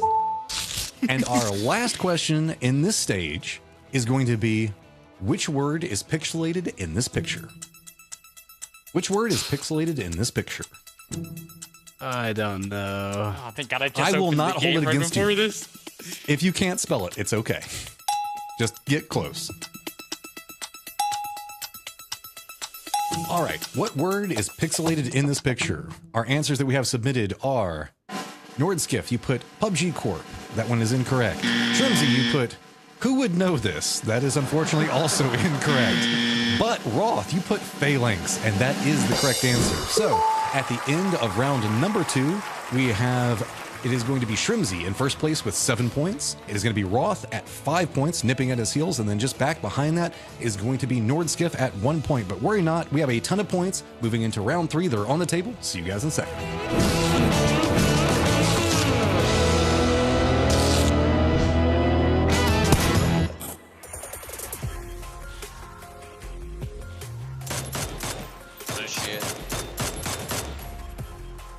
Get that fucking gator. Is this from away? Oh fuck. Oh. They just left top Minas. I just saw them drive. Right behind us. There's a guy in the city. Yo, I'm crawling into this room, Matt. You might be able to probably Hey, can you see over them real quick? These guys are running at us. One more job and then we take. It's last one. Vai jogar. Mano, tem um cara nosso que vai participar disso, guys. Entendemos. Consegue passar, crack? Pra nós? Não. Guys, eu vou abrir pra esquerda, tá? Come-se, come-se. Vem, vamos picar, vem. Vem em frente. Tá abrindo pra esquerda, vem. Ok. Boa. Falta um. Dois na frente, no Q2. Fazendo nade. Mais um. Fazendo nade. Entrou no carro. No cupê. Vem, guys. Tô com você, posso. Calma. Vou fazer o outro time que foi esquerda. Vem devagar. Nade aí, posso. Não consigo passar, posso. Calma, tô me curando. Legacy subiu na Toyo. Fortuna shooting me. One out. Got it. Careful Fortuna. Top 4. Yeah. Just saw him. Okay. Dead. Let's go. Nice. Tá aí, tá close. Literal. Miado. Ó. Valeu. After the smoke explodes, we need to kill these guys. He's close right, shotgun. Push, no shotgun.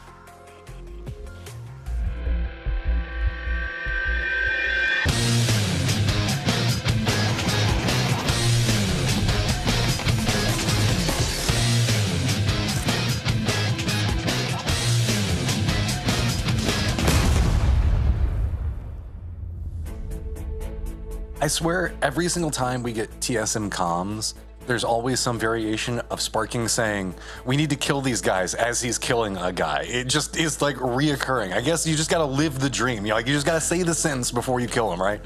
I just liked Luke. I mean, everybody's worried about a Panzerfaust. Luke hit him with the pan is at bottom.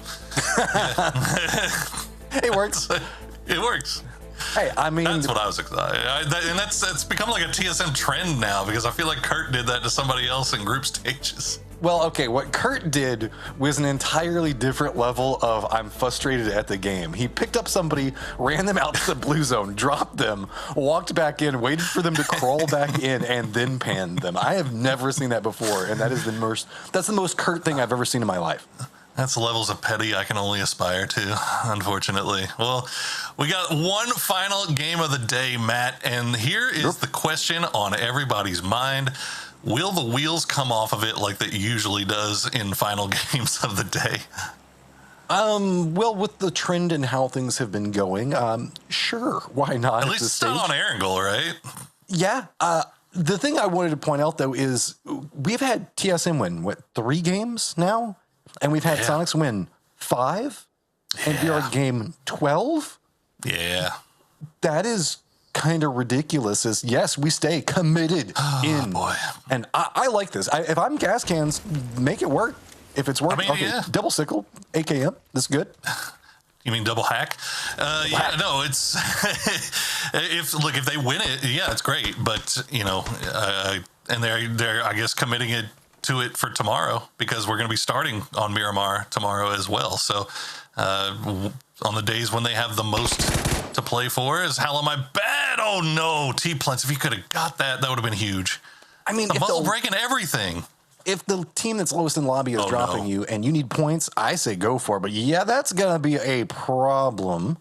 As Hello My Bad is going to find himself an ump, but I find he's probably going to be outclassed in a second. His gas cans are starting to get their armor and helmets a bit more situated. This is a much slower roll than the firefight we saw last time, Poro. Sure is, and I don't know if any of these guys were in that shootout bracket, but hopefully they got some practice. God, the muzzle brake's on everything now too. You got a muzzle brake on the AK, FCZ. No, not through the barrels. And no, Bizzler. Apparently, Bizzler had one of his own. Denied. And see, gas cans, the commitment, finding more and more points time and time again. But T-Plants, he still got himself a Panzerfaust. He can turn this back around. Gas cans sitting at the 3. They know where the last one is, but that last one, it's that last step that gets you, right? No, it sure is, and you can see Mug laughing after that too. So, yeah, I don't think Mutt's going anywhere, guys. I think we'll stick this out. But for right now, while we watch this, let's hear what Mutt has to say about early game tactics. Ironically, our early game tactics, I think, is, in my point of view, the best way to start the game. You don't have to rush to get a position dead center on the circle.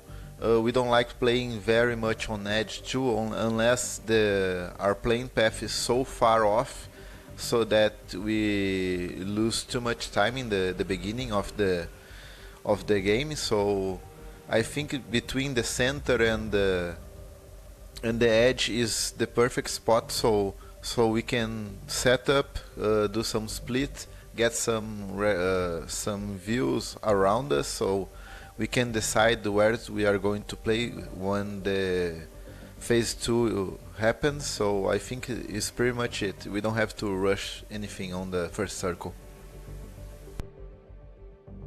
You do not have to rush anything in the first circle unless you choose the hot drop. The actual irony that's like sheer poetry. That we got that interview during this game, during this exact situation. I absolutely love it. But what they don't love is you're about to say, right? Yeah, Rats. Look at Rats showing up. But you know what else is showing up? A bit of everything. We got Sandstorm. We got Typhon coming in, maybe giving an eye into this. Wuju 2 at least giving it some distance. Okay, what are you gonna do? Gas cans. You can make the solo push. They're sweeping. They want T-Plants. And why wouldn't they? Like the last couple of fights, nobody has come to third party. Now, Wuju 2 did before, but they only, they never actually came in as close as Rats is. They snuck in close enough to get one kill and then left. So Gas Cans, I don't think is expecting this. This is something new here from Rats. I mean, Rats needs points in and of themselves, so I'm not faulting them realizing, hey, if it's going to happen every single time, maybe we can exploit it. The problem with it is look at how Rats are. They're at 4 different corners, essentially just trying to figure out how this is going to go through. As no firefights been happening, they could get picked apart. It looks like Gats might be starting to realize that there's some vulnerabilities. The rest of Gas Cans go, okay, we know where he's got to be at. Let's just go ahead and make the committal in. Are we going to see the shift over into the Team Destroyer? Yep, T-Plants hears it. He knows that it's coming. Are they going to stack is the question. He's waiting for that door to open. Does it get a knock? Oh, no. Wow. He gets them both to about 5 HP apiece. That's the first time I think I've ever seen a Panzer get used and not just one-shot somebody. So talk about unlucky for T-Plants right there, but talk about lucky for Gas Cans as they made that push just as Rats decided to pull away from the surround, and they did hear that explosion. So you see Spoon and Balefrost are still looking over in that direction, but we'll keep an eye on that. While Luna Galaxy, they've sent their scout in Mr. Vinny, and well, you can get an idea where he is by seeing the Rats just off in the distance. Everybody wanting to join the party. Power grid be popping off, man. All right, sure do. So Luna Galaxy up to the north, they do have the sightlines on Gas Cans. There is Typhon that is over into the east. Potentially Dangerous is going to be wrapping back behind this one. Rats are pretty they're guarding the U.S. Well. I mean, yeah, this is a smart call. If you're going to try to catch anybody, you have the biggest opportunity right then or right there. And this is another squad that needs points. That is the most well-defended UAZ, or Bronco, I guess, on Miramar, because you've got all of Rats looking at it. You've got now Luna probably looking at it as well. They see it. They know the situation. They know the score of what's been going on at Power Grid. And if they see that Bronco just kind of parked out there, they got to have an idea that these guys haven't left yet. Now, that being said, it's inside the zone, so they don't really have a reason to try to leave yet, but they're starting to creep back to where they started. And you can see the Rats are... Well, they're ratting. There is the motorcycle to the north, so I don't think that everybody would all stack up. You can pick up a kill or two here, but Rats don't usually live up to their name. Yeah, okay, they can play a bit passive. Oh no. This is Rat like perfect play right here. This is, you know exactly what they're trying to accomplish. You're sitting in. Are we going to get another team trying to keep this out? Are they going to go and move into Luna Galaxy sightline? Well, the other thing about this is that PD was getting chased by Typhon. So Typhon might come and take this exact same route as well. As we see, it looks like PD I think they saw get close. Yeah, there's a Kraken. We'll try to spot him. Good spray. We'll get to knock on the Glock, and the rest of the boy, just dip on out. They did not have the entire team there. Unfortunately, Slabby got spotted off in the distance, way off to the north by Typhon. So just like that, PD just trying to make a casual wrap, rotation into zone, and they lose too. But the biggest part about that is gas cans would have heard that firefight and realized that there's going to be somebody that's holding that angle over there. So that might have just saved their life. Well, they know about Luna. Now, I don't know if they know about Rats. That's true. That's the issue. So, and like you said, there is a motorcycle on the north side of Power, but that Bronco is on the south. So if the circle does pop away from them, they're going to probably start making a move over there. You have to imagine shortly, but 57 alive already in our final game. So we have seen some shenanigans. Is that a 2-2 split in Chumacera from TSM? Looks like it, yeah. I'm about that. And not even the high ground of Chuma. Wow. That's just disrespectful. Wow. Now, who did it, though? Because that has to be... But if Rats did it, it gives away the trap. Well, that's what I'm saying. Like, it would make no sense for Rats to do it. But there you go, Bizzler getting on that bike and going to explore a little. It looks like they're just going to push off to the north. So, yeah, gas cans, their spidey senses were tingling, and it going to save their lives, as you said. Is he looking? I think he might be just trying to scout out looking for a vehicle, yeah. That way he can go back and get his friends. Well, if they manage to pick up this bike, then they can just make all four out on two different bikes. So, job done. Not the best, not the worst. No, well, you see, working in silence, they're trying to make their way in from way off in the north into Crude of IA. They're going to be rolling, if they stay on this same path, they might be rolling through San Martin and might catch that duo from gas cans. It looks like Bizzler and Vox are actually taking a little bit more time. I think they don't want the bike, they want an actual vehicle. So that's actually, I don't know if that's good or bad for gas cans, to be honest. Yeah, well, Rat's now realizing, okay, they're going to make the push in. They probably realized that somebody went out to go grab a vehicle, so now it's a 2v4. Reinforcements now trying to make it back as quick as possible, but no opportunities to deal with it. Balefrost's going to be coming in yet again. Panzerfaust's going to connect this time. LMI Bad is going to go down, so it looks like they don't need to worry about finding that vehicle after all. 2 motorcycles will be fine for the 2 remaining members of Gas Cans. Well, still Heikeman hiding out over here, but... they working in silence found him, and Vox just got knocked. No, he doesn't even know. Hikerman gets a knock out of it. Oh, that is so sneaky. That is well played. No, he's going to try to see if he can do it. Yes, he can. Come on, go on, Hikerman. Oh, he tries to go for the flush, and I don't blame him, given the situation. Trying to secure the points. They do get 4 in total, but I think that's just the 4 that they had, from flushing out Mutt, so they don't manage to get anybody secured off of Rats, and now Bizzler having to skirt wide off to the north to avoid Typhon, and he is going to be the solo player left here for Gas Cans. I understand the salvage idea, but a part of me really wishes he would just send it back where those down players are, because he has a Panzerfaust and would just do the Hail Mary Panzerfaust shot to see if he can get them. Just with my last breath, I stab at thee kind of thing. No, I would like to see it too, but I mean, I guess, you know, now that this has happened in the final game, this throws a little extra wrinkle into the whole hot drop thing that Gas Cans has to think about going into tomorrow. Now, they're obviously going to be having the hot drop fight against Mutt, but now they've had not one but two, or not two, but three teams all encroach upon that hot drop to try to take advantage. So if they're going to stick with it and they're going to do it, they have to know that they've got to have a timer going in their head saying we only have a limited amount of time to engage in this. If we don't get it quickly, we're going to have company. Bestie going to be parking over here next to the other purple-ish but not purple-colored team in Luna Galaxy. Love it when they do that. They're going to be all parked up on top of each other, pretty much center of the circle, while the Sandstorm's going to be coming in right over top of a Bizzler. It's going to allow an opportunity for Typhon to make a rotation down to the south. You can see that there is a pretty wide split coming up from Friendly Fire. They're getting kind of close to Wuju 2. TSM is also regrouping down to the southeast. That's about the only moving parts of the system that's going on right now. Everybody else pretty comfortable in their points. The power grid shenanigans kind of pulled everybody's attention that way and created more opportunities for the teams to kind of settle in more comfortably than they normally would be.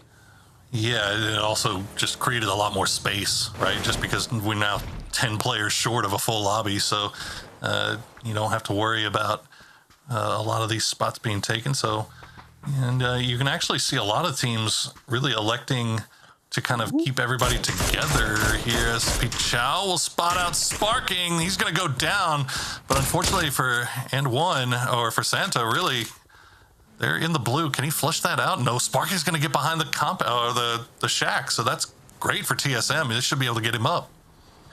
Are we going to see Pichao try to maneuver around this fast enough? Was it just a big enough distraction? Because they were being gate kept over here, but that is so far. I mean, they are trying to make it over here in time. Maybe you can go for a drive-by spray to see if you can connect, see if they can get anything out. But they're making the commitment. They realize that there's not a lot of opportunities, but it's just going to be TSM. Kurt's just going to pick him up, drive him back to safety, and be like, nah, I don't care, bro. You do whatever you're going to do, and Pichao has no option. No, that's a great addition to the game, being able to put your knocked player into the car, and TSM using it to great effect right there as Andy will take a few shots over there. We'll get him low, but good for Alo defending his teammate. And yeah, Alo with the Dragon off is terrifying stuff. As you can see there, should be able to get him back on his feet. But yeah, Pichao, I think, realizing that, yeah, TSM back up to full strength. We tried to take him by surprise. We didn't get it, so let's go ahead and try to make our way into this next zone. So Alo, the close and mid-range god now with the Dragonoff. He's been having some pretty good performances with it. Rats finding a new set of toys to play with, and that's going to be working at Silence, as that's going to be spinning out. Oh, Fran in some trouble. It's going to go ahead and go down, so Fana's going to go ahead and get probably picked off here in just 1 second. But working in Silence, good luck. You've got to wrap around this section of Rats. There's another one that's going to be just to the north power grid, and then after that, you got to deal with Typhon. So that is a gauntlet, man. It is indeed. The north side, despite the fact that it's still a lot of space to play around, it's still a lot of teams up there and a lot of angles to be found. Michael with the big boy on. That's not a thing that you want to see in your kill feed, as Pippa getting knocked down to about 10 HP. Toyo just getting ripped apart here by pretty much just Vinny. It looks like Vinny is doing a lot of damage to him, though. And okay, Legacy has an angle on this as well. That's the danger from the other side. Yeah, I mean, everybody is kind of in the circle, but Toyo's position is the least comfortable. They've just got a ton of Luna Galaxy. Sonics is close, but doesn't have sightline into it. Wuju 2 is going to bump into Friendly Fire down to the southwest. Well, I would say, like, Monster does, not necessarily Wuju 2, because the rest of them are back in Monte Nuevo. This is a solo scout mission coming up, seeing if he can find any points, and he does manage to move into touching range of Rats. Yeah, it's a heads-up play for Monster for Wuju 2 there, and now they have an Alm. As Gats will go down, and I think this is working in Silence. I think Rats just kind of holding the line right here, trying to make sure that they can get their res up, but Gats is still bleeding out, so they haven't gotten him yet. They're just trying to see if anybody peeks from the side, and Enzito's not going to bite. Gas Cans are really hoping the fact that Rats do not perform well in this firefight. Working in Silence, though, their backs are against the wall. Typhon is still around this and been listening for a while, but has no desire to participate. I mean, unless you step out, it's going to be the only problem. Balefrost, Vince just eating so many bullets there. You can see he can't really connect the way he wants it to, so going to have to step away. Gats is still continuing to bleed out. And you got, like you said, that third-party factor of Typhon, but as you said, not interested. But Bizzler starting to make his way in from the blue on the north side. Sold's going to find Finna through the smoke as he tries to go for the res, and that is bad news bears for Rats. DeSpoon still very low, hasn't had a chance to heal up just yet. Balefrost really the danger man here, and he has been spotted out. They know exactly where he is, so this is pretty much bad all around for Rats. Yeah, also kind of bad for working in silence is now Carrick is moving pretty close. It looks like finally Typhon is thinking about getting involved in this.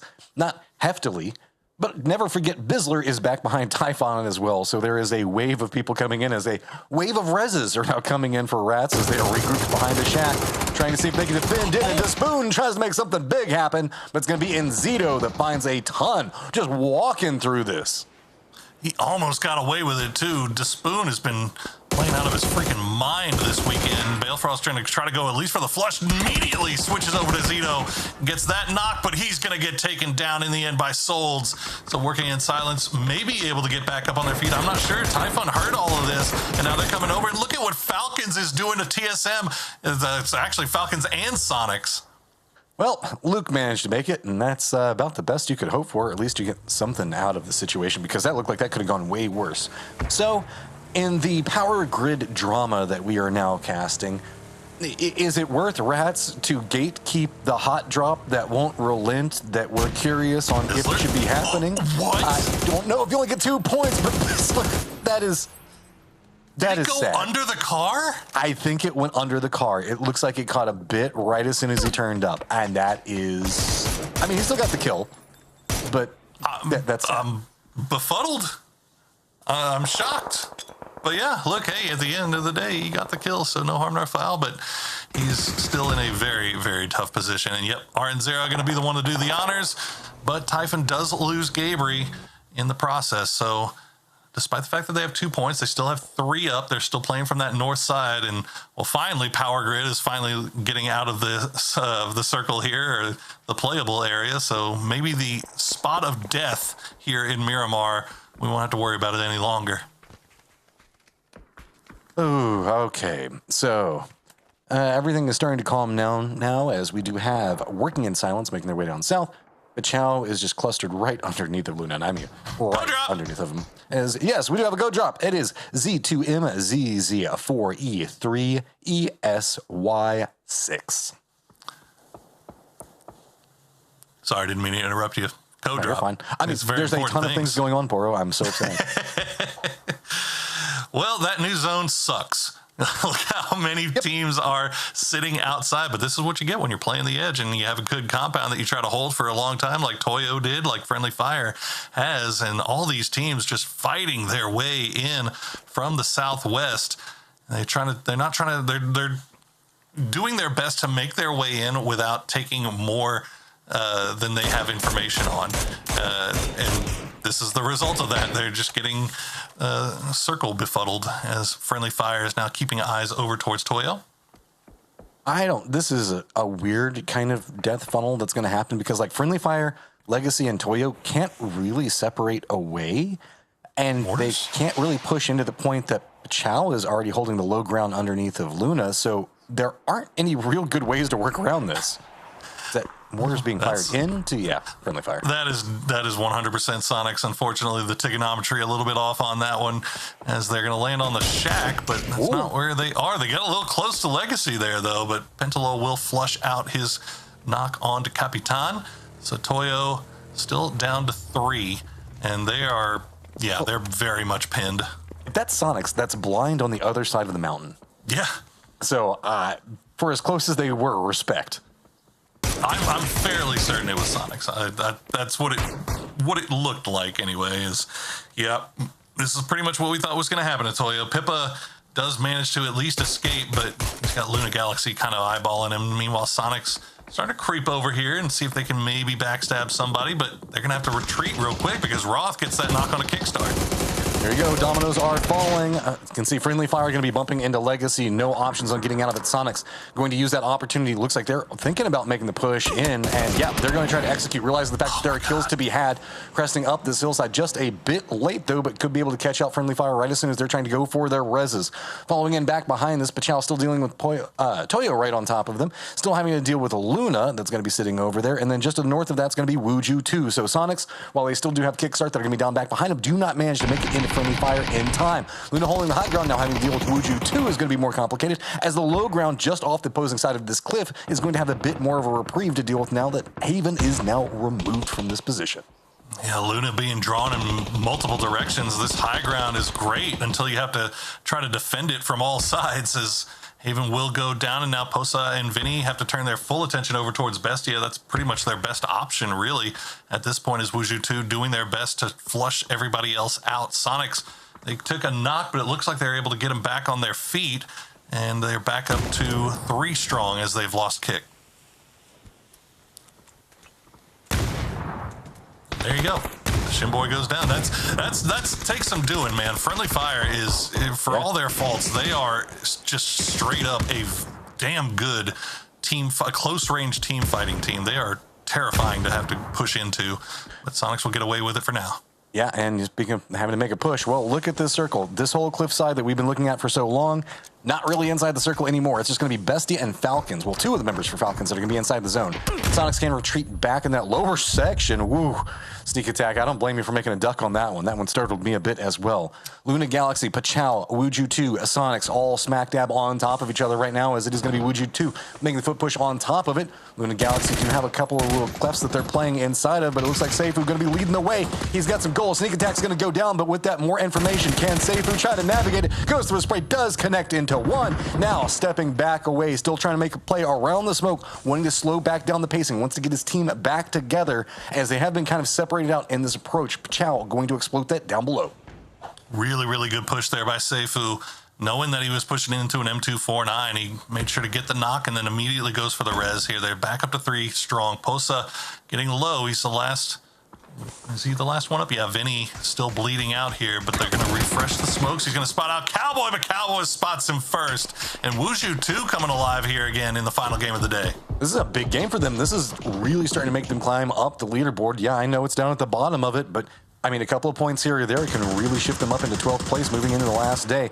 Wuju 2 does have Seifu now down, but looking into Sonics, they're going to spot out H1, should be able to get the flush onto that unless somebody steals it away, and it is going to be Pachal that does it. These guys right underneath of them have been problematic this whole time, but it looks like Wuju 2 should be able to get this res, I'm thinking. Yeah, nobody should be able to deal with them now. The problem is, how do you get down as everybody wants you dead? Yeah, they have a little bit of area that they could still work with that's high ground, as Enzito will go down to the zone. But it's, like you said, it's not much. Shrimsy inside the zone, he'll just kind of hold that angle and try to survive for now. Wuju 2, 9 kills already. Let's see if they can add to that total. They've got some there you go, Seifu going to find the knock on a sharp shot. Yeah, and that's actually bad for Bestia because they are very much split up right now. I don't think that's going to be resable. Seifu got that high ground. I was worried about whenever he was trying to profile up there that people would go after him, but he is just popping heads as he sees them. They can't really do much with it is the problem. I mean, farming damage numbers is great and all, but they need kill points. They need to survive, and they've got a lot of attention. Pachal taking shots at them, Bestia taking shots, Falcons taking shots. The only team that's not shooting at them is going to be Shrimsy. That's just right below them because he can't. Just no angle, man. It's hate to see that, but no, I mean, like you said, this is great for Wuju 2, but they need those points. You can see there, it hadn't been a great grand final, but in this final day of the tournament, if they can put themselves in striking distance of that top 4 with 1 day left to play, 6 games left, that's all you can really ask for here, as they will get Seifu back on his feet. Cowboy gets knocked, should be resable as well. But yeah, I mean, Wuju 2, they're taking so much damage right now, and eventually they are going to have to leave as the circle moves away. Yeah, Bestia is doing a good job on drawing some attention, as now Mime has shifted in pretty close to the Falcons. So they're trying to defend in and deny him out making into the shack, but you can see with a nice set of Molotovs, those vehicles, the way they're stacked up over there, that would have been a nice defensive position to play from, but Mime just can't quite manage to find the angle to make it in. Falcons trying to defend into that point, while Pachal is very focused on Wuju too. Shrimsy also trying to take, he's like a jack-in-the-box over there. He's just kind of popping up, take a pop here or there. It's like a meerkat, man. He's just popping up and down. I feel like that was almost trolling at that point. Just like, you gonna shoot me? You gonna shoot me? I mean, he's getting away with it. Him and his just beat up Bronco rolling across the hillside is gonna bump into mine before Pachal gets a chance to shoot him. He's not in zone just yet. And actually, Cowboy, yeah, there you go. Oh, Falcons finding the double knocks here as Wuju 2 tries to make their way down, but all 3 of those points going to go into the bag of Falcons as they're having a nice big game for themselves here at the close of the day, and they have 4 up, and they're set up for a big win here if they can clutch it out. Yeah, Falcons has got so much control over the circle. It's just the low ground point that Bestia is playing from, but Shrimsy's doing a good job of kind of assaulting that. How is he still alive? Just Shrimsy things, dude. I mean, he's just trying to make more stuff happen. Vehicles rolling down, exploding around him. He doesn't care, seeing if maybe he can get some more, and it's going to be mine. No, not like this. Sonics does go down, but Bestia is soon to follow out of all the ways. Mime. Oh like my God. I pray that we had the cameras going on, but I think he's been going no cam. But that had to be the most funny comms that anybody's going to hear. Anyway, regardless, we're down to 4 Falcons versus 2 of Pachal, and 1 in Santastico, nowhere near each other. So this is going to be really on Falcons to get a read on where these guys are as well. And 1 is going to be the one that has to move. Santa's still inside this next zone. I'm kind of curious on how much tracking in this direction that Falcons have done. They had one member that was kind of watching Pachal earlier. I don't know if they knew exactly the positionings for it, but now that they've regrouped, Pachal is just full defended, and they can kind of cover each other, but only if Falcons moves into those sight lines for him. Yeah, I'll tell you what, though, a 19-point win is going to feel a lot better than a 17-point win. So I feel like they need to get on their horse here. They need to go and make sure that these 2 can't deny these points. Yeah, and 1 is just kind of hanging out on the outside. The Santastico is starting to make some maneuvering. It doesn't look like they're moving for a blue zone push just yet, but if anything, they might be trying to regroup. They're kind of close to the center, but I mean, center control is going to go over to Falcons as we are in phase number 8. Center dot is going to be something they have sightlines on, but Santastico is getting closer and closer. He might be able to squeak out a very close position to the center dot. Yeah, that's the thing for Pachal. If you get 1 or 2 quick knocks, all of a sudden you're right back in this thing. So they have not given up on this by any means, although it does look like they have been spotted out now. He gets 1 on the flood. There you go. The Dragunov coming in big as Roth going to try to run and get the side angle. He's got that on, which is a terrifying thing. Let's see if they can maybe get these guys before they can track him. Looks like they're sending 1 back to go for the res. So Roth looks like he's just going to be the defender, making sure that nobody makes the push up. Listening in for footsteps. You can see trying to feed over the information, seeing how many he can hear around him. Snaker is going to be the man that's playing on the outside of this. Make sure to deny anything. Rez now has come through, so Falcons back up. Strong numbers advantage. Snaker's now with the information is doing a good job on that off angle, and 1 can't make any moves. It's just going to be on to Santastico. How well can he survive it? Oh, I like the counter moves that are happening, and 1 making sure to not allow Snakers to have any shift in, as it's going to be a 3-man stack, all pushing up on after Santa. Is he going to be able to defend him? They are going to line up, so you can see Falcons do not want to stick onto this one. They want to make sure that they do not all give an opportunity. They don't want to surrender it, so can Snakers make sure to deny any assistance? And the problem for Pachal is that Santa, after taking those shots and after Falcons figured out where he was not able to move. So he couldn't reposition. They had him pinned down, so they know exactly where these guys are now. Snakers are going to spot out 1. Roth will get knocked low, but Flood will get the grenade onto Santastico, and now it's all down to and 1 working around the edges. The Falcons want to make sure he can't deny this point. They're going to run after him and secure that kill if they can. No, and 1's not going to let it happen. So in the end, they get the 18-point win in the final game of the day. And so Falcons have managed to pick up a very vital win for themselves. More points, more better. They wanted that last one, but you can tell that with as compacted as Sonics have made this leaderboard, denies have been a key component of the gameplay today, and it's no surprise. We've seen 1 point here or there be such a big factor for them. And it's going to be huge tomorrow. I mean, everything's so tight right now that those 1 points here or there, the stolen kills, the knocks that you get that are stolen away from you, they're going to make all the difference in the world. So you can see that it's definitely a priority for these guys as they head into the final day. Well, it is so much to break down. There are so many cool things as we're going to be trying to get everything set up for our final day of PAS action tomorrow. Make sure that you stay tuned in for what's going on with the analyst desk, as they're going to have interviews and so much fun to do. Let's go ahead and throw it over to, I'm going to beat him to it, highlights. Wait, did somebody just say highlights?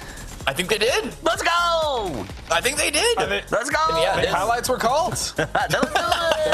Yeah, and there were a lot of highlights all centered here on Power Grid. Godspeed. Yeah, Power Grid was, not surprisingly, a central position that many of the teams were interested in. We've seen Rats try to come up and get a third party on the hot drop between Mutt and Gas Cans. We've seen Wujutu do it. I mean, it's oh, there it is. I was curious exactly how that happened, but yeah. We talked about it at the top of the show. I'm sorry to kind of steal that away from the rest of the highlights, even though that was a great game as we look at the leaderboards from just that match. But Gas Cans, they were able to win the fight against Mutt yet again, cleanly, I might add. Yeah. But it came with so many issues throughout that match as Falcons were able to close it out. 18 kills. Wujutu finally with a great game for themselves, at least heading into tomorrow. That should build a little bit of confidence for them.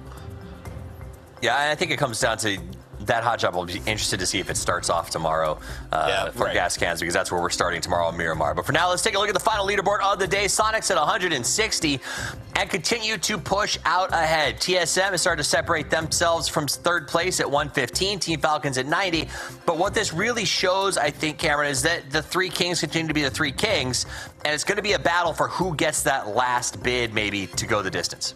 Yeah, it's looking that way with Falcons showing up that final game with a good win to sort of it doesn't really count as bookending it because we have a whole nother. But anyway, yeah, Falcons still are looking a little weaker than even both Sonics and TSM.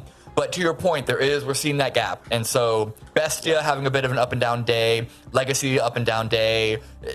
Tomorrow, I think, is going to be very, very exciting. We could even see Friendly Fire start to look more like day one than day two.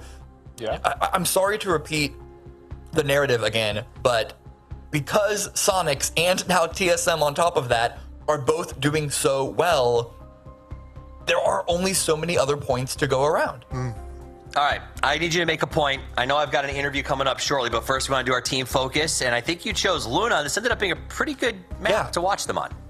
Yeah. So Luna Galaxy, they're a good team. I think they have really strong team fighting capabilities. But more than that, particularly in this event, they seem to be able to find themselves in a central position so often. And this was one way to do that. They had, I believe that was Vinny with the E pickup, scout ahead, and more importantly though, identify the opportunity, the opening with the Power Grid fight to kind of slip under there and set themselves up in a really strong position. They got this early kill from a rotating, potentially dangerous, and from here on out, they kind of just needed to hold. I think they got some damage onto Bestia as well. Unfortunately, from this position, a couple of missed opportunities. I think Toyo should have been dealt more damage, and then them trying to collapse on each other to fortify the high ground here further didn't succeed either, and it kind of fell apart from there. Eventually we're going to see them get taken down by Wujutu. They got a couple of kills. It wasn't a complete disaster, but I do think this was a game that they would prefer to have a second chance at, to try and redo it, because their initial starting position was one that should have given them a big advantage going into these fights. What'd you think of the end of that game there, Godspeed? Look at this. I thought the end. I mean, where it ended was pretty wild. I don't think we've been up here for a long time, and the terrain, as you can see, it's very tricky to navigate. There's a lot of little nooks and crannies that players and teams can kind of hide in. We saw a lot of solos and duos doing just that. But I will say the Falcons did a great job of kind of clearing through that and making sure that they didn't get caught, which is ultimately why they won that game. And the deny, I can respect that as well. I can respect that, especially in that position where like Bestia maybe is chasing it and Falcons wasn't necessarily that far ahead. I did love the candid bloodlust of the chase to stop the deny. I always love that when all 4 players just sprint forward. Get him! Right? Like, no, it's a point! But it's because we've seen so many games, so many, even PGC points, right? Like, it's not just about advancing. There are different levels of PGC points, qualifiers on the line, and those differences can be absolutely huge. So Bestia really being aware of everything. All right, so we get a chance to talk to a team that has, for all intents and purposes, today was moving day for them. TSM showed up, put up some good numbers, and is sitting in a very nice spot on the leaderboard, though I'm pretty sure it's not the spot they would choose if they were allowed to. This is Purdy Curdy. You missed 2 games. You're here now, and when you showed up, it's like, I don't know what you were fixing on your internet, but it got fixed and everything turned beautiful. So congratulations on a great, I guess, 4 games today. I don't want to say how are you feeling, but, hi. How are you feeling? How are you feeling? How you feeling, boys? I'm good. We had a good 3 games. That last game was a bit of a disaster. But, yeah, I'm doing good. Happens. Nice. I mean, it's tough to come in like literally from not playing the first couple games and getting up and running. Godspeed, you're first up. What do you got for Purd? Mr. Kurt, man, you've been playing this game for a long time, a damn long time. How do you keep the motivation, man? You've been playing this game basically for 7 years competitively. You've been playing at this level for a long time. How do you stay motivated? And then also, how do you kind of transfer that motivation to the rest of your teammates after playing for, again, just so long, man? It's like the ultimate nicest way to say you're old as shit. The motivation is the same as day one, to be honest. It's I want to lift a trophy, and everybody on my team shares the same outlook. And the same thing when we get a trophy, because we will get one, it's going to be the same thing. We want to lift another one, and it's just the competitive drive to compete and to be the best. Hell yeah. Yeah. So a lot of people consider TSM, just sticking to the Americas region, of being the strongest mental team that we have. But I'm sure if it wasn't for that final win yesterday, it would have been harder to kind of bounce back today. Do you have any special tricks? And maybe, again, your veteran status could have, give you some upside there. Old as shit. But what is it like? Yeah, lean into that. How do you keep a strong mental to not tilt and not break, regardless of like a poor start or whatever else might happen? I can't speak for the whole team because everybody's got their own ways to deal with everything. But for myself, I don't get too high or too low, so it's just easy to stay in the middle no matter what, and just kind of ride that same wave the entire time, whether you're winning or you're losing. I'm never smiling and I'm never frowning, so you're good to go either way, That's true. I've never seen you smile. Only when I look at you, Godspeed. That's the only smile, you know what I mean? How can you not? How can you not? So sweet. All right, so let me ask you this. Just because I want to know, is that a heavy bag behind you in your? That is a heavy bag and a speed bag. Oh yeah. All right, so when you combo. qualify for Thailand, I expect you to bring your gloves so we can do some work. That's exciting. Because you guys are I'm gonna not be trying there, to get worked right? by you. I'm not trying to get worked by you. No way. But it'll be relaxing. It'll be fun. It'll get your head in the right place. But to me, it's very exciting to see you guys. I'll be candid, Kurt. There was a period where it felt like STK wasn't as strong as, and TSM at that afterwards, as strong as I expected you guys to be for a while. There's a big resurgence. I feel like this year has been incredible to watch you guys. I don't want to say how does it feel to have that comeback, but it's got to be like, not even to put a point on it, you said I'm old as shit. You have been playing for a long time. To see and be part of what is essentially sort of a renaissance in your career, is that something that you notice even? Is it something that drives you, or something you're just like, I don't know what happened that year, fuck it, you know, we're all, sorry, I shouldn't swear. F it, we're all back, and this is as good as we've always been. Sorry, I'm a bad influence. It's true. You've broken me. You really are. No, I don't really know how to answer the question because throughout the years, people have said different things. There's actually, you come to mind a lot, Toffees, and you probably don't mean to do it, but you've talked, even in Dubai, we got dead last in Dubai, and you walked up to me and you were like, so you're retiring, or like, you know, like those type of things will stick with you that you don't mean to. But yeah, I mean, you just keep grinding. It's the competitive, that fire inside you that wants to win. And as long as some of the best mechanical players in the world, which I have my team, will have me, then I'll always be competing and trying to stay at that top level. I apologize. I only hope that made you go, F that guy, I'm going to be great. Not the alternative. And in my defense, I'm sorry. We had like 12 people retire that year, okay? And then come back, and then retire, and then come back. No, but you're a habitual line stepper for sure. As I have done in this interview already. I'm sorry, I wasn't familiar with your game. Purdy, I do want to say that it's been a pleasure watching you guys, especially this year. It's been exciting. Today were amazing games, and I can say beyond the shadow of a doubt, I don't hope you retire anytime soon, and I look forward to a very good year from TSM as you continue to get better. Is there any shout-outs or anything you want to say before we let you get back to your team? Biggest shout out today is Big Wool stepping in for me for the first two. You know, he got a couple nade kills, you know, in honor of the boy, so I appreciate him. And Luke took out some frustrations and hit him with a car in one game, so just shout out to Big Wool for stepping in and helping us out. Awesome. And shout out to you for doing the interview. Thank you, man. Have a great night and good luck tomorrow. Thanks, boys. Appreciate it. You know, he did point something out that has been a real problem in this event, and it is violence with cars, okay? Even Yeah. Like, it's a wild amount of attacks. Dustin, you even saw, like, I think mine fell to a car in the last game. Dude, that was also the most unfortunate. How the hell are you supposed to see? Because I think his back was turned as that Murado came just barreling towards him. Plus, he just got naded by, I think it was Shrimsy, did some damage, so he's trying to maneuver around the tree. You know, a flying Murado comes out every now and then. It's, vehicle violence is, I think it's a real issue that we need to talk about in our game at some point. Scoom may be coaching these days, but his spirit lives on. Okay, in the realm. All right, so that's it for today. We played 12 games. We got 6 more tomorrow in the same bat time at the same bat place. I will tell you, the Twitter contest is over. If you haven't finished your drawings, maybe send it now. I'll give you like 30 more seconds for submission, but it is done. I'm going to buy you a couple seconds by asking these two for their final thoughts. So if you haven't sent that in, do it very quickly. Dustin, final thoughts on the day.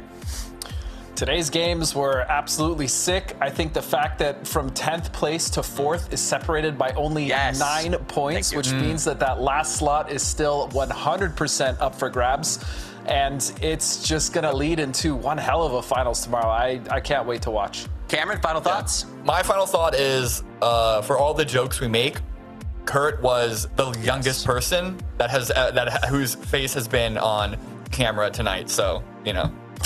Oh, because we're all still older. We're all still older. I feel so bad about having said that to him offhandedly in Dubai. You should feel terrible. I feel terrible. You should absolutely feel terrible. You should retire, okay? No, you cannot make me. I'm too gorgeous to retire. No, I will say this. Your point was valid. Tomorrow, be here. Bestia is in 4th. That's the last qualifying position right now at 71 points.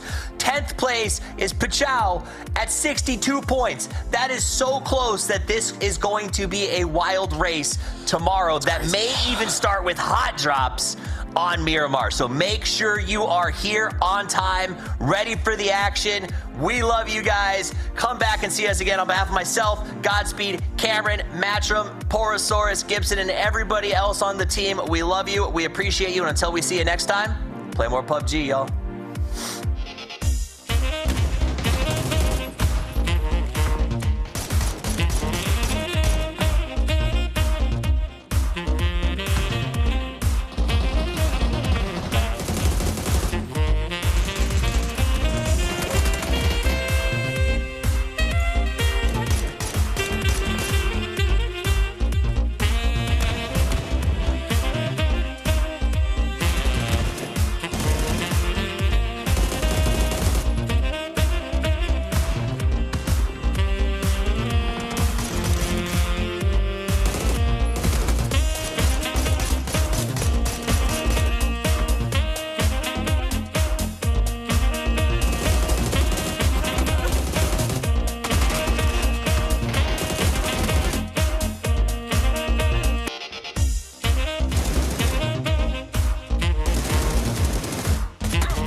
the noisy cannibals.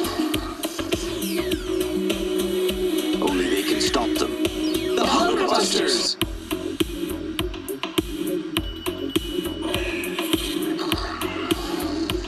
They're back and armed to kill. Why take chances?